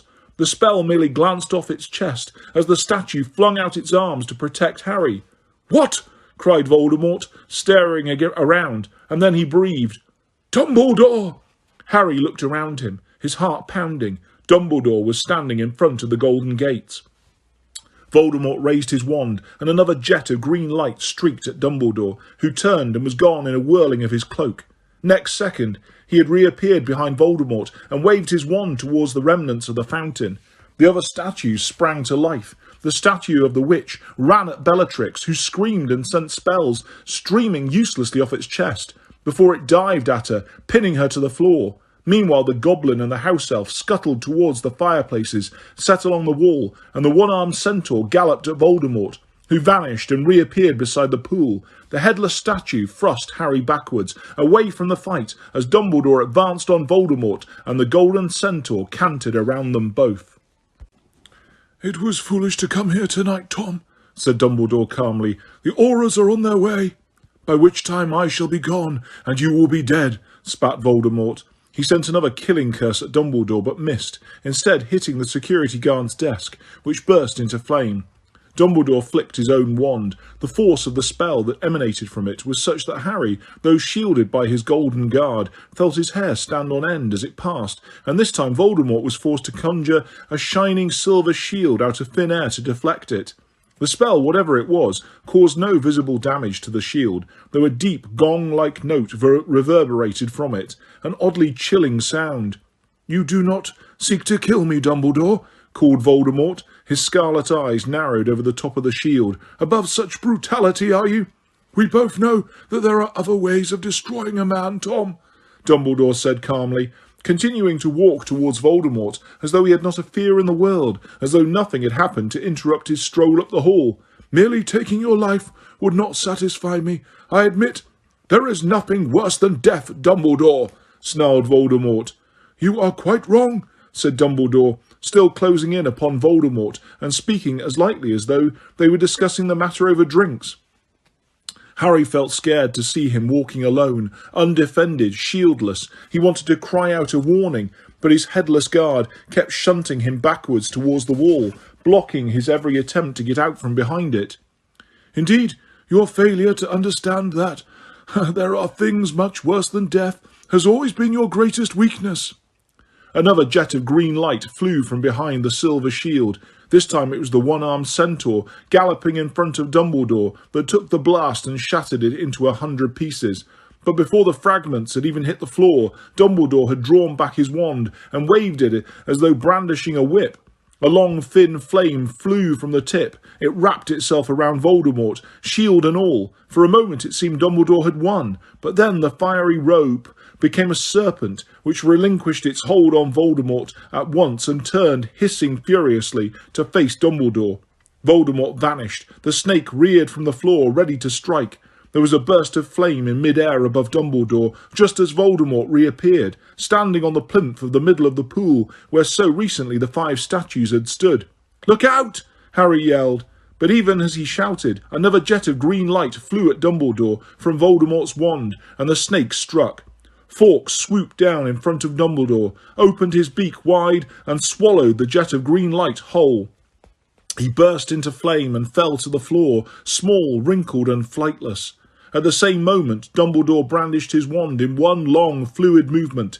The snake, which had been an instant from sinking its fangs into him, flew high into the air and vanished in a wisp of dark smoke, and the water in the pool rose up and covered Voldemort like a cocoon of molten glass. For a few seconds Voldemort was visible only as a dark, rippling, faceless figure, shimmering and indistinct upon the plinth, clearly struggling to throw off the suffocating mass. Then he was gone, and the water fell with a crash back into its pool, slopping wildly from over the sides, drenching the polished floor. "Master!" screamed Bellatrix. Sure it was over. Sure, Voldemort had decided to flee. Harry made to run, out from behind the statue guard. But Dumbledore bellowed, "Stay where you are, Harry!" For the first time, Dumbledore sounded frightened. Harry could not see why. The hall was quite empty but for themselves, the sobbing Bellatrix still trapped under the witch statue, and the baby phoenix Fawkes croaking feebly on the floor. Then Harry's scar burst open, and he knew he was dead. It was pain beyond imagining, pain past endurance. He was gone from the hall. He was locked in the coils of a creature with red eyes, so tightly bound that Harry did not know where his body ended and the creature's began. They were fused together, bound by pain, and there was no escape. And when the creature spoke, it used Harry's mouth, so that in his agony he felt his jaw move. "Kill me now, Dumbledore!" Blinded and dying, every part of him screaming for release, Harry felt the creature use him again. "If death is nothing, Dumbledore, kill the boy!" "Let the pain stop," thought Harry. "Let him kill us. End it, Dumbledore. Death is nothing compared to this. And I'll see Sirius again." And as Harry's heart filled with emotion, the creature's coils loosened. The pain was gone. Harry was lying face down on the floor, his glasses gone, shivering, as though he lay upon ice, not wood. And there were voices echoing through the hall, more voices than there should have been. Harry opened his eyes, saw his glasses lying by the heel of the headless statue that had been guarding him, but which now lay flat on its back, cracked and immobile. He put them on, and raised his head a little to find Dumbledore's crooked nose inches from his own. "Are you all right, Harry?" "Yes," said Harry, shaking so violently he could not hold his head up properly. "Yeah, Where's Voldemort? Who are all these? What's—" The atrium was full of people. The floor was reflecting the emerald green flames that had burst into life in all the fireplaces along one wall. The streams of witches and wizards were emerging from them. As Dumbledore pulled him back to his feet, Harry saw the tiny gold statues of the house elf and the goblin, leading a stunned-looking Cornelius Fudge forward. "He was there!" shouted a scarlet-robed man with a ponytail, who was pointing at a pile of golden rubble on the other side of the hall, where Bellatrix had lain trapped only moments before. "I saw him, Mr. Fudge. I swear it was you-know-who. He grabbed a woman and disapparated." "I know, Williamson, I know. I saw him too," gibbered Fudge, who was wearing pyjamas under his pinstriped cloak, and was gasping as though he had just run miles. "Merlin's beard. Here in the Ministry of Magic. Great heavens above. It doesn't even seem possible. My word, how can this be?" "If you proceed downstairs into the Department of Mysteries, Cornelius," said Dumbledore, apparently satisfied that Harry was all right, and walking forwards so that the newcomers realised he was there for the first time. A few of them raised their wands, others simply looked amazed. The statues of the elf and goblin applauded, and Fudge jumped so much that his slipper-clad feet left the floor. "You will find several escaped Death Eaters contained in the Death Chamber, bound by an anti-disapparation jinx, and awaiting your decision as to what to do with them." "Dumbledore," gasped Fudge, beside himself with amazement. "You, here, I... He looked wildly around at the auras he had brought with him, and could not have been clearer that he was in half a mind to cry. "Seize him!" "Cornelius, I am ready to fight your men, and win again," said Dumbledore in a thunderous voice. "But a few moments ago you saw proof with your own eyes that I have been telling you the truth for a year. Lord Voldemort has returned. You have been chasing the wrong man for 12 months, and it is time you listened to sense." I don't... "Well," blustered Fudge, looking around as though hoping somebody was going to tell him what to do. When nobody did, he said, "Very well. Dawlish, Williamson, go down to the Department of Mysteries and see. Dumbledore, you will need to tell me exactly. The Fountain of Magical Brethren. What happened?" he added in a kind of whimper, staring around at the floor where the remains of the statues of the witch, wizard and centaur now lay scattered. "We can discuss that after I have sent Harry back to Hogwarts," said Dumbledore. Harry Potter!" Fudge spun around and stared at Harry, who was still standing against the wall beside the fallen statue that had guarded him during Dumbledore and Voldemort's duel. Here," said Fudge. "Why? What's all this about?" "I shall explain everything," repeated Dumbledore, "when Harry is back at school." He walked away from the pool to the place where the golden wizard's head lay on the floor. He pointed his wand at it and muttered, "Portus!" The head glowed blue and trembled noisily against the wooden floor for a few seconds, then became still once more. "Now, see here, Dumbledore," said Fudge, as Dumbledore picked up the head and walked back to Harry carrying it. "You haven't got authorization for that portkey. You can't do things like that right in the front of the Minister for Magic. You... His voice faltered as Dumbledore surveyed him magisterially over his half-moon spectacles. "You will give the order to remove Dolores Umbridge from Hogwarts," said Dumbledore. "You will tell your auras to stop searching for my care of magical creatures teacher so that he can return to work.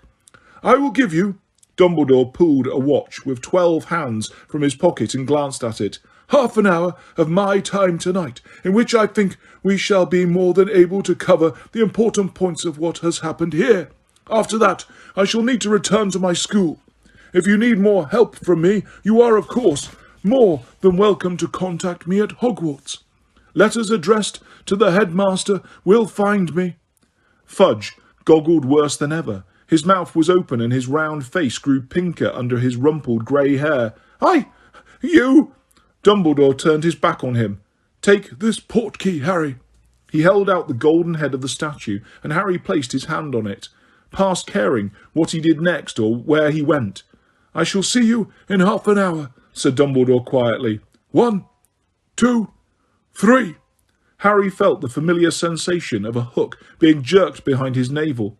The polished wooden floor was gone from beneath his feet. The atrium, Fudge and Dumbledore had all disappeared, and he was flying forwards in a whirlwind of colour and sound. Chapter 37. The Lost Prophecy. Harry's feet hit solid ground. His knees buckled a little, and the golden wizard's head fell with a resounding clunk to the floor. He looked around and saw that he had arrived in Dumbledore's office. Everything seemed to have repaired itself during the headmaster's absence. The delicate silver instruments stood once more on the spindle-legged tables, puffing and whirring serenely. The portraits of the headmasters and headmistresses were snoozing in their frames, heads lolling back in armchairs or against the edge of the picture. Harry looked through the window. There was a cool line of pale green along the horizon. Dawn was approaching. The silence and the stillness, broken only by the occasional grunt or snuffle of a sleeping portrait, was unbearable to him. If his surroundings could have reflected the feelings inside him, the pictures would have been screaming in pain. He walked around the quiet, beautiful office, breathing quickly, trying not to think. But he had to think. There was no escape. It was his fault Sirius had died. It was all his fault. If he, Harry, had not been stupid enough to fall for Voldemort's trick, if he had not been so convinced that what he had been seeing in his dream was real, if he had only been able to open his mind to the possibility that Voldemort was, as Hermione had said, banking on Harry's love of playing the hero. It was unbearable. He would not think about it. He could not stand it. There was a terrible hollow inside him he did not want to feel or examine, a dark hole where Sirius had been, where Sirius had vanished. He did not want to have to be alone with that great silent space. He could not stand it. A picture behind him gave a particularly loud grunting snore, and a cool voice said, "Ah, Harry Potter." Phineas Nigellus gave a long yawn, stretching his arms as he watched Harry with shrewd, narrow eyes. "And what brings you here in the early hours of the morning?" said Phineas eventually. "The office is supposed to be barred to all but the rightful headmaster, or has Dumbledore sent you here? Oh, don't tell me." He gave another shuddering yawn. "Another message for my worthless great-grandson." Harry could not speak. Phineas Nigellus did not know that Sirius was dead, but Harry could not tell him. To say it aloud would be to make it final, absolute, irretrievable. A few more of the portraits had stirred now. Terror of being interrogated made Harry stride across the room and seize the doorknob. It would not turn. He was shut in. "I hope this means," said the corpulent red-nosed wizard, who hung on the wall behind the headmaster's desk, "that Dumbledore will soon be back among us." Harry turned. The wizard was eyeing him with great interest. Harry nodded. He tugged again on the doorknob behind his back, but it remained immovable. "Oh, good," said the wizard. "It has been very dull without him, very dull indeed." He settled himself on the throne-like chair on which he had been painted, and smiled benignly upon Harry. "Dumbledore thinks very highly of you, as I am sure you know," he said comfortably. "Oh, yes. Holds you in great esteem." The guilt, filling the whole of Harry's chest like some monstrous weighty parasite, now writhed and squirmed.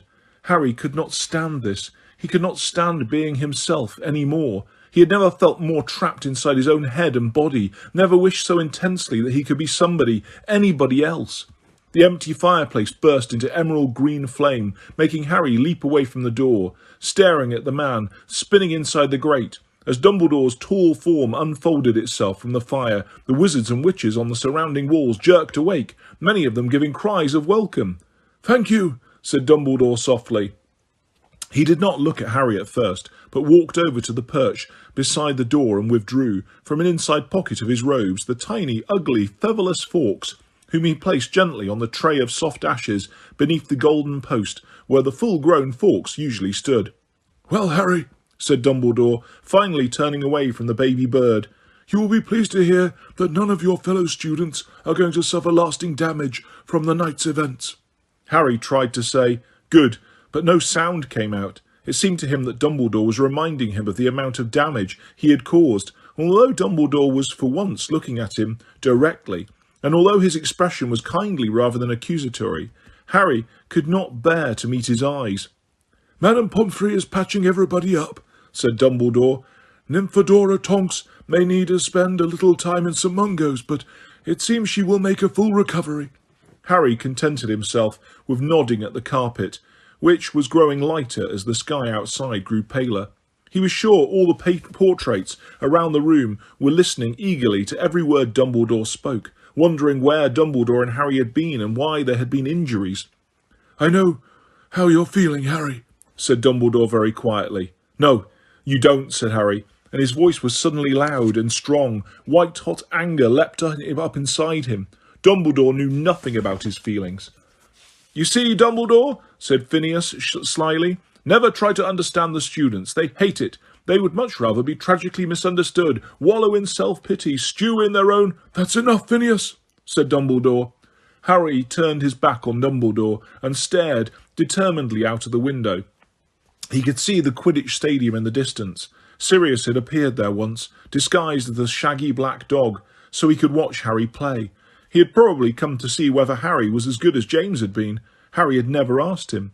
"There is no shame in what you are feeling, Harry," said Dumbledore's voice. "On the contrary, the fact that you can feel pain like this is your greatest strength." Harry felt the white-hot anger lick his insides, blazing in the terrible emptiness, filling him with a desire to hurt Dumbledore for his calmness and his empty words. "My greatest strength, is it?" said Harry, his voice shaking as he stared out at the Quidditch stadium, no longer seeing it. "You haven't got a clue. You don't know." "What don't I know?" asked Dumbledore calmly. It was too much. Harry turned around, shaking with rage. "I don't want to talk about how I feel, all right?" "Harry, suffering like this proves you are still a man. This pain is part of being human." "Then I don't want to be human," Harry roared, and he seized the delicate silver instrument from the spindle-legged table beside him and flung it across the room. It shattered into 100 tiny pieces against the wall. Several of the pictures let out yells of anger and fright, and the portrait of Armando Dept said, "Really?"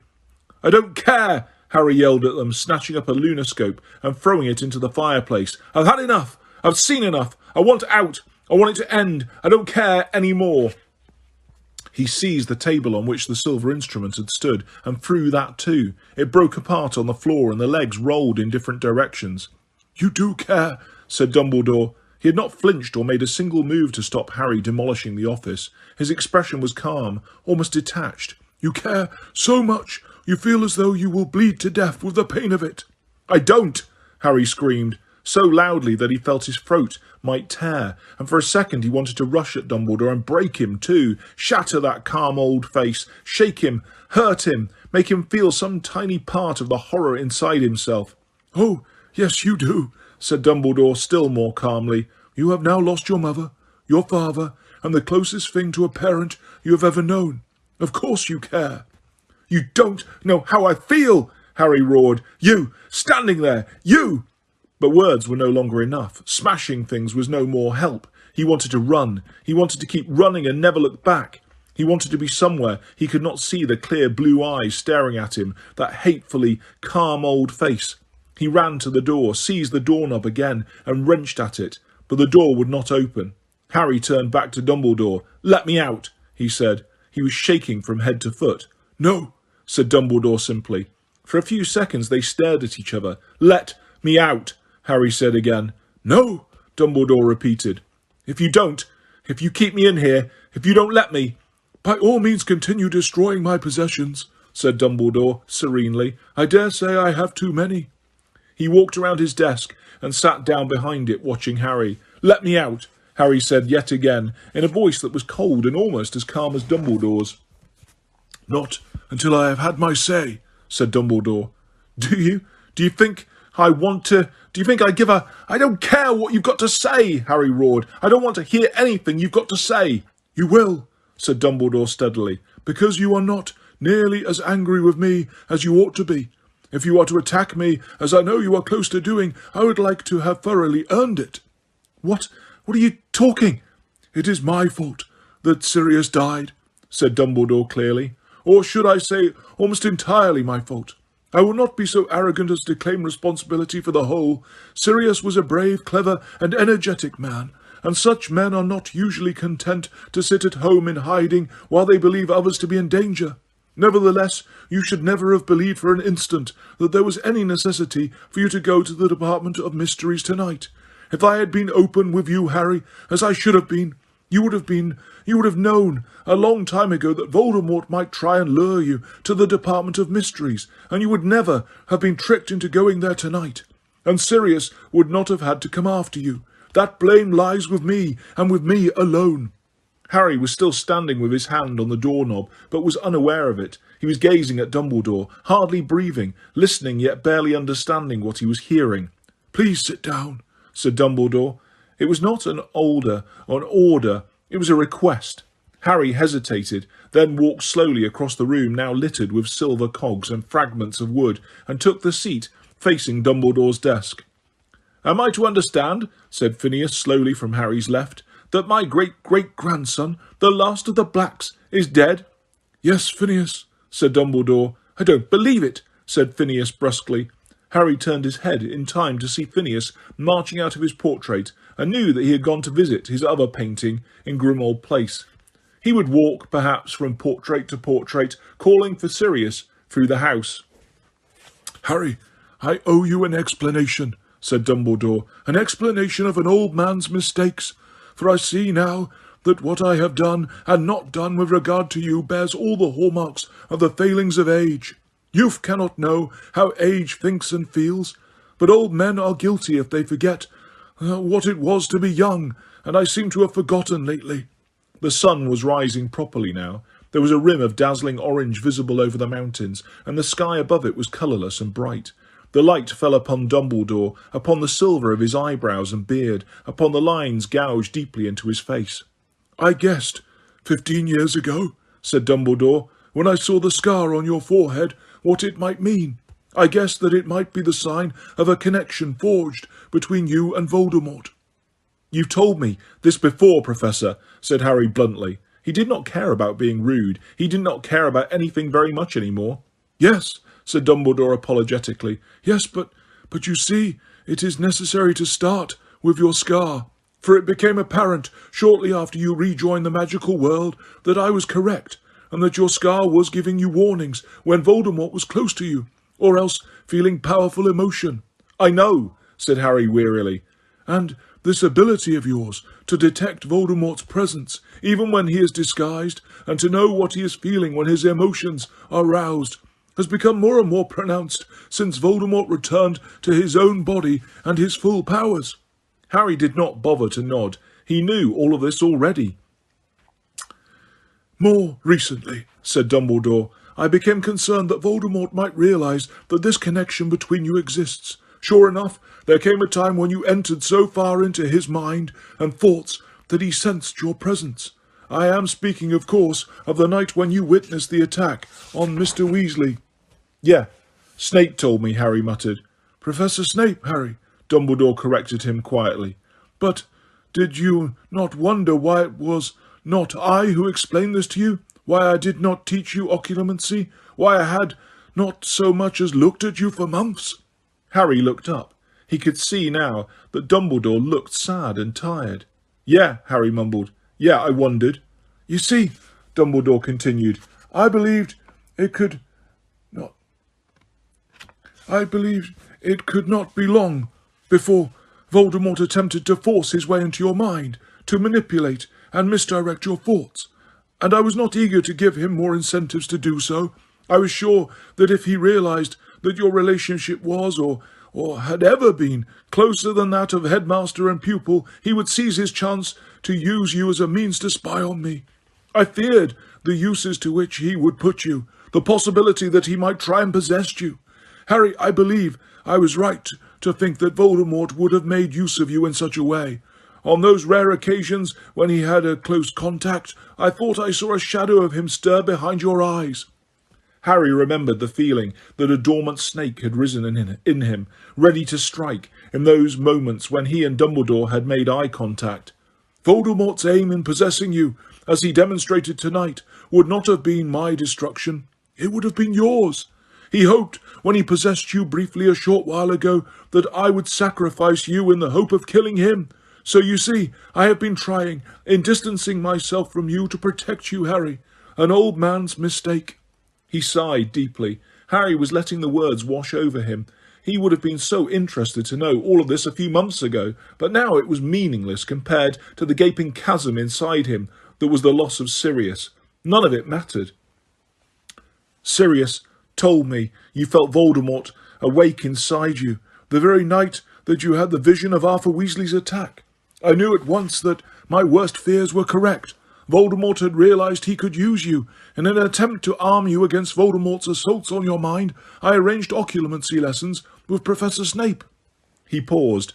Harry watched the sunlight, which was sliding slowly across the polished surface of Dumbledore's desk, illuminate a silver ink pot and handsome scarlet quill.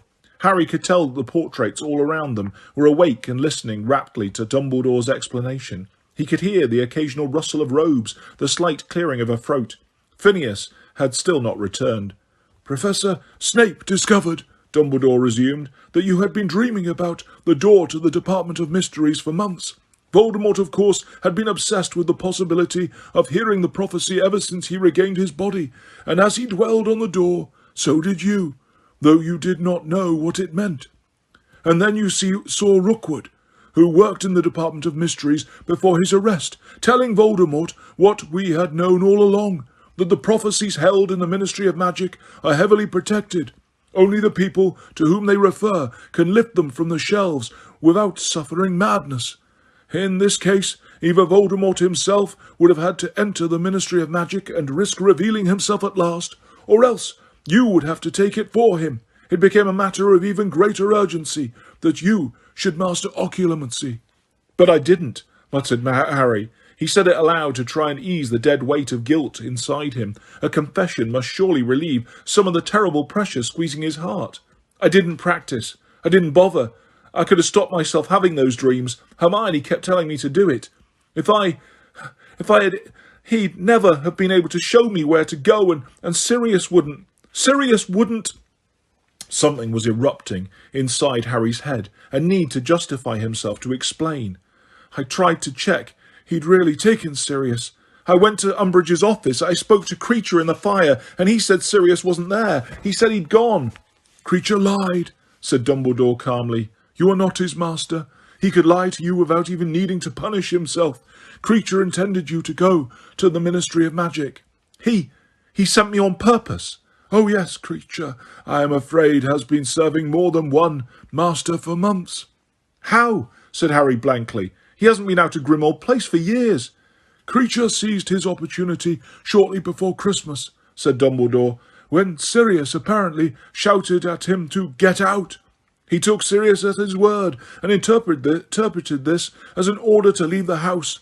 He went to the only Black family member for whom he had any respect left, Black's cousin Narcissa, sister of Bellatrix and a wife of Lucius Malfoy." "How do you know all this?" Harry said. His heart was beating very fast. He felt sick. He remembered worrying about Creature's odd absence over Christmas, remembered him turning up again in the attic. "Creature told me last night," said Dumbledore. "You see, when you gave Professor Snape that cryptic warning, he realized that you had a vision of Sirius trapped in the bowels of the Department of Mysteries. He, like you, attempted to contact Sirius at once. I should explain that members of the Order of the Phoenix have more reliable methods of communicating than the fire in Dolores Umbridge's office. Professor Snape found that Sirius was alive and safe in Grimmauld Place. When, however you did not return from your trip into the forest with Dolores Umbridge, Professor Snape grew worried that you still believed Sirius to be a captive of Lord Voldemort's. He alerted certain Order members at once. Dumbledore heaved a great sigh and continued. Alistair Moody, Nymphadora Tonks, Kingsley Shacklebolt and Remus Lupin were at headquarters when he made contact.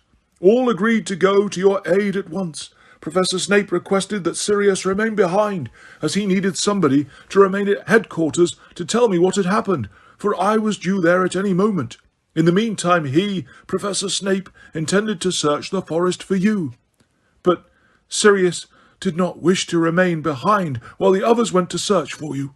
He delegated to Kreacher the task of telling me what had happened, and so it was that when I arrived in Grimmauld Place shortly after they had all left for the ministry, it was the elf who told me, laughing fit to burst, where Sirius had gone.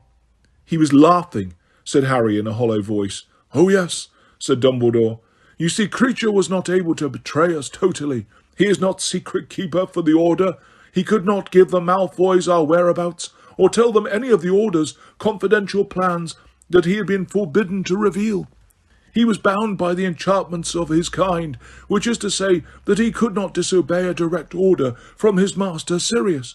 But he gave Narcissa information of the sort that is very valuable to Voldemort, yet must have seemed much too trivial for Sirius to think of banning him from repeating it. Like what? Said Harry. Like the fact that the person Sirius cared most about in the world was you, said Dumbledore quietly. Like the fact that you were coming to regard Sirius as a mixture of father and brother. Voldemort knew already, of course, that Sirius was in the Order, and that you knew where he was. But Kreacher's information made him realize that the one person for whom you would go to any lengths to rescue was Sirius Black. Harry's lips were cold and numb. So, when I asked Kreacher if Sirius was there last night, the Malfoys, undoubtedly, in Voldemort's instructions, had told him he must find a way of keeping Sirius out of the way once you had seen the vision of Sirius being tortured. Then, if you decided to check whether Sirius was at home or not, Kreacher would be able to pretend he was not. Kreacher injured Buckbeak the Hippogriff yesterday, and at the moment when you made your appearance in the fire, Sirius was upstairs attending to him. There seemed to be very little air in Harry's lungs. His breathing was quick and shallow. And Kreacher told you all this? And laughed, he croaked. He did not wish to tell me, said Dumbledore, but I am a sufficiently accomplished legilimens myself to know when I am being lied to, and I persuaded him to tell me the full story before I left for the Department of Mysteries. And, whispered Harry, his hands curled in cold fists on his knees, and Hermione kept telling us to be nice to him. She was quite right, Harry, said Dumbledore. I warned Sirius when we adopted 12 Grimmauld Place as our headquarters that Kreacher must be treated with kindness and respect. I also told him that Kreacher could be dangerous to us. I do not think Sirius took me very seriously, or that he ever saw Kreacher as a being with feelings as acute as a human's. Don't you talk about Sirius like... Harry's breath was constricted. He could not get the words out properly, but the rage that had subsided briefly flared in him again. He would not let Dumbledore criticise Sirius. Kreacher's a lying foul. He deserved... Kreacher is what he has been made by wizards, Harry, said Dumbledore. Yes, he is to be pitied. His existence has been as miserable as your friend Dobby's. He was forced to do Sirius's bidding, perhaps because Sirius was the last of the family to which he was enslaved, but he felt no true loyalty to him, and whatever Kreacher's faults, it must be admitted that Sirius did nothing to make Kreacher's lot easier. Don't talk about Sirius like that, Harry yelled. He was on his feet again, furious, ready to fly at Dumbledore, who had plainly not understood Sirius at all, how brave he was, how much he had suffered. What about Snape? Harry spat. You're not talking about him, are you? When I told him Voldemort had Sirius, he just sneered at me as usual. Harry, you know Professor Snape had no choice but to pretend not to take you seriously in front of Dolores Umbridge, said Dumbledore steadily. But as I have explained, he informed the Order as soon as possible about what you had said. It was he who deduced where you had gone when you did not return from the forest. It was he, too, who gave Professor Umbridge fake Veritaserum when she was attempting to force you to tell her Sirius's whereabouts. Harry disregarded this. He felt a savage pleasure in blaming Snape. It seemed to be easing his own sense of dreadful guilt, and he wanted to hear Dumbledore agree with him. Snape goaded Sirius about staying in the house. He made out Sirius was a coward. Sirius was much too old and clever to have allowed such feeble taunts to hurt him, said Dumbledore. Snape stopped giving me occlumency lessons, Harry snarled. He threw me out of the office. I am aware of it, said Dumbledore heavily. I have already said that it was a mistake for me to not teach you myself, though I was sure at the time that nothing could have been more dangerous than to open your mind even further to Voldemort while in my presence. Snape made it worse. My scar always hurt worse after lessons with him. Harry remembered Ron's thoughts on the subject and plunged on. How do you know he wasn't trying to soften me up for Voldemort, make it easier for him to get inside my... I trust Severus Snape, said Dumbledore simply. But I forgot, another old man's mistake, that some wounds run too deep for the healing. I thought Professor Snape could overcome his feelings about your father. I was wrong. But that's okay, is it? Yelled Harry, ignoring the scandalised faces and disapproving mutterings of the portraits on the walls. It's okay for Snape to hate my dad, but it's not okay for Sirius to hate Kreacher. Sirius did not hate Kreacher, said Dumbledore. He regarded him as a servant unworthy of much interest or notice. Indifference and neglect often do much more damage than outright dislike. The fountain we destroyed tonight told a lie. We wizards have mistreated and abused our fellows for far too long, and we are now reaping our reward. So Sirius deserved what he got, did he? Harry yelled. I did not say that, nor will you ever hear me say that, Dumbledore replied quietly. Sirius was not a cruel man. He was kind to house elves in general. He had no love for Kreacher, because Kreacher was a living reminder of the home Sirius had hated. Yeah, he did hate it, said Harry, his voice cracking, turning his back on Dumbledore and walking away. The sun was bright inside the room now, and the eyes of all the portraits followed him as he walked, without realising what he was doing, without seeing the office at all. You made him stay shut up in that house, and he hated it. That's why he wanted to get out last night. I was trying to keep Sirius alive, said Dumbledore quietly. People don't like being locked up, Harry said furiously, rounding on him. You did it to me all last summer. Dumbledore closed his eyes and buried his face in his long-fingered hands. Harry watched him, but this uncharacteristic sign of exhaustion or sadness or whatever it was from Dumbledore did not soften him. On the contrary, he felt even angrier that Dumbledore was showing signs of weakness. He had no business being weak when Harry wanted to rage and storm at him. Dumbledore lowered his hands and surveyed Harry through his half-moon glasses. It is time, he said, for me to tell you what I should have told you 5 years ago, Harry. Please sit down. I am going to tell you everything. I ask only a little patience. You will have your chance to rage at me, to do whatever you like when I have finished. I will not stop you. Harry glared at him for a moment, then flung himself back into the chair opposite Dumbledore and waited.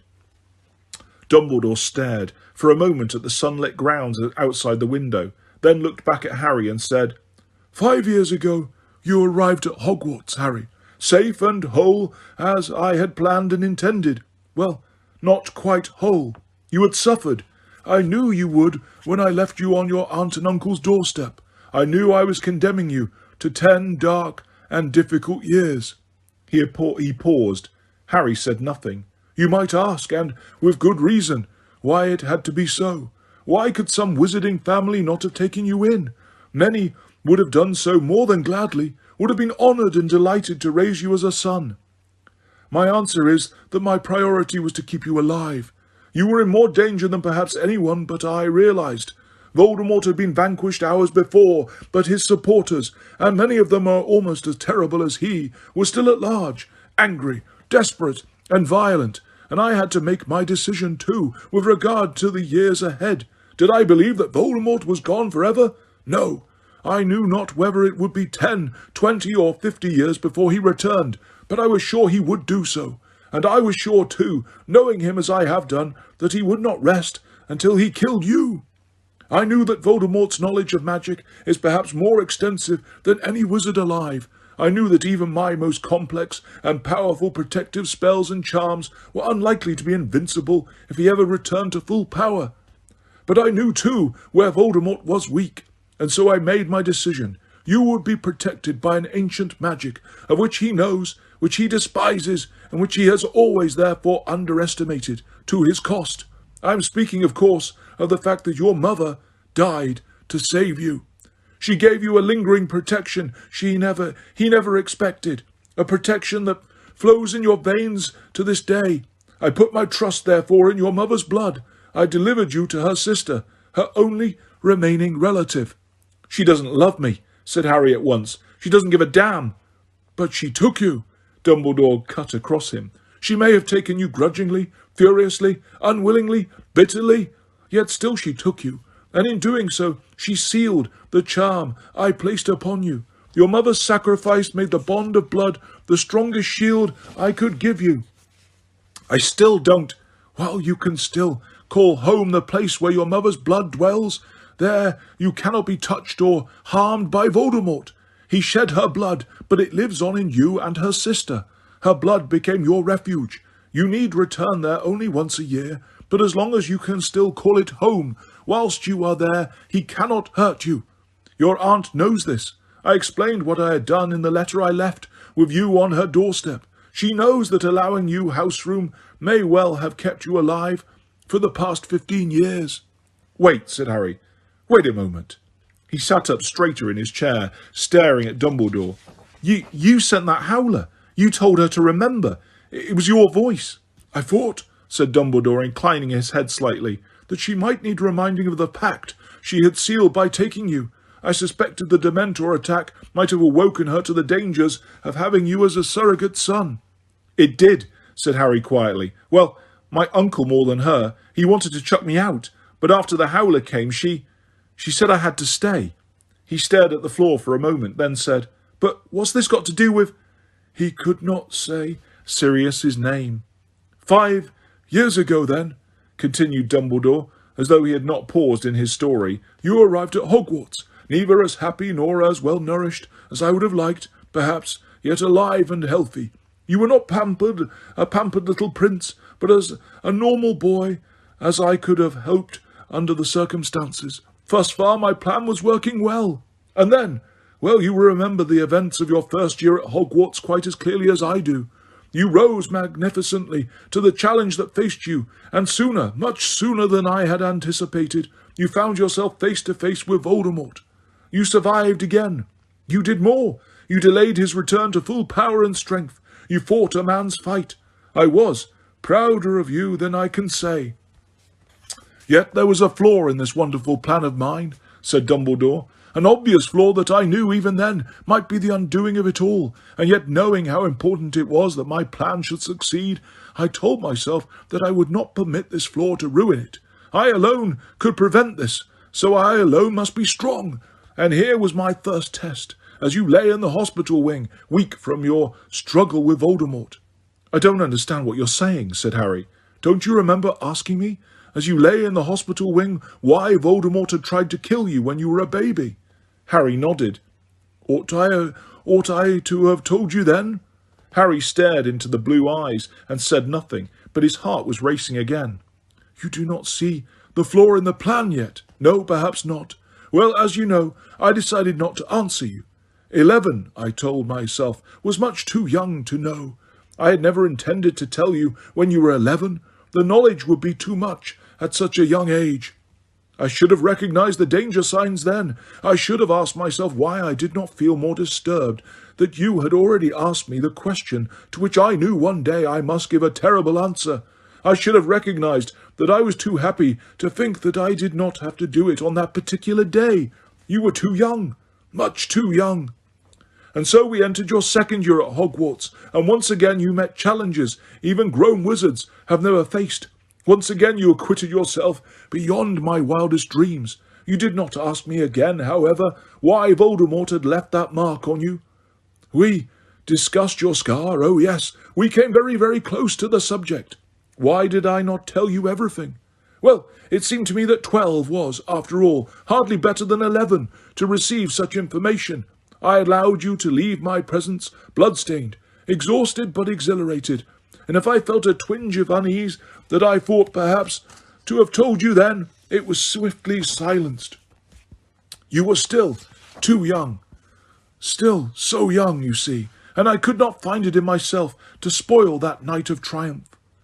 Do you see, Harry? Do you see the flaw in my brilliant plan now? I had fallen into the trap I had foreseen, that I had told myself I could avoid, that I must avoid. I don't.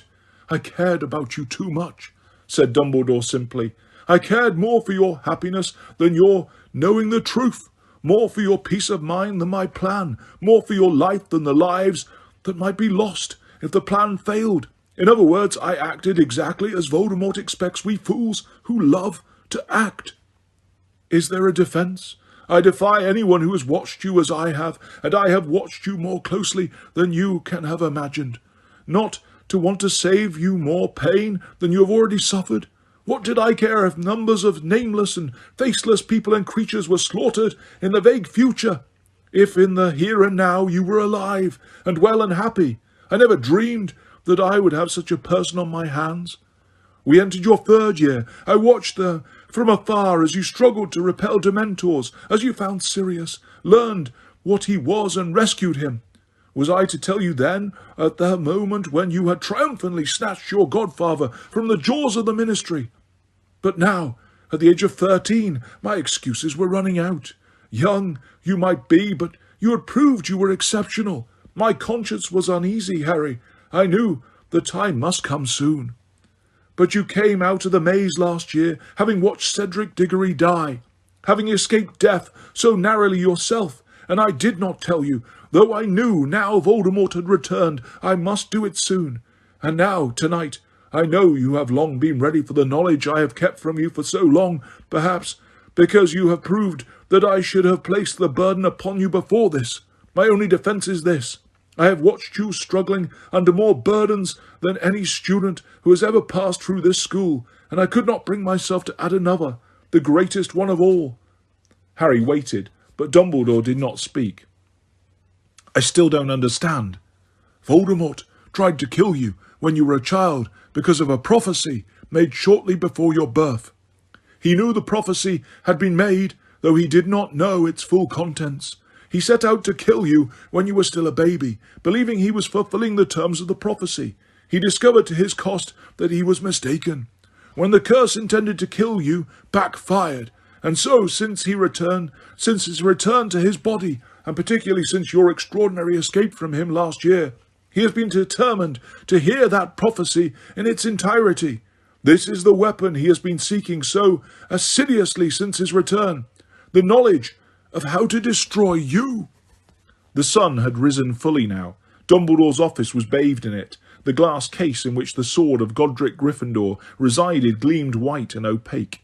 The fragments of the instruments Harry had thrown to the floor glistened like raindrops, and behind him the baby Fawkes made soft chirruping noises in his nest of ashes. The prophecy smashed, Harry said blankly. I was pulling Neville up those benches in the room where the archway was, and I ripped his robes and it fell. The thing that smashed was merely the record of the prophecy kept by the Department of Mysteries, but the prophecy was made to somebody, and that person has the means of recalling it perfectly. Who heard it? Asked Harry, though he thought he knew the answer already. I did, said Dumbledore, on a cold, wet night 16 years ago in a room above the bar at the Hog's Head Inn. I'd gone there to see an applicant for the post of divination teacher, though it was against my inclination to allow the subject of divination to continue at all. The applicant, however, was the great-great-granddaughter of a very famous, very gifted seer, and I thought it common politeness to meet her. I was disappointed. It seemed to me that she had not a trace of the gift herself. I told her courteously, I hope, that I did not think she would be suitable for the post. I turned to leave. Dumbledore got to his feet and walked past Harry to the black cabinet that stood beside Fawkes' perch. He bent down, slid back a catch and took from inside it the shallow stone basin, carved with runes around the edges, in which Harry had seen his father tormenting Snape. Dumbledore walked back to the desk, placed the pensieve upon it, and raised his wand to his own temple. From it he withdrew silvery, gossamer fine strands of thought clinging to the wand, and deposited them into the basin. He sat back down behind his desk and watched his thoughts swirl and drift inside the pensieve for a moment. Then, with a sigh, he raised his wand and prodded the silvery substance with its tip.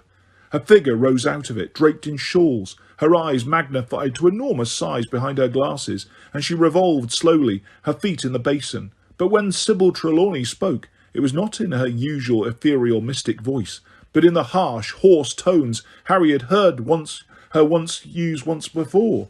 "This, the one with the power to vanquish the Dark Lord approaches, born to those who have thrice defied him, born as the 7th month dies, and the Dark Lord will mark him as his equal. But he will have power the Dark Lord knows not, and either must die at the hand of the other, for neither can live while the other survives. The one with the power to vanquish the Dark Lord will be born as the 7th month dies." The slowly revolving Professor Trelawney sank back into the silver mass below and vanished. The silence within the office was absolute. Neither Dumbledore nor Harry nor any of the portraits made a sound. Even Fawkes had fallen silent. "Professor Dumbledore," Harry said very quietly, for Dumbledore, still staring at the pensieve, seemed completely lost in thought. Did that mean? What did that mean?"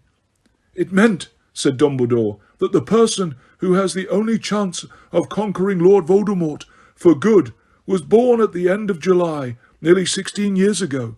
This boy would have been born to parents who had already defied Voldemort 3 times. Harry felt as though something was closing in on him. His breathing seemed difficult again. "It means me." Dumbledore took a breath. "The odd thing, Harry," he said softly, "is that it may not have meant you at all. Sybil's prophecy could have applied to 2 wizard boys, both born at the end of July that year, both of whom had parents in the Order of the Phoenix, both sets of parents having narrowly escaped Voldemort 3 times. One, of course, was you. The other was Neville Longbottom." But then, why was it my name on the prophecy and not Neville's?" "The official record was relabelled after Voldemort's attack on you as a child," said Dumbledore. "It seemed plain to the Keeper of the Hall of Prophecy that Voldemort could only have tried to kill you because he knew you to be the one to whom Sybil was referring." "Then it might not be me," said Harry. "I am afraid," said Dumbledore slowly, looking as though every word cost him a great effort, "that there is no doubt that it is you." "But you said Neville was born at the end of July too, and his mum and dad." "You are forgetting the next part of the prophecy, the final identifying feature of the boy who could vanquish Voldemort. Voldemort himself would mark him as his equal. And so he did, Harry. He chose you, not Neville. He gave you the scar that has proved both blessing and curse." "But he might have chosen wrong," said Harry. "He might have marked the wrong person." "He chose the boy he thought most likely to be a danger to him," said Dumbledore. "And notice this, Harry. He chose not the pure blood, which according to his creed is the only kind of wizard worth being or knowing, but the half-blood, like himself. He saw himself in you before he had ever seen you, and in marking you with that scar, he did not kill you, as he intended, but gave you powers and a future which have fitted you to escape him not once, but 4 times so far, something that neither your parents nor Neville's parents ever achieved." "Why did he do it then?" said Harry, who felt numb and cold. "Why did he try and kill me as a baby? He should have waited to see whether Neville or I looked more dangerous when we were older and tried to kill whoever it was then." "That might indeed have been the more practical course," said Dumbledore, "except that Voldemort's information about the prophecy was incomplete. The Hogshead Inn, which Sybil chose for its cheapness, has long attracted, shall we say, a more interesting clientele than the Free Broomsticks. As you and your friends found out to your cost, and I to mine that night, it is a place where it is never safe to assume you are not being overheard. Of course, I had not dreamed when I set out to meet Sybil Trelawney that I would hear anything worth overhearing. My our one stroke of good fortune was that the eavesdropper was detected only a short way into the prophecy and thrown from the building. So he heard only the beginning, the part foretelling the birth of a boy in July to parents who had thrice defied Voldemort. Consequently, he could not warn his master that to attack you would be to risk transferring power to you and marking you as his equal. So Voldemort never knew that there might be danger in attacking you, that it might be wise to wait to learn more. He did not know that you would have power the Dark Lord knows not. But I don't, said Harry, in a strangled voice. I haven't any powers he hasn't got. I couldn't fight the way he did tonight. I can't possess people or kill them. There is room in the Department of Mysteries, interrupted Dumbledore. A room that is kept locked at all times. It contains a force that is at once more wonderful and more terrible than death, than human intelligence, than the forces of nature. It is also perhaps the most mysterious of the many subjects for study that reside there. It is the power held within that room that you possess in such quantities of which Voldemort has not at all. That power took you to save Sirius tonight. That power also saved you from possession by Voldemort, because he could not bear to reside in a body so full of the force he detests. In the end, it mattered not that you could not close your mind. It was your heart that saved you. Harry closed his eyes. If he had not gone to save Sirius, Sirius would not have died. More to stave off the moment when he would have had to think of Sirius again, Harry asked, without caring much about the answer. The end of the prophecy. It was something about neither can live, while the other survives, said Dumbledore. So, said Harry, dredging up the words from what felt like a deep well of despair inside him. So does that mean that one of us has got to kill the other one, in the end? Yes, said Dumbledore. For a long time, neither of them spoke. Somewhere far beyond the office walls, Harry could hear the sound of voices, students heading down to the great hall for their early breakfast, perhaps. It seemed impossible that there could be people in the world who still desired food, who laughed, who neither knew nor cared that Sirius Black was gone forever. Sirius seemed a million miles away already. Even now, a part of Harry still believed that if he had only pulled back that veil, he would have found Sirius looking back at him, greeting him, perhaps with his laugh like a bark. I feel I owe you another explanation, Harry, said Dumbledore hesitantly. You may perhaps have wondered why I never chose you as a prefect. I must confess that I rather thought you had enough responsibility to be going along with. Harry looked up at him and saw a tear trickling down Dumbledore's face into his long silver beard. Chapter 38. The Second War begins. He who must not be named returns. In a brief statement on Friday night, Minister for Magic, Cornelius Fudge, confirmed that he who must not be named has returned to this country and is once more active. It is with great regret that I must confirm that the wizard, styling himself Lord, well, you know who I mean, is alive and among us again, said Fudge, looking tired and flustered as he addressed reporters. It is with almost equal regret that we report the mass revolt of the Dementors of Azkaban, who have shown themselves averse to continuing in the Ministry's employ. We believe the Dementors are currently taking direction from Lord Thingy. We urge the magical population to remain vigilant. The Ministry is currently publishing guides to elementary, home and personal defence, which will be delivered free to all wizarding homes within the coming month.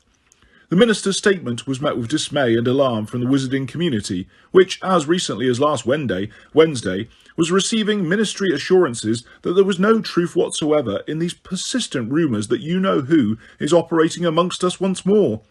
Details of the events that led to the ministry turnaround are still hazy, though it is believed that he who must not be named and a select band of followers, known as Death Eaters, gained entry to the Ministry of Magic itself on Thursday evening.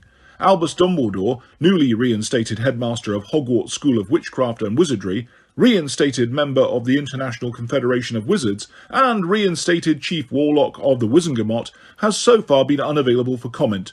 He has insisted over the past year that you-know-who is not dead, as was widely hoped and believed, but is recruiting followers once more for a fresh attempt to seize power. Meanwhile, the boy who lived... There you are, Harry. I knew they'd drag you into it somehow, said Hermione, looking over the top of the paper at him. They were in the hospital wing. Harry was sitting on the end of Ron's bed, and they were both listening to Hermione read the front page of the Sunday Prophet. Ginny, whose ankle had been mended in a trice by Madame Pomfrey, was curled up at the foot of Hermione's bed. Neville, whose nose had likewise been returned to a normal size and shape, was in a chair between the two beds, and Luna, who had dropped in to visit, clutching the latest edition of the Quibbler, was reading the magazine upside down and apparently not taking a word Hermione was saying in. "He's the boy who lived again, though, isn't he?" said Ron darkly. "Not such a deluded show-off any more, eh?" He helped himself to a handful of chocolate frogs from the immense pile on the bedside cabinet, threw a few to Harry, Ginny and Neville, and ripped off the wrapper of his own with his teeth. There were still deep welts on his forearms where the brain's tentacles had wrapped around him. According to Madame Pomfrey, thoughts could leave deeper scarring than almost anything else, though since she had started applying copious amounts of Dr. Ubley's oblivious unction, there seemed to have been some improvement. "Yes, they're very complimentary about you, Harry," said Hermione, scanning down the article. "A lone voice of truth, perceived as unbalanced, yet never wavered in his story, forced to bear ridicule and slander. She said, frowning. "I notice they don't mention the fact that it was them doing all the ridiculing and slandering in the Prophet." She winced slightly and put a hand to her ribs. The curse Dolohov had used on her, though less effective than it would have been had he been able to say the incantation aloud, had nevertheless caused, in Madame Pomfrey's words, quite enough damage to be going on with. Hermione was having to take 10 different types of potion every day, was improving greatly, and was already bored with the hospital wing. "You know whose last attempt to take over, pages 2 to 4. What the Ministry should have told us, page 5. Why nobody listened to Albus Dumbledore, pages 6 to 8. Exclusive interview with Harry Potter, page 9.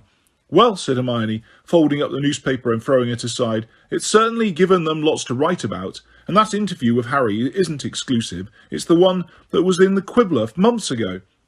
"Daddy sold it to them," said Luna vaguely, turning to a page of the Quibbler. "He got a very good price for it too. So we're going to go on an expedition to Sweden this summer to see if we can catch a crumplehorn snorkack." Hermione seemed to struggle with herself for a moment and then said, "That sounds lovely." Ginny caught Harry's eye and looked away quickly, grinning. "So, anyway," said Hermione, sitting up a little straighter and wincing again, "what's going on in school?" "Well, Flitwick's got rid of Fred and George's swamp," said Ginny. "He did it in about 3 seconds, but he left a tiny patch under the window and he's roped it off." "Why?" said Hermione, looking startled. "Oh, he just says it was a really good bit of magic," said Ginny, shrugging. "I think he left it as a monument to Fred and George," said Ron, through a mouthful of chocolate.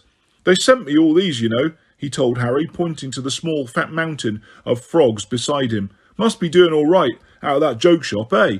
Hermione looked rather disapproving and asked, "So has all the trouble stopped now Dumbledore's back?" "Yes," said Neville, "everything's settled right back to normal." "I suppose Filch is happy, is he?" asked Ron, popping a chocolate frog card featuring Dumbledore against his water jug. "Not at all," said Ginny. "He's really, really miserable, actually." He lowered her voice to a whisper. "He keeps saying Umbridge was the best thing that ever happened to Hogwarts." All 6 of them looked around. Professor Umbridge was lying in a bed opposite them, gazing up at the ceiling. Dumbledore had strode alone into the forest to rescue her from the centaurs. How he had done it, how he had emerged from the tree supporting Professor Umbridge without so much as a scratch on him, nobody knew, and Umbridge was certainly not telling. Since she had returned to the castle, she had not, as far as any of them knew, uttered a single word. Nobody really knew what was wrong with her either. Her usually neat, mousy hair was very untidy, and there were still bits of twigs and leaves in it, but otherwise she seemed to be quite unscathed. "Madame Pomfrey says she's just in shock," whispered Hermione. "Sulking, more like," said Ginny. "Yeah, she shows signs of life if you do this," said Ron, and with his tongue he made soft clopping noises. Umbridge sat bolt upright, looking around wildly. "Anything wrong, Professor?" called Madame Pomfrey, poking her head around the office door. No, said Umbridge, sinking back into her pillows. "No, I must have been dreaming." Hermione and Ginny muffled their laughter in their bedclothes. "Speaking of centaurs," said Hermione, when she had recovered a little, "who's divination teacher now? Is Firenze staying?" "He's got to," said Harry. "The other centaurs won't take him back, will they?" "It looks like he and Trelawney are both going to teach," said Ginny. "Bet Dumbledore wishes he could have got rid of Trelawney for good," said Ron, now munching on his 14th frog. "Mind you, the whole subject's useless if you ask me. Firenze isn't a lot better." "How can you say that?" Hermione demanded, after we've just found out that there are real prophecies? Harry's heart began to race. He had not told Ron, Hermione, or anyone else what the prophecy had contained. Neville had told them that it smashed while Harry was pulling him up the steps in the deaf room, and Harry had not yet corrected this impression. He was not ready to see their expressions when he told them that he must be either a murderer or victim. There was no other way. "It is a pity it broke," said Hermione quietly, shaking her head. "Yeah, it is," said Ron. "Still, at least you-know-who never found out what it was either. Where are you going?" he added, looking both surprised and disappointed as Harry stood up. Hagrid," said Harry. "You know, he just got back and I promised I'd go down and see him and tell him how you two are." "Oh, all right then," said Ron grumpily, looking out the dormitory window at the patch of bright blue sky beyond. "Wish we could come." "Say hello to him for us," said Hermione, as Harry proceeded down the ward, "and ask him what's happening about his little friend." Harry gave a wave of his hand to show he had heard and understood as he left the dormitory. The castle seemed very quiet, even for a Sunday. Everybody was clearly out in the sunny grounds, enjoying the end of their exams and the prospect of a last few days of term unhampered by revision or homework. Harry walked slowly along the deserted corridor, peering out of windows as he went. He could see people messing around in the air over the Quidditch pitch, and a couple of students swimming in the lake, accompanied by the giant squid. He was finding it hard to decide whether he wanted to be with people or not. Whenever he was in company, he wanted to get away, and whenever he was alone, he wanted company. He thought he might really go and visit Hagrid, though, as he had not talked to him properly since he'd returned.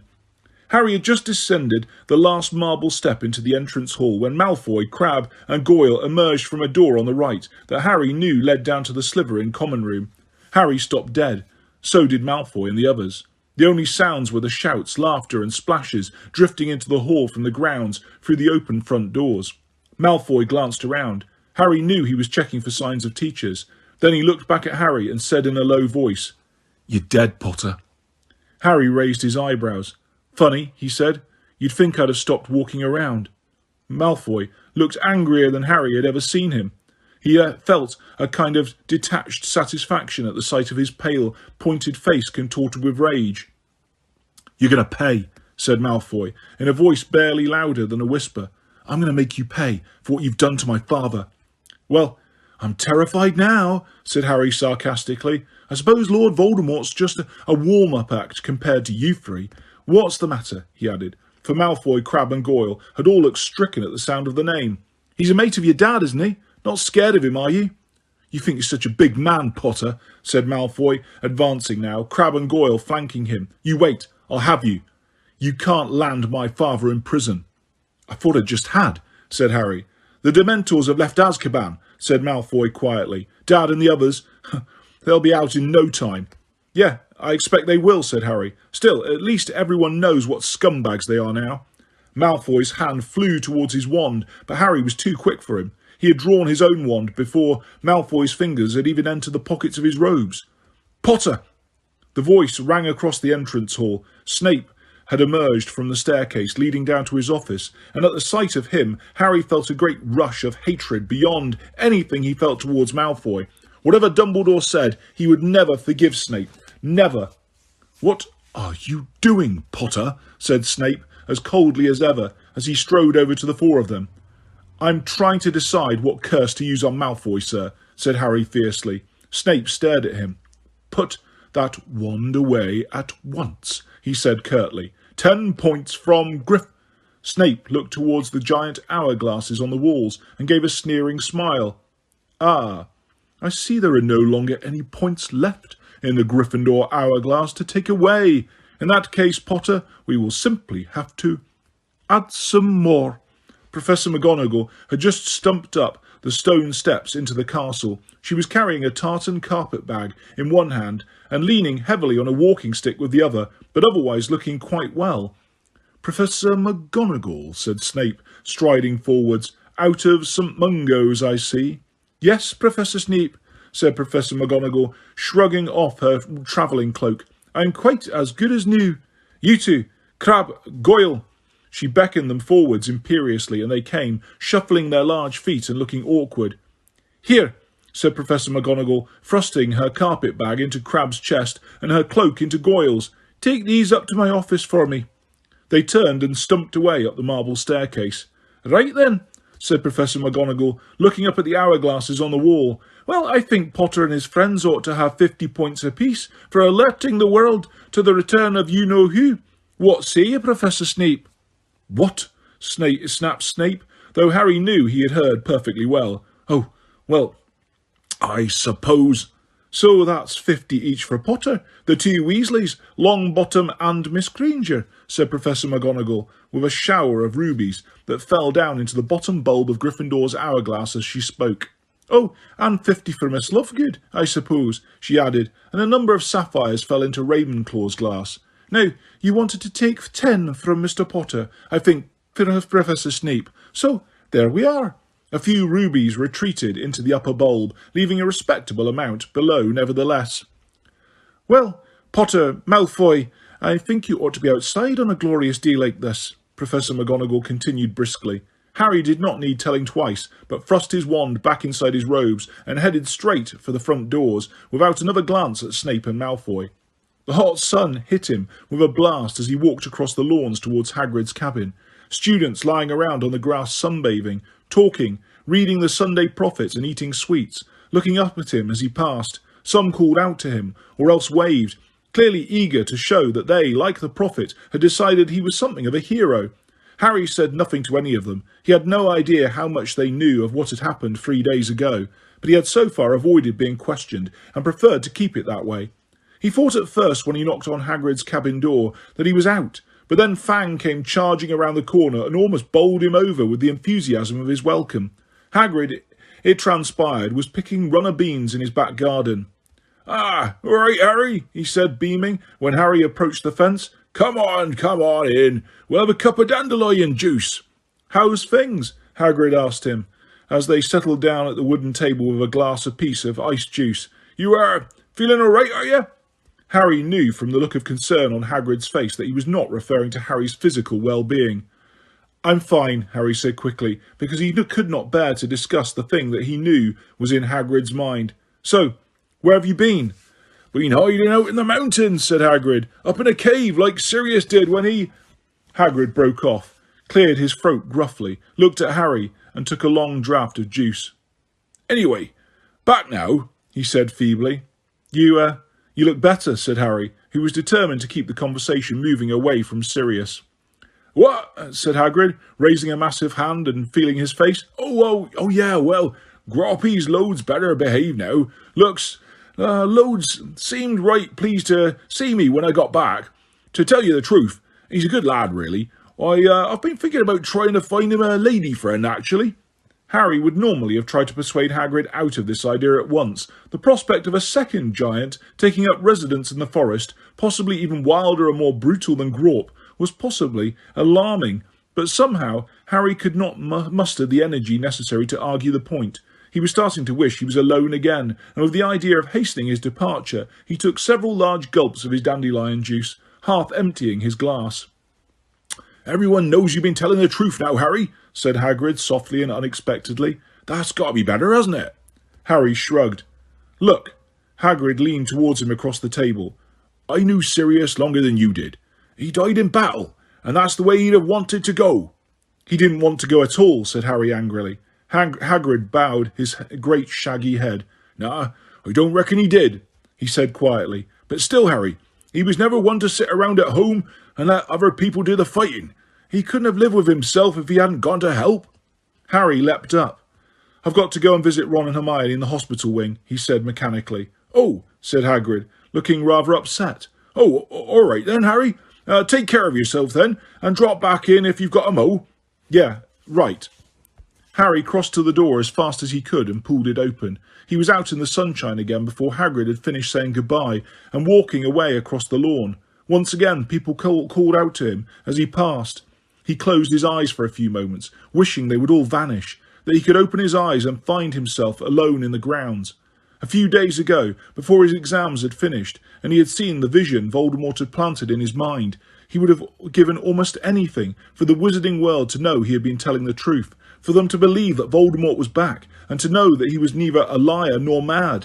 Now, however, he walked a short way around the lake, sat down on its bank, sheltered from the gaze of passers-by behind a tangle of shrubs, and stared out over the gleaming water, thinking. Perhaps the reason he wanted to be alone was because he had felt isolated from everybody since his talk with Dumbledore. An invisible barrier separated him from the rest of the world. He had always been, a marked man. It was just that he had never really understood what that meant. And yet, sitting here on the edge of the lake, with the terrible weight of grief dragging at him, with the loss of Sirius so raw and fresh inside, he could not muster any great sense of fear. It was sunny, and the grounds around him were full of laughing people, and even though he felt as distant from them, as though he belonged to a different race, it was still very hard to believe, as he sat here, that his life must include or end in murder. He sat there for a long time, gazing out at the water, trying not to think about his godfather, or to remember that it was directly across from here, on the opposite bank, that Sirius had once collapsed trying to fend off 100 Dementors. The sun had set before he realised he was cold. He got up and returned to the castle, wiping his face on his sleeve as he went. Ron and Hermione left the hospital wing completely cured 3 days before the end of term. Hermione kept showing signs of wanting to talk about Sirius, but Ron tended to make hushing noises every time she mentioned his name. Harry was still not sure whether or not he wanted to talk about his godfather yet. His wishes varied with his mood. He knew one thing, though. Unhappy as he felt at the moment, he would greatly miss Hogwarts in a few days' time, when he was back at number 4 Privet Drive. Even though he now understood exactly why he had to return there every summer, he did not feel any better about it. Indeed, he had never dreaded his return more. Professor Umbridge left Hogwarts the day before the end of term. It seemed she had crept out of the hospital wing during dinner time, evidently hoping to depart undetected, but unfortunately for her, she met Peeves on the way, who seized his last chance to do as Fred had instructed, and chased her gleefully from the premises, whacking her alternately with a walking stick and a sock full of chalk. Many students ran out into the entrance hall to watch her running away down the path, and the heads of houses tried only half-heartedly to restrain them. Indeed, Professor McGonagall sank back into her chair at the staff table under a few feeble remonstrances, and was clearly heard to express a regret that she could not run cheering after Umbridge herself, because Peeves had borrowed her walking stick. Their last evening at school arrived. Most people had finished packing and were already heading down to the end of term leaving feast, but Harry had not even started. "Just do it tomorrow," said Ron, who was waiting by the door of their dormitory. "Come on, I'm starving." "I won't be long. Look, you go ahead." But when the dormitory door closed behind Ron, Harry made no effort to speed up his packing. The very last thing he wanted to do was to attend the leaving feast. He was worried that Dumbledore would make some reference to him in his speech. He was sure to mention Voldemort's return. He had talked to him about it last year. After all, Harry pulled some crumpled robes out of the very bottom of his trunk to make way for folded ones, and as he did so noticed a badly wrapped package lying in a corner of it. He could not think what it was doing there. He bent down, pulled it out from underneath his trainers and examined it. He realised what it was within seconds. Sirius had given it to him just inside the front door of number 12 Grimmauld Place. "Use it if you need me, all right?" Harry sank down onto his bed and unwrapped the package. Out fell a small, square mirror. It looked old. It was certainly dirty. Harry held it up to his face and saw his own reflection looking back at him. He turned the mirror over. There, on the reverse side, was a scribbled note from Sirius. "This is a two-way mirror. I've got the other one of the pair. If you need to speak to me, just say my name into it. You'll appear in my mirror, and I'll be able to talk in yours. James and I used to use them when we were in separate detentions." Harry's heart began to race. He remembered seeing his dead parents in the mirror of Erised 4 years ago. He was going to be able to talk to Sirius again, right now, he knew it. He looked around to make sure there was nobody else there. The dormitory was quite empty. He looked back at the mirror, raised it in front of his face with trembling hands and said loudly and clearly, "Sirius." His breath misted the surface of the glass. He held the mirror even closer, excitement flooding through him.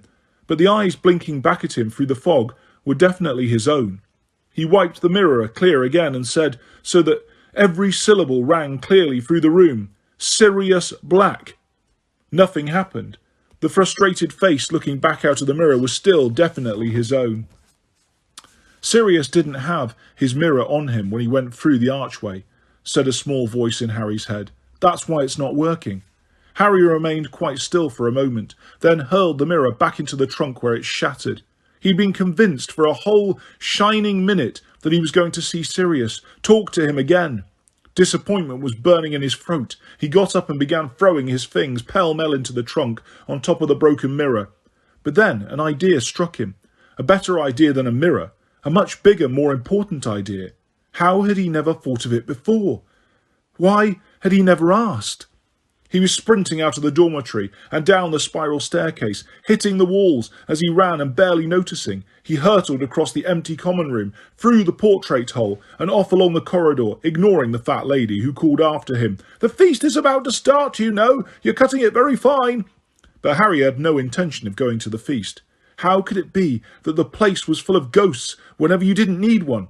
Yet now he ran down staircases and along corridors and met nobody, either alive or dead.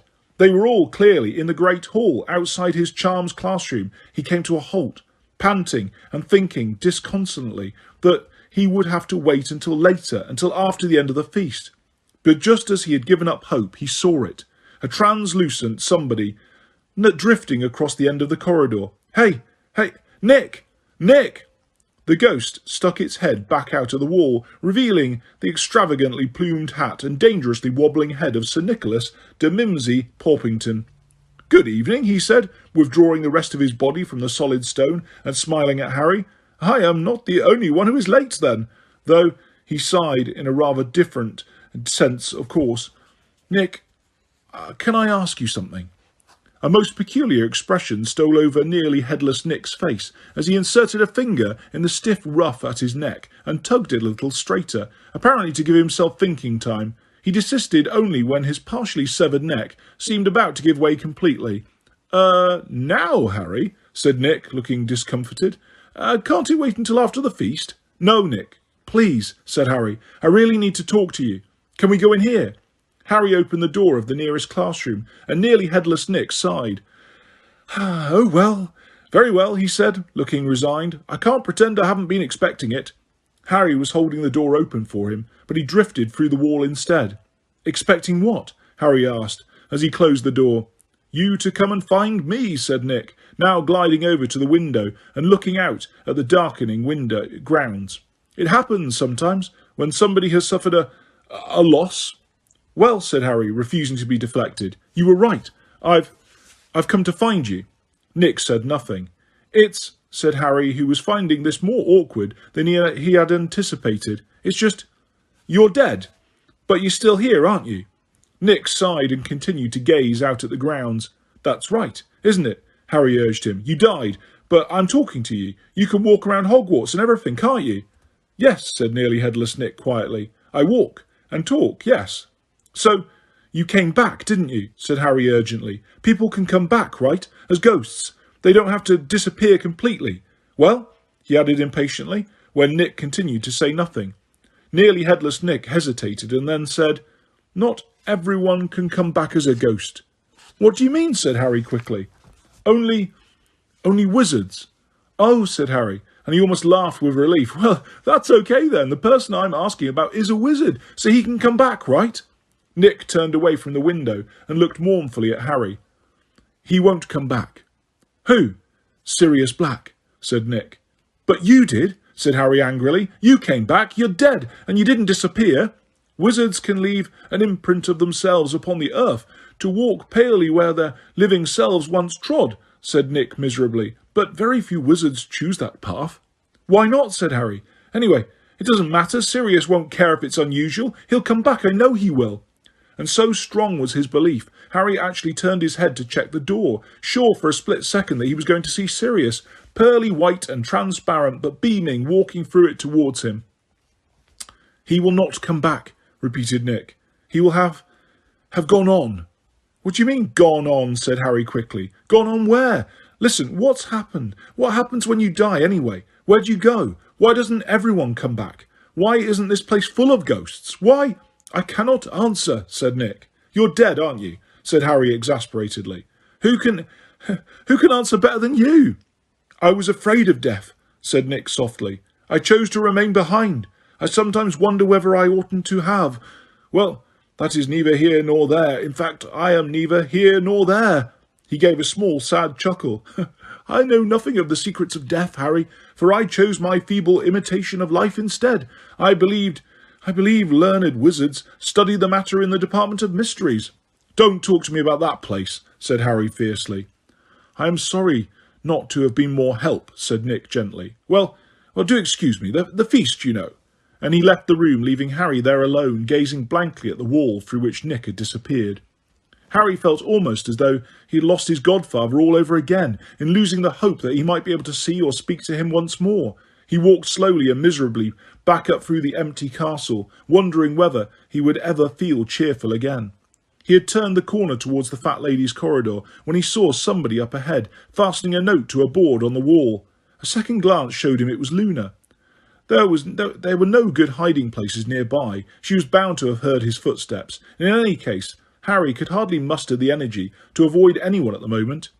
Hello, said Luna vaguely, glancing around at him as she stepped back from the notice. How come you're not at the feast? Harry asked.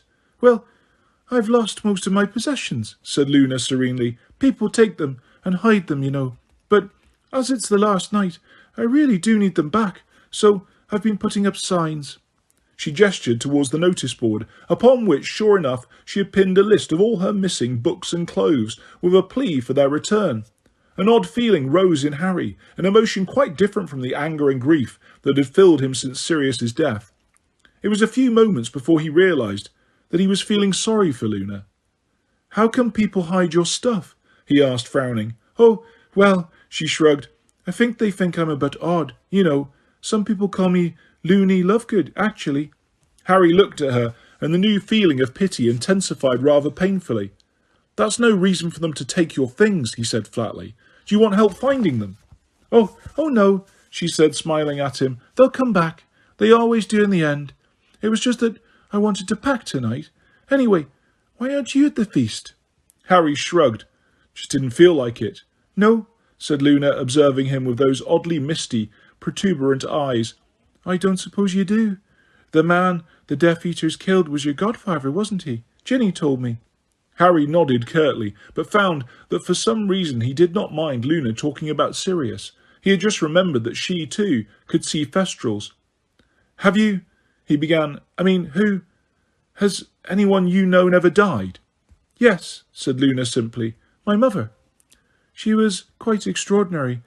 A quite extraordinary witch, you know, but she did like to experiment, and one of her spells went rather badly one day. I was 9. I'm sorry, Harry mumbled. Yes, it was rather horrible, said Luna conversationally. I still feel very sad about it sometimes, but I've still got Dad, and anyway, it's not as though I'll never see Mum again, is it? Isn't it? Said Harry uncertainly. She shook her head in disbelief. Oh, come on, you heard them, just behind the veil, didn't you? You mean, in that room with the archway? They were just lurking out of sight, that's all. You heard them. They looked at each other. Luna was smiling slightly. Harry did not know what to say or to think. Luna believed so many extraordinary things, yet he had been sure he had heard voices behind the veil too. Are you sure you don't want me to help you look for your stuff? He said. Oh no, said Luna. No, I think I'll just go down and have some pudding and wait for it all to turn up. It always does in the end. Well, have a nice holiday, Harry. Yeah, you too. She walked away from him, and as he watched her go, he found that the terrible weight in his stomach seemed to have lessened slightly. The journey home on the Hogwarts Express next day was eventful in several ways. Firstly, Malfoy, Crabbe and Goyle, who had clearly been waiting all week for the opportunity to strike without teacher witnesses, attempted to ambush Harry halfway down the train as he made his way back from the toilet. The attack might have succeeded had it not been for the fact that they unwittingly chose to stage the attack right outside a compartment full of DA members, who saw what was happening through the glass and rose as one to rush to Harry's aid. By the time Ernie Macmillan, Hannah Abbott, Susan Bones, Justin Finch-Fletchley Anthony Goldstein and Terry Boot had finished using a wide variety of the hexes and jinxes Harry had taught them, Malfoy, Crabbe and Goyle resembled nothing so much as three gigantic slugs, squeezed into Hogwarts uniform as Harry, Ernie and Justin hoisted them into the luggage rack and left them there to ooze. "I must say, I'm looking forward to seeing Malfoy's mother's face when he gets off the train," said Ernie, with some satisfaction, as he watched Malfoy squirm above him. Ernie had never quite got over the indignity of Malfoy docking points from Hufflepuff during the brief spell as a member of the Inquisitorial Squad. "Goyle's mum will be really pleased though," said Ron, who had come to investigate the source of the commotion. "He's loads better looking now. Anyway, Harry, the food trolley's just stopped if you want anything." Harry thanked the others and accompanied Ron back to their compartment, where he bought a large pile of cauldron cakes and pumpkin pasties. Hermione was reading the Daily Prophet again. Ginny was doing a quiz in the Quibbler, and Neville was stroking his Mimblelus Mimbletonia, which had grown a great deal over the year and now made odd crooning noises when touched. Harry and Ron whiled away most of the journey playing wizard chess, while Hermione read out snippets from the Prophet. It was now full of articles about how to repel Dementors, attempts by the Ministry to track down Death Eaters, and hysterical letters claiming that the writer had seen Lord Voldemort walking past their house that very morning. "It hasn't really started yet," sighed Hermione gloomily, folding up the newspaper again. "But it won't be long now." "Hey, Harry," said Ron softly, nodding towards the glass window onto the corridor. Harry looked around. Cho was passing, accompanied by Marietta Edgecombe, who was wearing a balaclava. His and Cho's eyes met for a moment. Cho blushed and kept walking. Harry looked back down at the chessboard just in time to see one of his pawns chased off its square by Ron's knight. "What's, going on with you and her, anyway?" Ron asked quietly. "Nothing," said Harry truthfully. I heard she's going out with someone else now," said Hermione tentatively. Harry was surprised to find that this information did not hurt at all. Wanting to impress Cho seemed to belong to a past that was no longer quite connected with him. So much of what he had wanted before Sirius's death felt that way these days. The week that had elapsed since he had last seen Sirius seemed to have lasted much, much longer. It stretched across two universes, the one with Sirius in it and the one without. "You're well out of it, mate," said Ron forcefully. "I mean, she's quite good looking and all that, but you want something a bit more cheerful." "She's probably cheerful enough with someone else," said Harry, shrugging. "So, who's she with now, anyway?" Ron asked Hermione, but it was Ginny who answered. "Michael Corner," she said. "Michael, but," said Ron, craning around in his seat to stare at her. "But you were going out with him." "Not any more," said Ginny resolutely. "He didn't like Gryffindor beating Ravenclaw at Quidditch, and got really sulky, so I ditched him, and he ran off to comfort Cho instead." She scratched her nose absently with the end of her quill, turned the quibbler upside down and began marking her answers. Ron looked highly delighted. "Well, I always thought you was a bit of an idiot," he said, prodding his queen forwards towards Harry's quivering castle. "Good for you. Just choose someone better next time." He cast Harry an oddly furtive look as he said it. "Well, I've chosen Dean Thomas. Would you say he's better?" asked Ginny vaguely. "What?" shouted Ron, upending the chessboard. Crookshanks went plunging after the pieces, and Hedwig and Pigwidgeon twittered and hooted angrily from overhead. As the train slowed down in the approach to King's Cross, Harry thought he had never wanted to leave it less. He even wondered, fleetingly, what would happen if he simply refused to get off, but remained stubbornly sitting there until the 1st of September, when it would take him back to Hogwarts. When it finally puffed to a standstill, however, he lifted down Hedwig's cage and prepared to drag his trunk from the train as usual. When the ticket inspector signalled to Harry, Ron and Hermione that it was safe to walk through the magical barrier between platforms 9 and 10, however, he found a surprise awaiting him on the other side, a group of people standing there to greet him who he had not expected at all. There was Mad-Eye Moody, looking quite as sinister with his bowler hat pulled low over his magical eye as he would have done without it, his gnarled hands clutching a long staff, his body wrapped in voluminous travelling cloak. Tonks stood just beside him, her bright bubblegum pink hair gleaming in the sunlight, flittering through the dirty glass of the station ceiling, wearing heavily patched jeans and a bright purple t-shirt bearing the legend, "The Weird Sisters." Next to Tonks was Lupin, his face pale, his hair greying, a long and threadbare overcoat covering a shabby jumper and trousers.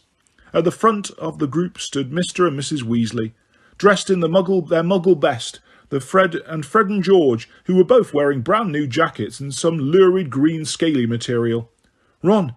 Ginny!" called Mrs. Weasley, hurrying forwards and hugging her children tightly. "Oh, and Harry dear, how are you?" "Fine," lied Harry, as she pulled him into a tight embrace.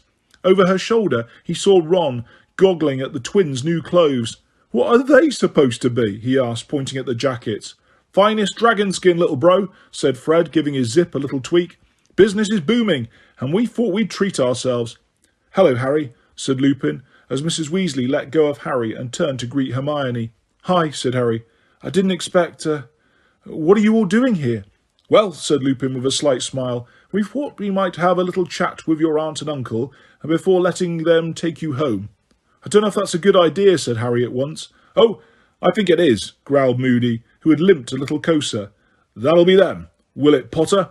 He pointed with his thumb over his shoulder. His magical eye was evidently peering through the back of his head and his bowler hat. Harry leaned an inch or so to the left to see where Mad Eye was pointing, and there, sure enough, were the 3 Dursleys, who looked positively appalled to see Harry's reception committee. "Ah, Harry," said Mr. Weasley, turning from Hermione's parents, who he had just greeted enthusiastically, and who were now taking it in turns to hug Hermione. "Well, shall we do it then?" "Yeah, I reckon so, Arthur," said Moody. He and Mr. Weasley took the lead across the station towards the Dursleys, who were apparently rooted to the floor. Hermione disengaged herself gently from her mother to join the group. "Good afternoon," said Mr. Weasley pleasantly to Uncle Vernon, as he came to a halt right in front of him. "You might remember me. My name's Arthur Weasley." As Mr. Weasley had single-handedly demolished most of the Dursleys' living room 2 years previously, Harry would have been very surprised if Uncle Vernon had forgotten him. Sure enough, Uncle Vernon turned a deeper shade of puce and glared at Mr. Weasley, but chose not to say anything, partly perhaps because the Dursleys were outnumbered 2 to 1. Aunt Petunia looked both frightened and embarrassed. She kept glancing around as though terrified somebody she knew would see her in such company. Dudley, meanwhile, seemed to be trying to look small and insignificant, a feat at which he was failing extravagantly. "We thought, we'd just have a few words with you about Harry," said Mr. Weasley, still smiling. "Yeah," growled Moody, "about how he's treated when he's at your place." Uncle Vernon's moustache seemed to bristle with indignation, possibly because the bowler hat gave him the entirely mistaken impression that he was dealing with a kindred spirit. He addressed himself to Moody. "I'm not aware that it is any of your business what goes on in my house. I expect what you're not aware of would fill several books, Dursley," growled Moody.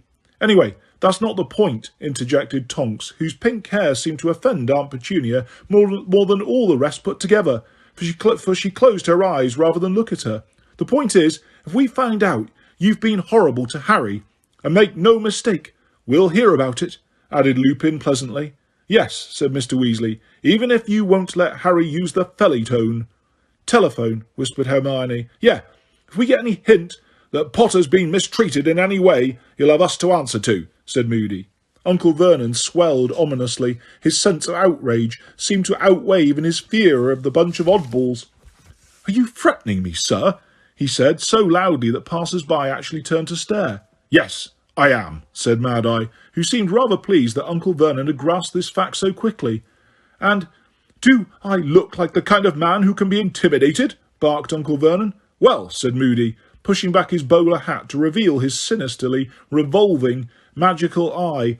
Uncle Vernon leapt backwards in horror and collided painfully with a luggage trolley. "Yes, I'd have to say you do, Dursley." He turned from Uncle Vernon to Harry.